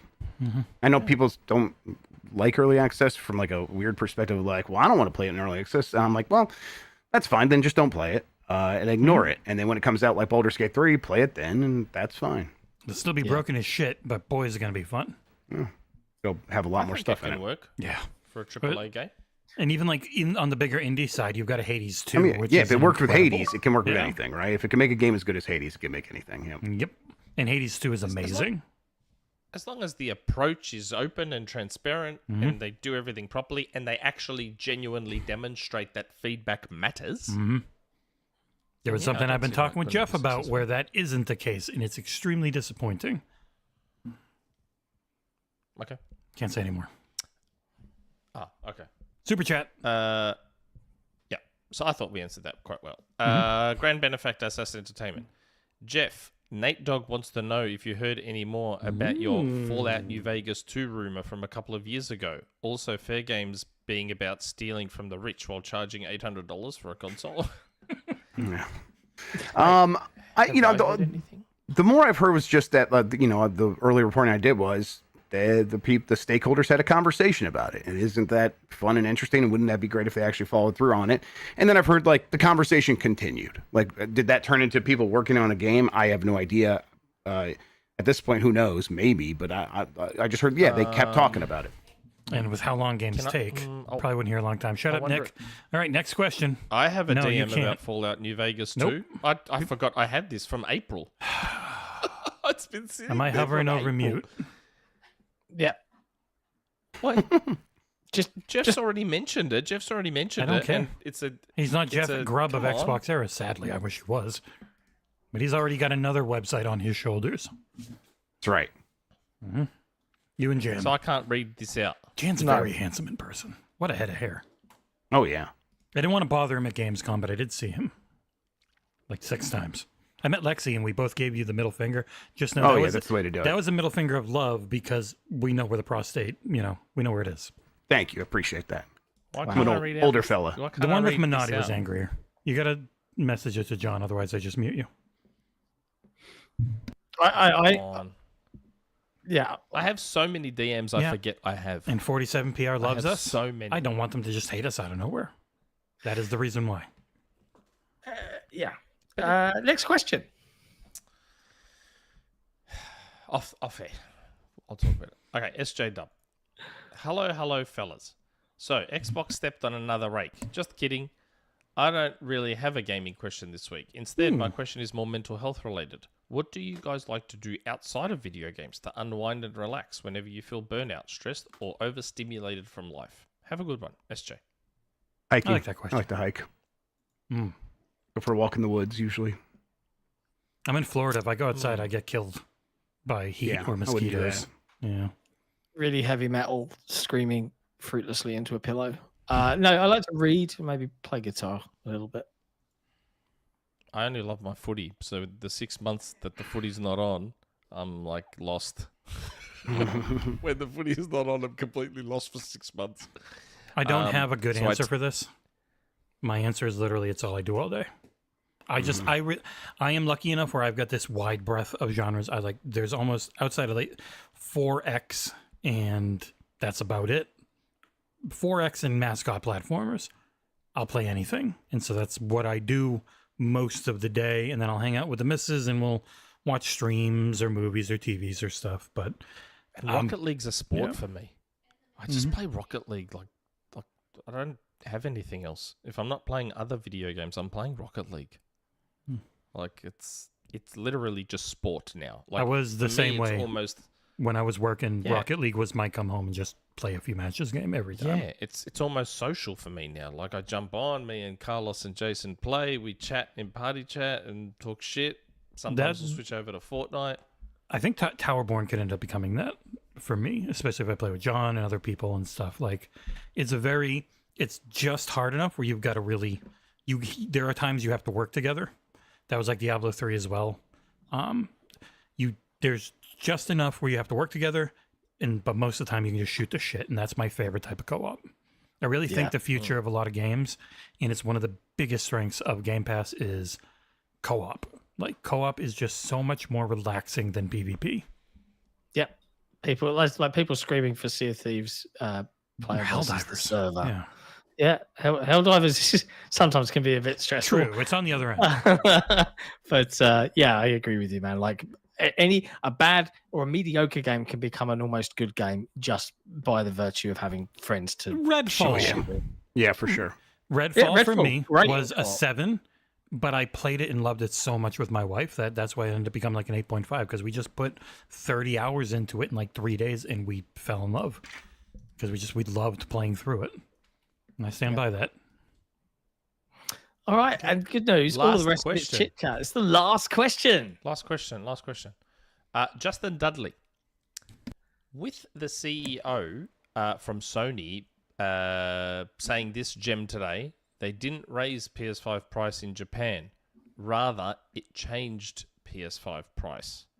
What are some of your other favorite CEO sayings that are just Corpo's CEO speak? It was in the headlines. It was in our showrunner, the ex-PlayStation guy, literally saying, Yes. all the people who are Go fired to the should beach. just take a year off, go to the beach, because Yep. he's super fucking rich, and that's just what he thinks people can do. Incredible And stuff. most of us can barely afford a month's rent if we get fired, let alone anything else. Like, that one hits Go to so the beach, fucking though. hard. Don't Yeah, worry about it. beach is free. Beach. And bury Yeah. yourself there because you have no goddamn money and a house to go back to. Tents aren't that Free expensive. gravestone. That's right.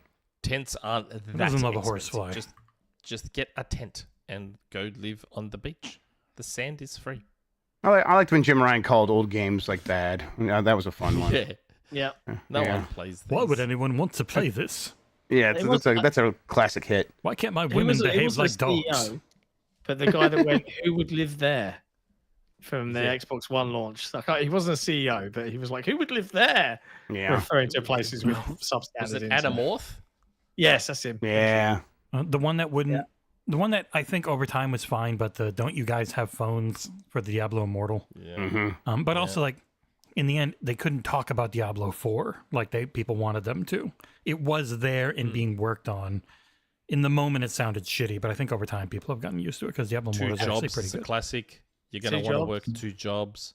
Don Matrick. What about it's just 4 games? Yeah. Mhm. Don Just 4 Matrick. games. If you don't have online connectivity, we have a console for that. It's called It's called Xbox Xbox 360. 360. That is- Yeah. I love this little Mega Bloks thing. Turn on. Yeah, There I we go. think it's cool. It's cute. Supposedly, someone saw they're doing an original Xbox. I Oh, really cool. want that. I I have a hookup at Mattel. I didn't pay for this. They sent it to me. I literally have this fucking gigantic bitch to build that they sent that I have not had time because it's going to take me like 20 hours. Pelican, pelican. If you ever want my hookup at Mattel, I got the email. Cool. Nice. And on that note, that's the end of I think that's community it. questions for this week. So we're going to wrap things up now. Are we not going to make it to hour 5? What the fuck? That was last week. We went 5 hours and 4 minutes. Yeah, I bailed. I was like, I'm out. Bye. That's And then because I of wa- Rand. That was Rand's fault. Well, there you go. But Mr. Grubb, thank you ever so much for joining us again Thank for you. the full show. Thanks as for well. having me, guys. So Yep. much. Love to be Appreciate here. you. Yep. Missed having you on. Please never have Nick on Game Mess mornings. It's really fun. Yeah, I'll do what I can. I'm Why? trying to avoid it as best I can. Why? It is at the worst goddamn time for you, Nick. It's like 2 or 3 in the morning. But it's just funny to say. Yeah. Yeah. If I and- get to do this full time, I can do it though. No me.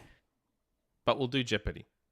Yeah, we'll make Jeopardy Do happen. Jeopardy. Yeah, I can't do Too Jeopardy. odd. I don't know enough about Nintendo. To our chat that's been hanging out for the entire show, we appreciate all of you. Be sure to hit that Yes. like button on your way out. Don't send And any to more all of our Superchats.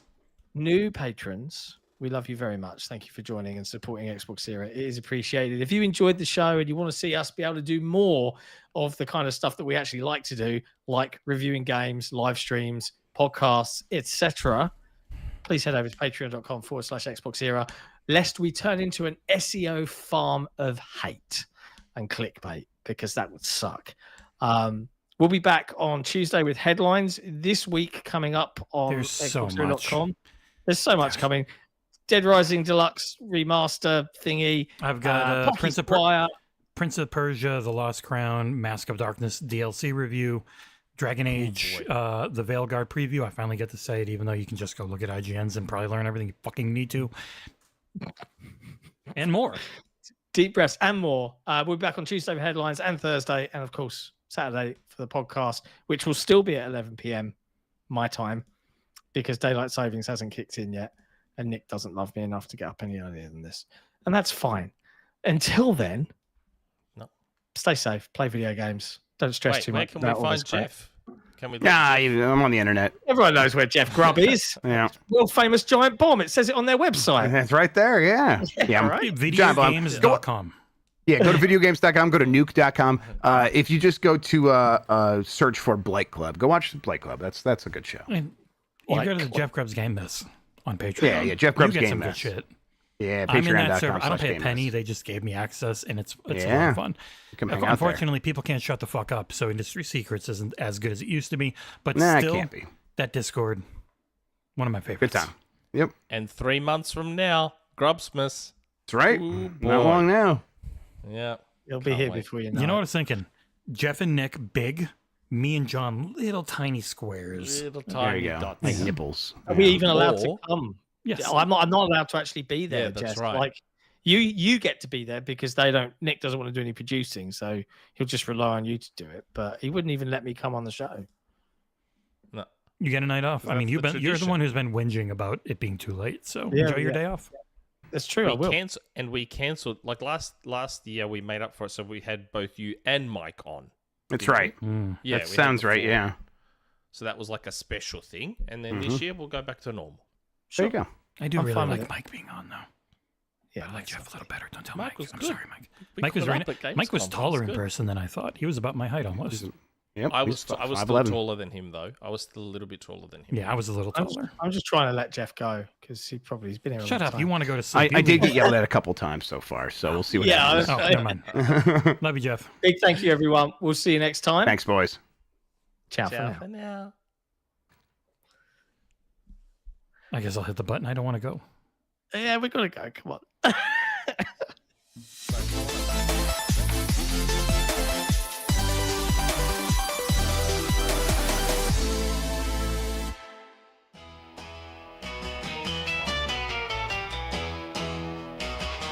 Pixel warriors are grinding late shift, sky so gray. Code slinging heroes, fighting for just pay. Corporate giants tower, they don't see. Work together breaking free. Lunchtime killing dreams, souls estranged. Together we rise, refuse to be chained. Whispers turn to roar, we're setting free. The digital frontier belongs to you and me. Union power standing tall, breaking chains, no more fall. Gang devs taking the wheel, no more silence, this is real. In the glow screens our spirit flares high, shoulders locking, hearts pounding battle cry. No more shadows, no more lies, uniting forces, destiny uprise. Insulated dreams we share and build,